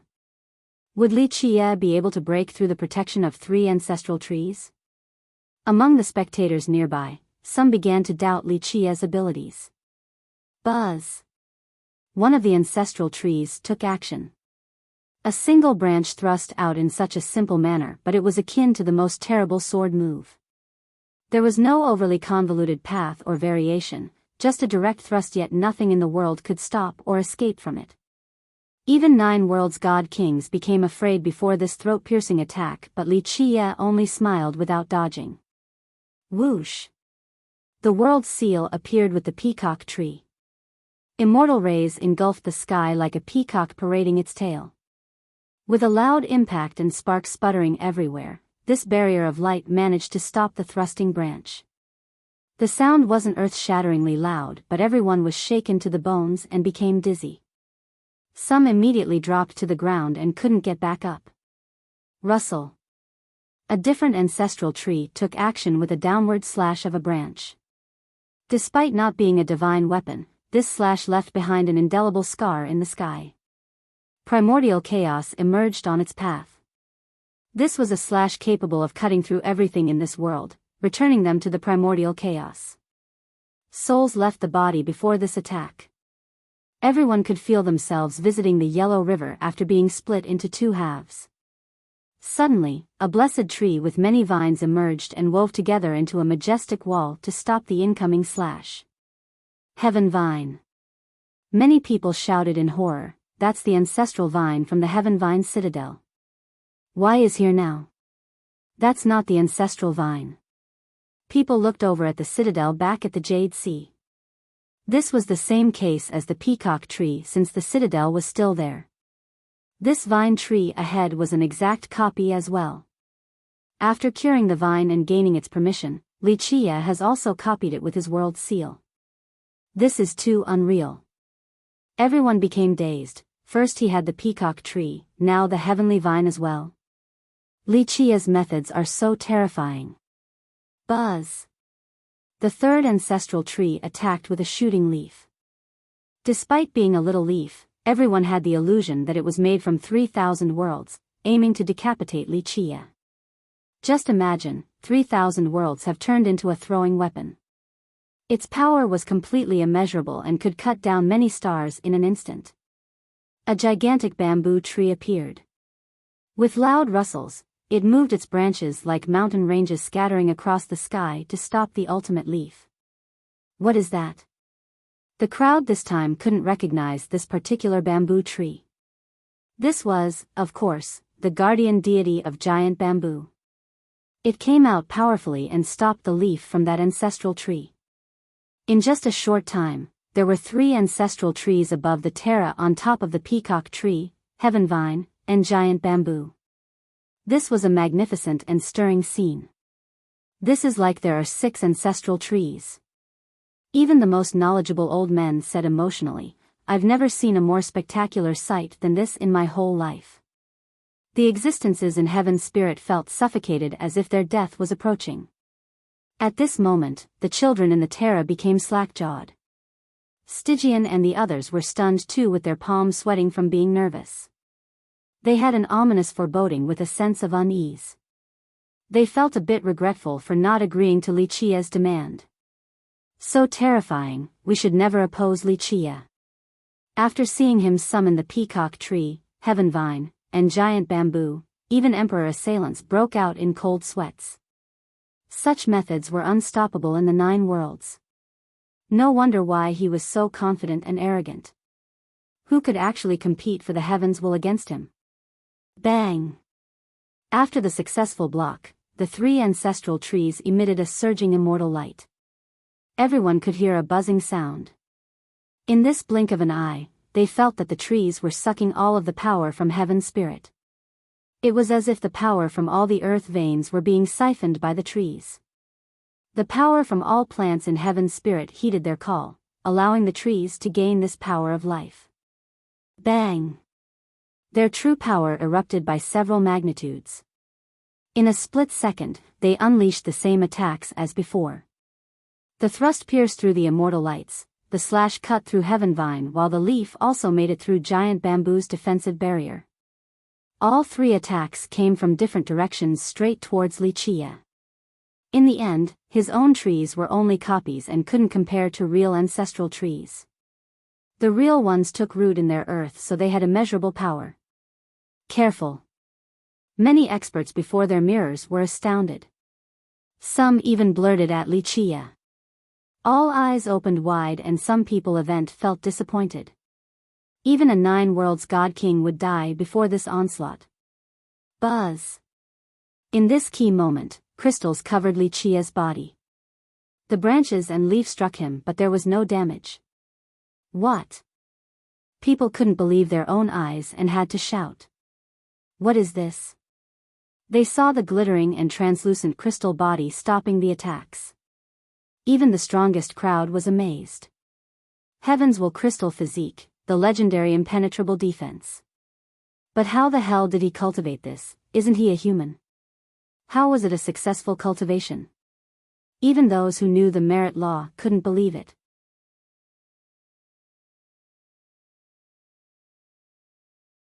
Chapter 1528. The 2 branches and leaf from the 3 ancestral trees could make short work of a 9 worlds god king. However, Wuxia's shiny body under the protection of the crystal physique was impervious even against the ancestral trees. They simply couldn't break through. Whoosh! They tried again with the thickest branches, this time in the most destructive blow. In a split second, it was as if 3 tree fathers were attacking themselves. The branches acted like palms deriving wondrous laws to kill Wuxia. The grand Tao cracked beneath this attack. All of heaven's spirit suffered earthquakes. The strongest wouldn't be able to escape this disaster unless they were an immortal emperor. However, the shiny light continued to flow on Wuxia's body. He was completely unharmed. Heaven's will crystal physique, untouchable even by emperors. How the hell did a human like Wuxia cultivate this supreme art from the golem race? An invincible character exclaimed emotionally. Another powerful being predicted, I wonder how long his physique can last. If it is on the same level as immortal Emperor Jingyu, it will completely surpass even a grand completion indestructible diamond physique. Wuxia chuckled while looking at the trees. Anything else? Go for it. He was completely unbeatable with the crystal physique, since the trees couldn't kill him as long as it was activated. The Stygian monarchs group inside the Terra was astonished as well. They didn't expect Wuxia to have such an invincible art like the crystal physique. This allowed him to always be in an unlosable position. Ling Fengyun sighed as well. Wuxia's power has far exceeded their expectation. It looked like they have underestimated him the entire time. Whoosh! 3 more branches stretched out from the trees just like laws. They came together to form a portal. When this portal opened, it looked like a world of primordial chaos. It was profound and dark with primal energy. It was as if this place has never been visited by man before. Banishment, it's a high-level spatial banishment. Even the strongest was alarmed to see this world behind the portal. Once banished to this space, even they wouldn't be able to return right away. While being lost inside, even a 9 worlds god king might take anywhere from 10 to 1,000 years to come back. This was the reason why the strong masters in the crowd were stunned. Bang! A wave emanated from this portal and rushed towards Wuxia. This spatial wave wanted to drown him and left him nowhere to run. The experts understood what the ancestral trees wanted to do instantly. Wuxia has used the crystal physique, so they couldn't kill him. The only thing possible in this situation was to banish him so that he wouldn't be able to return. Wuxia didn't bother avoiding this and smiled. Want to play with space? Very well, we'll see who is better. With that, the 13 palaces suppressing heaven's spirit quaked. It looked as if the coordinates of the world were visible and they locked onto a particular one. Li Qiye slightly pressed down with his palm on space itself. The entire area of the Terra was about to be melted. Even though the Terra had 3 ancestral trees, they still couldn't stop space removal from affecting the Terra. The space outside began to melt, and this directly affected and resonated with the Terra's location. Boom! A different portal opened right outside, like a primal beast wanting to swallow the entire world. Rumble. A vast amount of seawater overcame the Terra with a deafening blast. The entire land started to shake. The maelstrom. The experts shouted in horror. The maelstrom suddenly appeared right outside of the Terra and intended on pulling the sect inside along with the Jade Sea itself. This again, people turned pale while watching this. Li Qiye has used space connection before back at the War Cliff to destroy the Regal Valley by using the maelstrom. Right now, he did it again with more preparation. Because of this, the Terra was still affected despite being protected by the ancestral trees. The portal leading to the deep space banishment shattered. Even though it was very powerful, it was no match for the maelstrom. Boom! Boom! Boom! The Terra was greatly affected by this earth-shattering development. The maelstrom seemed to be extremely hungry and could even bite the stars in the sky. This area fell into a terrible darkness. It was doomsday for the disciples there. Boom! In the midst of this crisis, the trees took action. Branches soared to the sky like waterfalls and poured down countless laws. Each of them turned into a chapter with an ensuing detonation. The chapter emitted an unstoppable divinity and left 3 marks from the trees on this space. Buzz. The space ripped open by Li Qiye began to close. The devouring power of the maelstrom gradually decreased. Not bad at all. Li Qiye smiled and didn't panic while the trees were intending to seal this space. Boom! He attacked again with his world seal by unleashing an annihilation. A terrible karmic flame descended and incinerated all things. The trees activated their most powerful defense, but many of their leaves instantly withered beneath this terrible karmic flame. The defensive line failed to stop the fire completely. Though the flame didn't actually make contact with the Terra, the terrible heat wave seemed to be burning the whole place. Many cultivators couldn't escape in time and were instantly scorched into coals. Karmic Imperial Flame. This was the annihilation of the bright flame cauldron. It contained the karmic flames of the 9 heavens and 10 earths with an unimaginable power. Boom!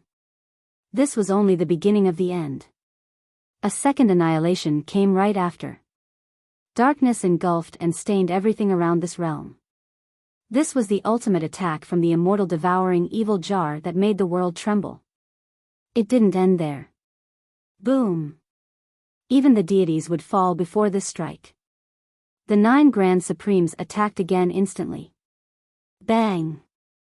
A 4th annihilation came right after.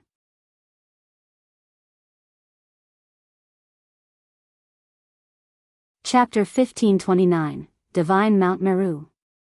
The 4th annihilation came down in the form of a towering mountain as if wanting to shatter everything between the heaven and earth. Clank! A saber hymn echoed in the sky. In the blink of an eye, the 5th annihilation descended with the world seal turning into a one-of-kind saber. Benevolence Prayer. This was the heavenly annihilation of the benevolent saber that had been imprinted to the world seal.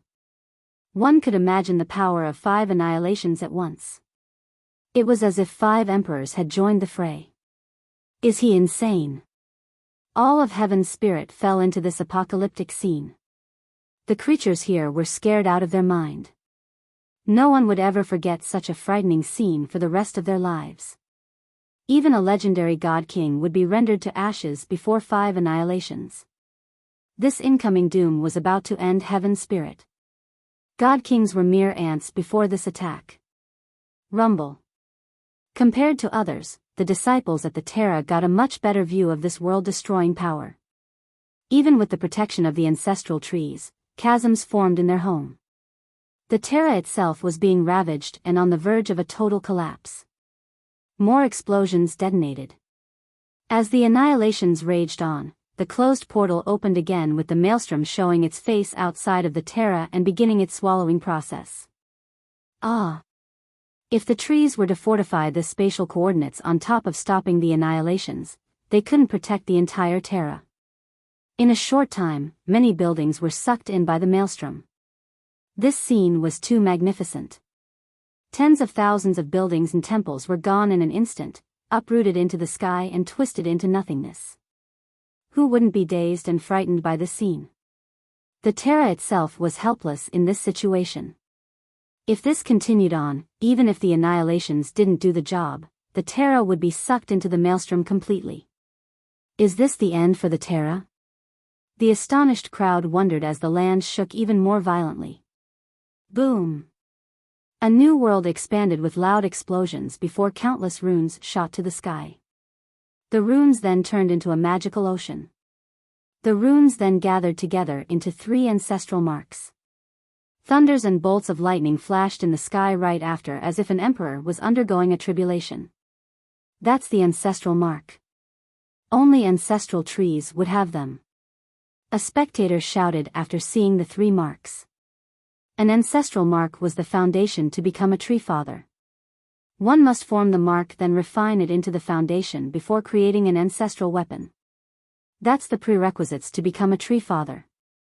However, when a tree father returned to the origin, the ancestral weapon would disperse, unavailable to the future generations. During this juncture of life and death for the Terra, the ancestral trees actually formed their ancestral marks. Anyone would find this unbelievable. A burst of immortal noise resounded. Amazing lights came down and this power engulfed the entire Terra. It was as if a true immortal was now protecting this location. Boom! Under this new power boost, the trees withstood the 5 annihilations while closing the Tao portal. The maelstrom finally disappeared again. The disaster had passed and the world fell into an eerie silence again. The disciples at the Terra still couldn't calm down. Rumble. Under the immortal power, the shattered Terra began to come together. The chasms and craters disappeared in a short time. It had taken on its old and perfect form. Did the ancestral Terra win? One expert regained his wits and asked. Looks like it has survived, but I'm afraid the 3 trees have paid a great price. They won't recover for a while. A Supreme stared at the Terra with a dignified expression. The trees might have survived the calamity but not without cost. They looked spiritless with many leaves and branches drying up. Only the marks floating above them were fine.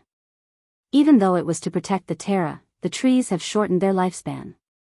An invincible character noticed the clues and said emotionally. Remember that after taking roots with the earth, these trees could live for a long time. However, in order to withstand the 5 annihilations and the maelstrom, the 3 trees exchanged their lifespan to protect the Terra. I'd rather commit suicide than oppose Wuxia. A different master was quite startled. Chills emanated down his spine as he uttered with a pale complexion. This was a place praised to be unconquerable even by immortal emperors. Though Wuxia has yet to take it down, forcing the trees to pay a heavy price was already an incredible and frightening feat for these masters. Opposing Wuxia didn't stop at their own death. It meant that their sects and future generations would be slaughtered by him as well. Ha! We're still alive, our ancestors are invincible. After a long time, the disciples at the Terra cheered, our invincible ancestors shall always protect us. They began to prostrate to worship the ancestral trees. Wuxia wasn't surprised at this outcome at all. He smiled faintly at the trees. Wuxia, you have lost and will never be able to break our ancestral Terra. Be smart and leave instead of opposing us. Creek Bamboo Immortal was crazily happy and shouted at Wuxia. Surviving this calamity made him completely confident. As long as their ancestral trees were around, their sect would be eternal and indestructible. Who says I've lost? Wuxia smiled leisurely. With our ancestral trees around, you will never be able to take us down. It's not too late to leave, otherwise, Creek Bamboo uttered coldly. I pity your ancestral trees. Wuxia chuckled in response. though people say that 2 tree fathers came from your branch, their achievements have absolutely nothing to do with you. You don't even know what your trees want or desire, yet you are standing here boasting? If they could come back to life, the first thing they'll do is crush you to death. You. Creek Bamboo was livid from hearing this and pointed at Wuxia without knowing what to say. Brother Bamboo, no need to argue with this junior. If he wants to speak nonsense, let him. Stygian consoled. The other masters heaved a sigh of relief. They thought that there was a chance now with the trees around. Wuxia, I won't waste words with you. Scram. Creek Bamboo took a deep breath and uttered, it is all in the past, we won't pursue this any further and end this here. Wuxia laughed and said, end it? That's not up to you. Open your dog eyes, watch how I shall destroy your terra. Even the 3 great ancestral trees will only act as nourishment. Having said that, he turned around and disappeared. What? Many people exchanged glance after seeing him gone. Just now, he uttered ferociously about destroying the terra, yet he just got up and leave? That seemed contradictory. It's over like that? The mass was completely lost about his intention. This was the same for Creek Bamboo. However, Wuxia's fierce words earlier made him feel uneasy. Is he concocting some new plans? He paused for a moment before murmuring.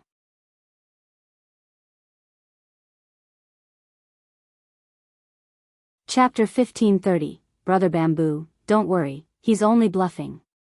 He used all of his methods just now and still failed to break the protection from the 3 ancestral trees. I think he has given up.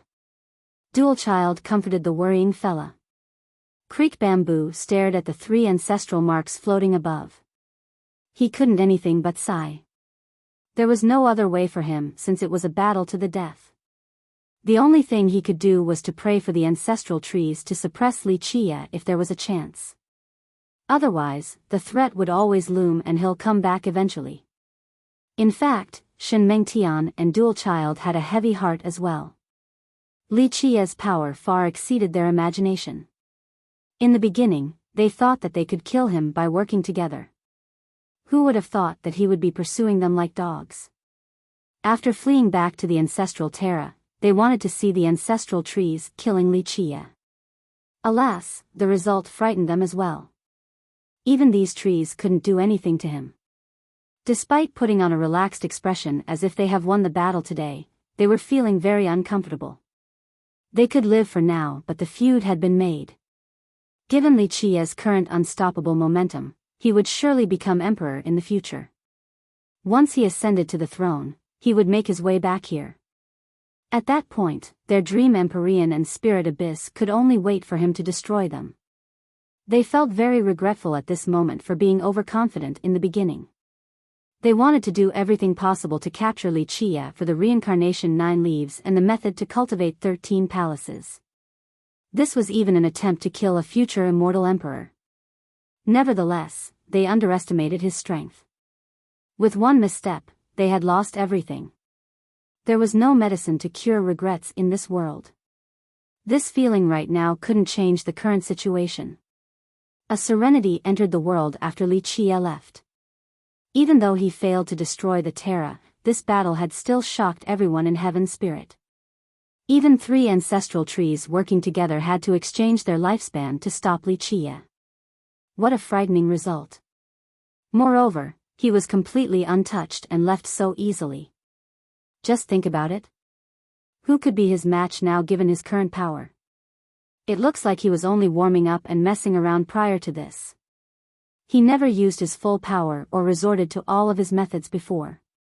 Experts who had seen him fight against Meng Jintian commented softly. This was the moment when previous spectators realized that from beginning to end, Wuxia never considered someone like Meng Jintian as his match. It was all a game to him. Fighting and killing Jintian was only a warm-up. They understood that if Wuxia treated him as an opponent from the start, the moment he went all out, Jintian wouldn't even have the chance to retaliate. He would be decapitated just like Dried Tree Divine Ancestor with just one move.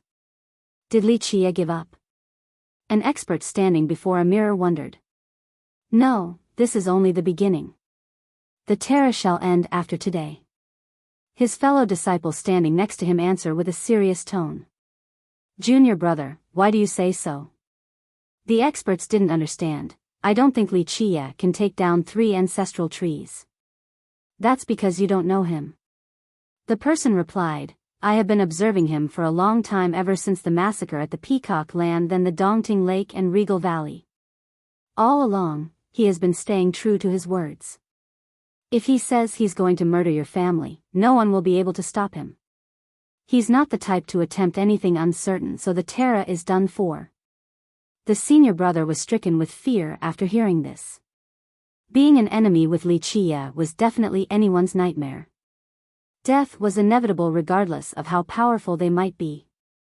Everyone held their breath waiting for Wuxia to take action. However, time passed by and there was no sign of him. Most thought that he has given up. In fact, even the disciples from the Terra became relieved. Their ancestral trees have finally stopped Wuxia, so they cheered. The storm has been weathered. Playtime's over. Alas, their celebration was quickly interrupted by Wuxia's voice echoing across heaven's spirit. He emerged again above the divine tree ridge and everyone could hear his declaration, it's time for my massacre. Poof. Wuxia opened his death chapter. It opened wide and blotted out the entire tree ridge before entering its ground. Rumble. In a short time, countless runes emerged around Godhalt. They came together to form an even bigger chapter over the entire continent. These were the marks from the death chapter left deep underground by Wuxia when he was walking across this continent. Poof. A death energy surged like an unstoppable flood. It poured out and drowned the divine tree ridge. Wuxia used this vast energy to revive the dead in this area. What is he doing? Stygian back at the Terra had a terrible premonition. Boom. Boom. Boom. A burst of explosions resounded like an earthquake vibrating across heaven's spirit. The worst part was the stars falling down in the sky, leaving trails of blaze behind them. In a short time, a new calamity has arrived. Even the sun in the sky was affected and seemed to be on the verge of dropping down. Boom. All of heaven's spirit turned dark. It wasn't because something was swallowing the sunlight, but rather the sun itself was being blotted out. Everyone's mouth was wide opened and they couldn't close it at all. Their soul left their body completely. Both ants and invincible existences were pissing in their pants. After a long time, one master finally murmured, What is that thing? That's the divine tree ridge. Another master answered him after taking a deep breath. An incredible event has happened. The ridge that was lying across Godhalt was now towering above the continent. In the past, when looking down from above, the ridge spanning for endless miles looked like a tree that has fallen on Godhalt. At this moment, it looked like a dried tree standing on top of Godhalt. Meanwhile, the Undying Gate was located right at the base and roots of this tree. What used to be mountain ranges before were now branches on top of this tree. Just think about it, these awesome and behemoth spectacles were mere branches. Just how shocking was this? Despite the majority of the tree being barren, it still covered more than half of heaven's spirit. What the hell? Cultivators stared at the sky in a daze. Just imagine long and thick branches from Godhalt crossing through the large oceans. The size of this tree was beyond measure. Then the legend is true. The divine tree ridge is a giant tree that fell on Godhalt. A real monster of an existence. Even the masters were astounded and became pale with fright. No one believed this legend because they weren't willing to believe that there was such a large tree in this world. Boom. The entire world seemed to have exploded with this deafening blast. At this moment, the dead tree suddenly exuded a boundless green expanse like an ocean spewing out.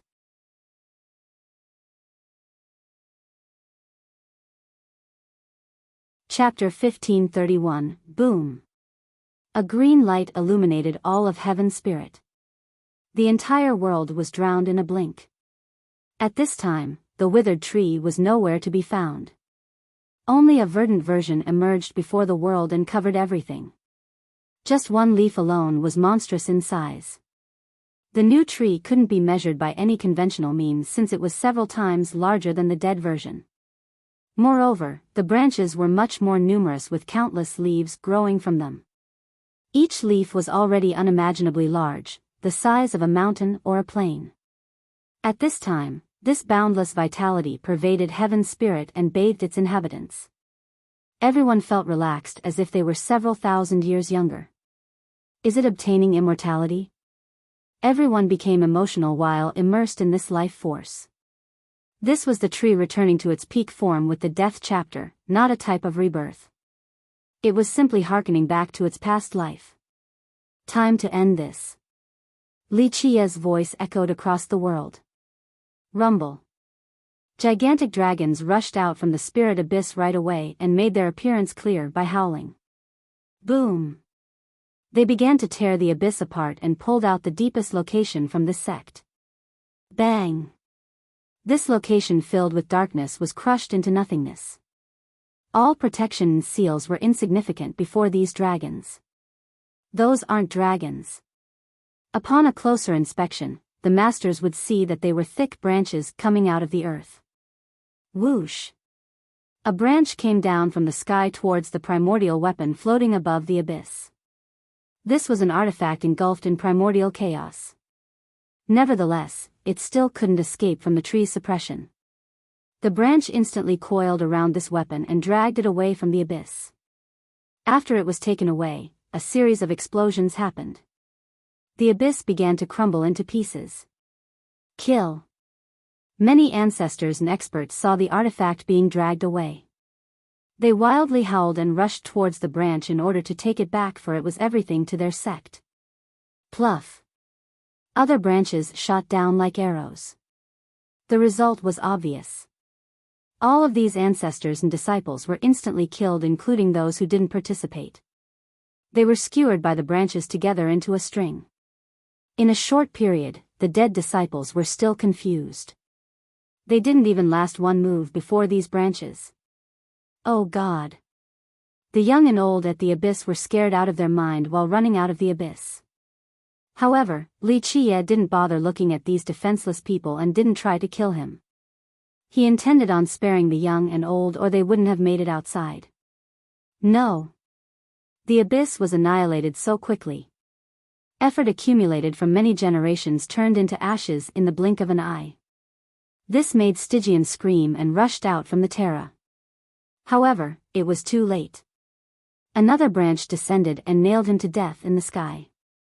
His blood dripped down one drop at a time to the ocean and slowly disappeared. It was an indignant death. Their abyss has experienced countless generations using the advantage of Godhalt. Alas, it was all gone now. All eyes were wide open to see the Stygian monarch being crucified up above. Boom! More detonations resounded with branches coming down and piercing through the dream Empyrean. No! The disciples there were massacred in the same manner. The young and old were spared, but anyone else who has cultivated was killed. Bang! Bang! Bang! The dream Empyrean was torn asunder. The branches then dragged the antique item away as well as the sect's treasury. Die! Shen Mengtian inside the ancestral Terra cried out and soared to the sky to kill these branches. That was the only thing on his mind. Boom! His resistance was futile since he was also nailed to the sky by one of the branches, just like Stygian. Rustle.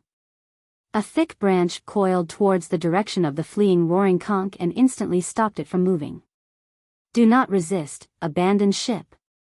Ling Fengyun was horrified as well. He used his top speed to rush towards the conch and yelled sternly. But, a few ancestors hesitated. How could they give up their homes so easily? Pluff. Screams came about. All of the ancestors and experts who either hesitated or resisted were skewered. Even Ling Fengyun couldn't save them. He could only watch these resisting members die. We might have an agreement, but there is no mercy for those who do not obey. Li Qia's voice loomed in the sky. Leave. Ling Fengyun couldn't change the situation. He swept his sleeve and brought all the lucky survivors out of the roaring conch. This was a supreme technique that could instantly send them to safety. There's no turning the tide. This isn't something you can resist. Now, be a normal person and find peace for the rest of your lives. Fengyun gently sighed and left the refugees since his fate was up to Li Qia now. The branch pulled the roaring conch back. This gigantic ship was now in Li Qia's possession. In the blink of an eye, 3 great lineages have been eliminated from history. However, the roaring conch had a much better result compared to the spirit abyss and the dream empyrean. Though Li Qia spared the weak, all of the other disciples and ancestors were massacred completely. However, only a few experts from the roaring conch were killed. More than 90% of its disciples managed to stay alive. This was due to Ling Fengyun's wise decision. If he didn't surrender and chose to fight like his peers, the conch would have ended in the same way as the other 2 sections. Alas, the ship itself was no more, so they have lost their ancestral ground and resources. Furthermore, like Fengyun has said, they needed to live a quiet life from now on since they have lost the chance to rise to domination in the future. This slightly acceptable outcome was given to them by Ling Fengyun. Otherwise, they would have opposed him and that would end with their destruction. In a short time, all of heaven's spirit became quiet. Not to mention ordinary ancestors, even god kings pissed their pants. Their legs grew weak as they stared at the gigantic tree. Time to finish this. Li Qia chuckled while everyone else held their breath. After the destruction of these 3 sects, it was the ancestral Terra's turn. Ha! I'll take you on. Dual Child laughed and left the ancestral Terra. He understood that the 3 ancestral trees won't be able to protect even themselves, so he might as well die an early death instead of prolonging this. You shall get one move. Li Qia answered, when my tree is at its peak, even your father would have to take the long way around, let alone you. This verdant tree had an unbelievable power at its highest state. Even emperors would be apprehensive about fighting it. One move it is, I won't be begging for mercy. Dual Child crazily roared, die. He poured the rest of his vitality and longevity blood onto the true treasure. Boom! A heavenly annihilation came out. It shattered the sky vault and severed many branches with an unfathomable might. Alas, this annihilation still couldn't oppose the green tree. It instantly shattered this move and crucified Dual Child as well. However, unlike Shen Mengtian and Stygian, Dual Child died with his eyes closed.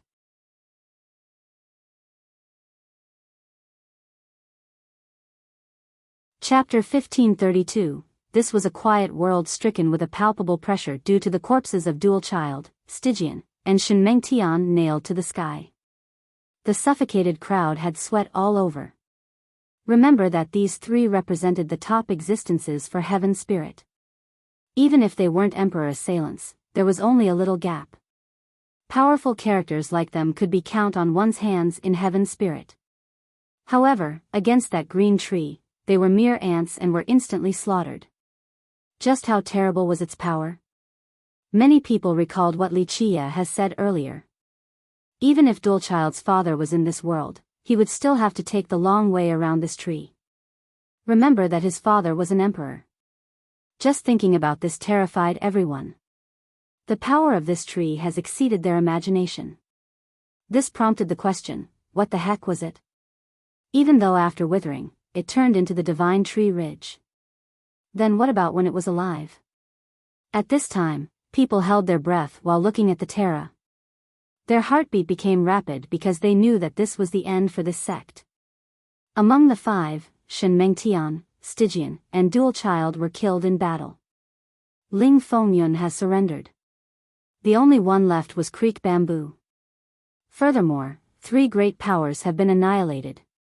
The ancestral Terra most likely couldn't escape this fate either. It was very somber inside the sect. An air of despair ravaged this place. Just a while ago, the experts were celebrating and thought that the 3 ancestral trees could protect them from this disaster. Alas, it was inevitable. Let's do this. Li Qia's voice came from the 9 heavens. Li Qia, no, young noble Li, I surrender. Our ancestral Terra will surrender. Creek Bamboo soared to the sky and raised the white flag. We will give up everything and surrender. From now on, the ancestral Terra is yours. He beseeched. It's too late. The faint voice responded, I have given you an opportunity but you didn't value it. A missed venture does not return. Young noble Li, everyone makes mistakes. We lost today and we will hand over the Terra, this is our everything, will you still not spare us? Creek Bamboo begged loudly.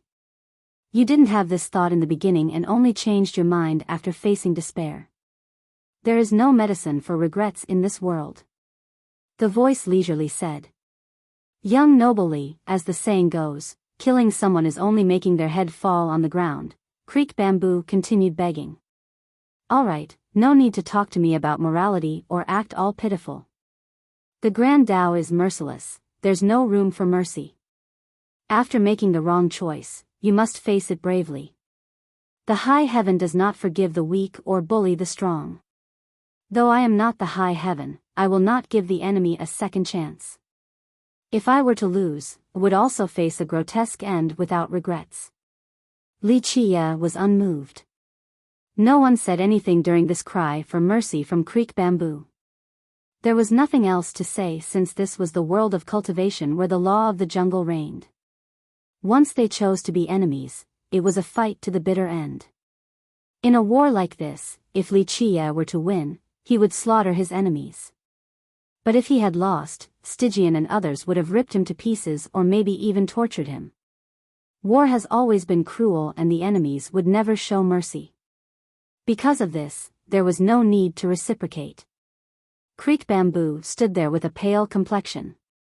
They were willing to give up everything to stay alive, but Li Qia refused. He was overwhelmed with regrets since he was the one who brought this disaster upon the ancestral Terra. It wouldn't only end with an invasion, they would be destroyed just like the Empyrean and the Abyss. He regretted not picking the same choice as Ling Fengyun. At the very least, he would have been able to protect his descendants. But now, both the Terra and its disciples were about to turn into ashes. He was too confident at the start due to the protection of the ancestral trees. But then again, no one in the world would have expected such an outcome. Ultimately, he has become the sinner of the Terra for causing its demise. Are you ready? Doom is here. Li Qia's faint voice descended. Branches drilled down from the sky straight for the Terra. They looked quite weak and fragile, but the reality was that nothing could stop them. Kill. Creek Bamboo had no other choice but to die in battle. He roared as his body exploded. His remaining vitality instantly unleashed the last attack. There was only a bloody shadow shooting to the sky containing all of his longevity blood. It was quite destructive in nature. Boom. It still couldn't change anything. The bloody shadow seemed weak against the piercing branches and was instantly killed. The branches continued onward for the ancestral Terra. The ancestral marks floating above exuded endless laws that turned into a gigantic shield. It covered all of the sect like the vault of the sky. Boom! The unbelievable happened. This shield actually managed to stop all the branches. The entire place shook like crazy. The ancestors and experts dropped to the ground from the vibration. The ocean outside had numerous tsunamis as if the land here was about to sink. Wow! Many disciples there cheered after seeing the shield. They saw hope that the ancestral trees could stop the verdant trees' offense. Too bad, this is only the final death throes. Li Qia's voice echoed across the world again. Rumble. In the blink of an eye, thick branches landed down around the sea surrounding the Terra. The sect itself lost connection with heaven's spirit. Boom. Everyone could feel the world quake a little bit. It wasn't due to an overwhelming force but rather, the connection between the Terra and the earth was severed. Sure enough, the initially radiant marks lost their light as if the ancestral tree's roots were cut down. The ancestral trees can't borrow the power of the world anymore. An invincible character understood what was going on and murmured. Everyone knew that returning to the earth allowed these trees to be one with the world, allowing them to use the strength of the countless earth veins. However, the verdant tree has severed this connection, so the three ancestral trees couldn't use these earth veins anymore. Bang! The branches pierced through the shield without hesitation. After breaching the area, they coiled around the three ancestral trees like spirit snakes. Shit, run away. The experts here lost all courage. In a short time, it was a scene of chaos. Even some ancestors turned and ran. No. Let the young and old escape, we shall stay. A high-ranking ancestor took charge and howled loudly to stop the fleeing party. In the next second, several ancestors brought a huge ship here and boarded all the young and old before sending them away. They understood that Wuxia definitely wouldn't spare them even if they made it to the far horizons. However, he wouldn't pursue the truly helpless, so they sent this group away. In their eyes, even if their terra was about to be destroyed, at the very least, some of their bloodlines could still continue.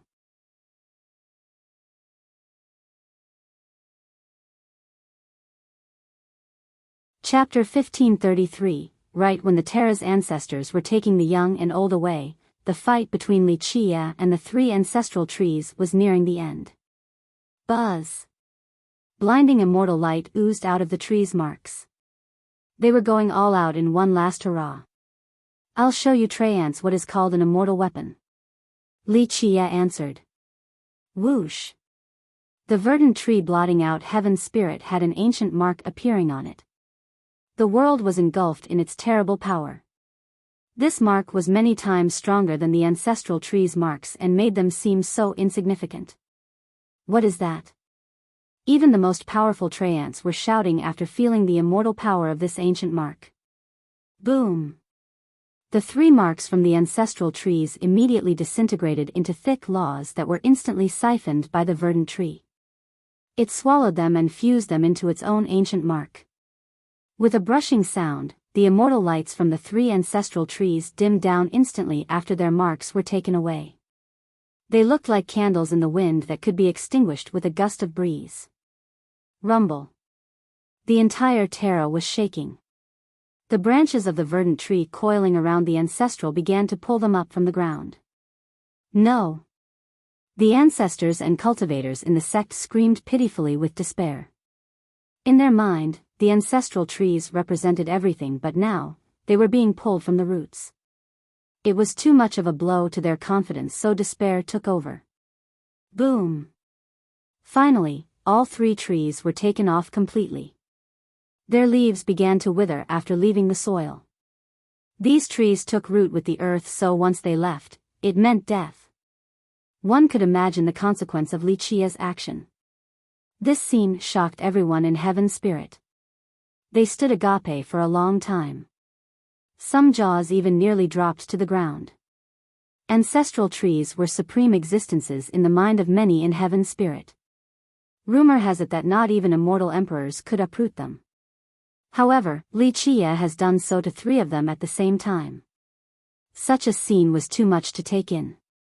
Regardless of who they might be, they were horrified with shuddering legs. Even emperor assailants felt the same way. No, no, no. The experts in the Terra cried in anguish. From today on, their ancestral Terra has been erased from heaven's spirit. Ready for death? Wuxia's voice came again after uprooting the trees. Heaven's spirit was speechless. Everyone understood that facing Wuxia meant death regardless of who his opponents might be. The disciples, experts, and even the ancestors were silent. As the ship took the young and old away, Wuxia didn't bother pursuing them and simply let them escape. Of course, some disciples tried to escape secretly, but the majority of experts and even ancestors stay behind. After all, this was their home. They didn't want to escape and knew that it wasn't possible either. Once they tried, Wuxia would start to massacre everyone. We'll fight to the death.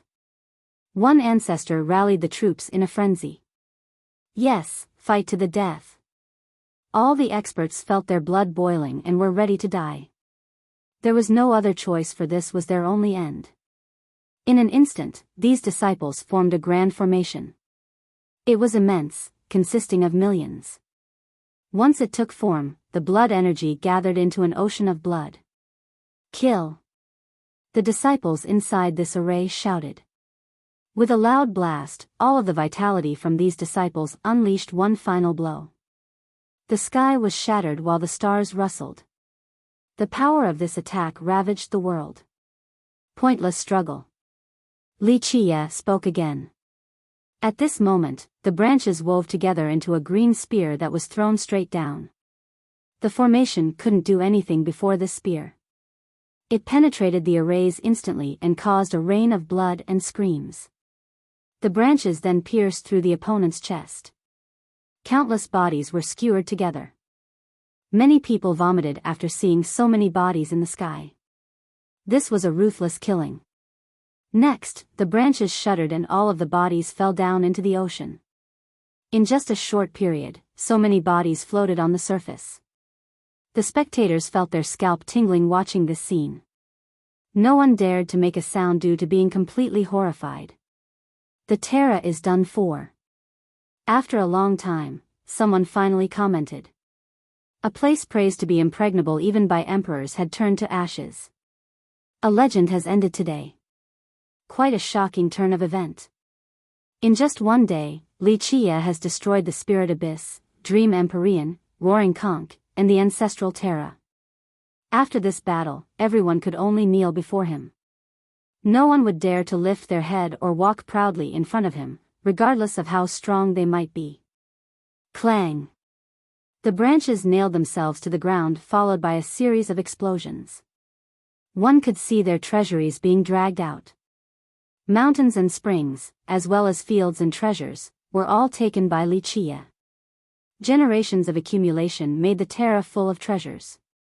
All of that has become Li Qie's personal possession. Everyone watched, but no one dared to have a single thought of greed. To be frank, even if a single coin of Li Qie fell on the ground, no one would dare to pick it up. Everyone knew that opposing him would invite a sect-destroying disaster. Xiong Qianbei, heed my call. He spoke again.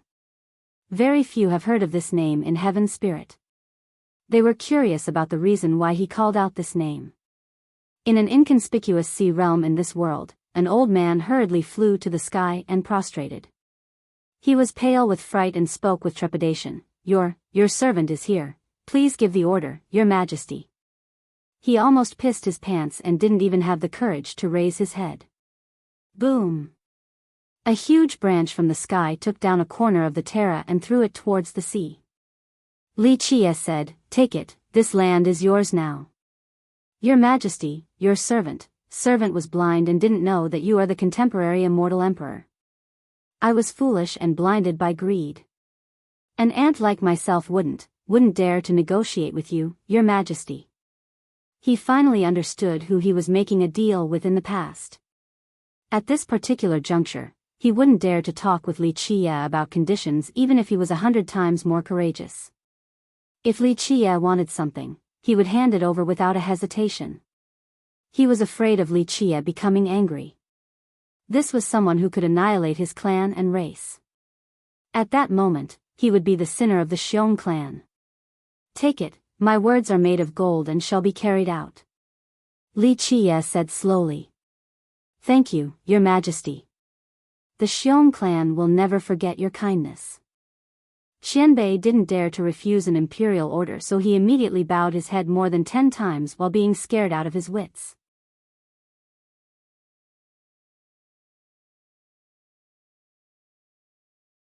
Chapter 1534. The verdant tree covered all of Heaven's Spirit as if it was the real ruler.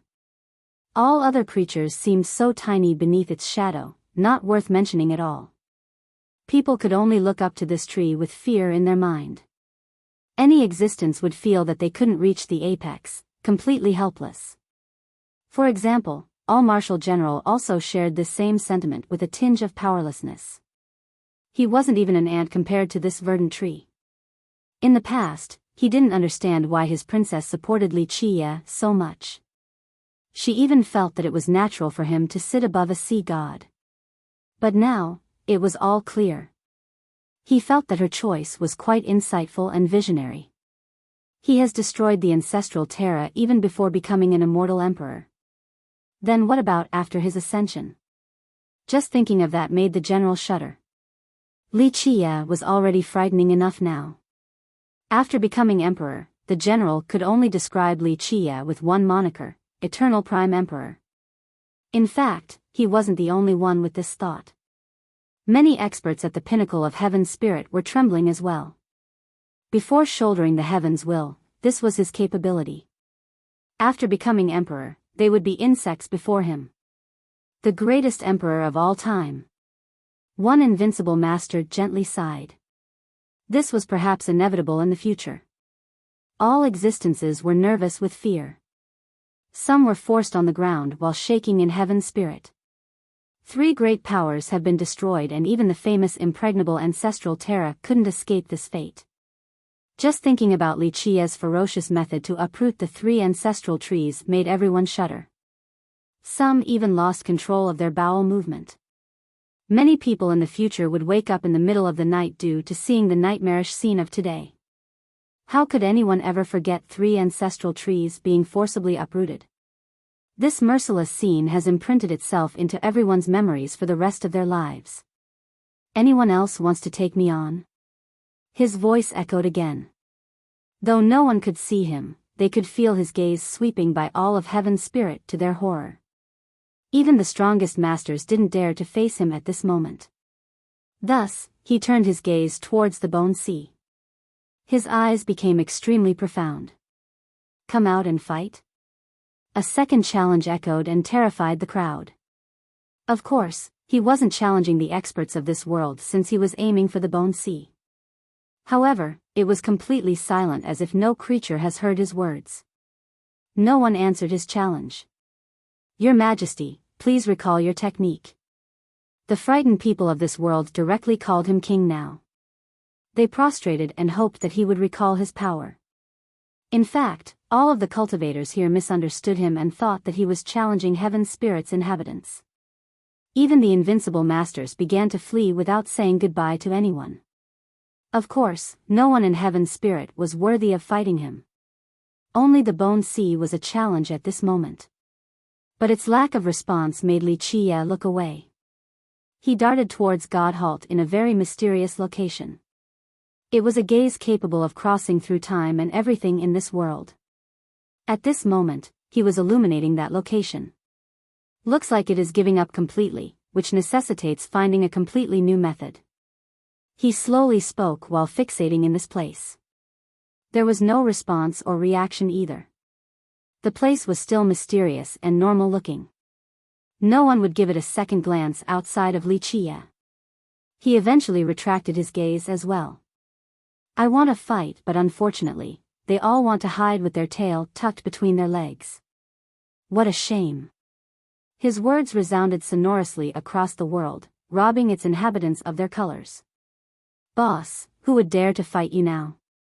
Please, recall your power already. Some of the bowing crowd couldn't help but beg. Emperor assailants were running away as well while thinking that Wuxia was asking for more opponents. At this key juncture, no one dared to oppose him, let alone fighting him. Even assailants would be slaughtered by him since the 3 ancestral trees failed as well. This misunderstanding wasn't resolved in the end. A pity. In the end, he could only sigh since he couldn't do anything if the bone sea and the divine tree ridge chose against coming into being. Whoosh! As the crowd was trembling in fear, the verdant tree blotting out the world suddenly disappeared with a loud noise. A boundless green radiance fell upon heaven's spirit. These green wisps fluttered downward, creating a beautiful and dreamy spectacle. With this tree gone, many experts stare back towards the divine tree ridge. They found that it was finally back to its original position of stretching through God Halt. It was still one of the 12 burial grounds, as if nothing has happened. People rubbed their eyes and felt that this was only a dream. One expert even told the person next to him, "Hey, pinch my thigh." The pain told him that it wasn't a dream. Of course, this was obvious looking at the destroyed great powers as well. The ultimate massacre just now was indeed reality. Though it was over, a somber serenity overwhelmed Heaven's spirit for a long while. Experts and lineages didn't dare to voice their opinion. To embellish the atmosphere a little, one could even say that no one dared to breathe loudly. The cultivators in this world chose to hide in their home instead of showing their face. The battle today has shattered their courage. A few masters who just got out of their coffins immediately crawled back in. Be smart and tuck your tail in this generation, do not cause trouble. Some emperor assailants even warned their descendants before running back to their lairs. Li Qiye returned to his tetrawar bronze chariot and casually threw the ancient jade from the Dream Empyrean and the primordial weapon of the abyss at Su Yonghuang. Try your best researching these two items. It will be very beneficial, he said lightly. For me? I have treasures already. She found this surprising. Though she didn't know why these two treasures were amazing, they were definitely extraordinary since they were the defining artifacts of the Abyss and Empyrean. Your main treasure belongs to the Su clan, so place it back into the old temple. These two treasures, on the other hand, shall go on conquest with you. He knew what she was referring to. When he gave the old treasure to the Su clan back then, it was to protect them. Thus, after Su Yonghuang found it again, he still hoped that it could stay in their old temple, so continue protecting them. He owed them this much. Yonghuang quietly puts away the two treasures. Li Qiye had so many treasures, so he must have his reasons for giving these two to her, she felt. You're tuning into the Biyao's Wuxia Chronicles YouTube channel. Don't forget to subscribe and join us on this journey to catch the most captivating stories.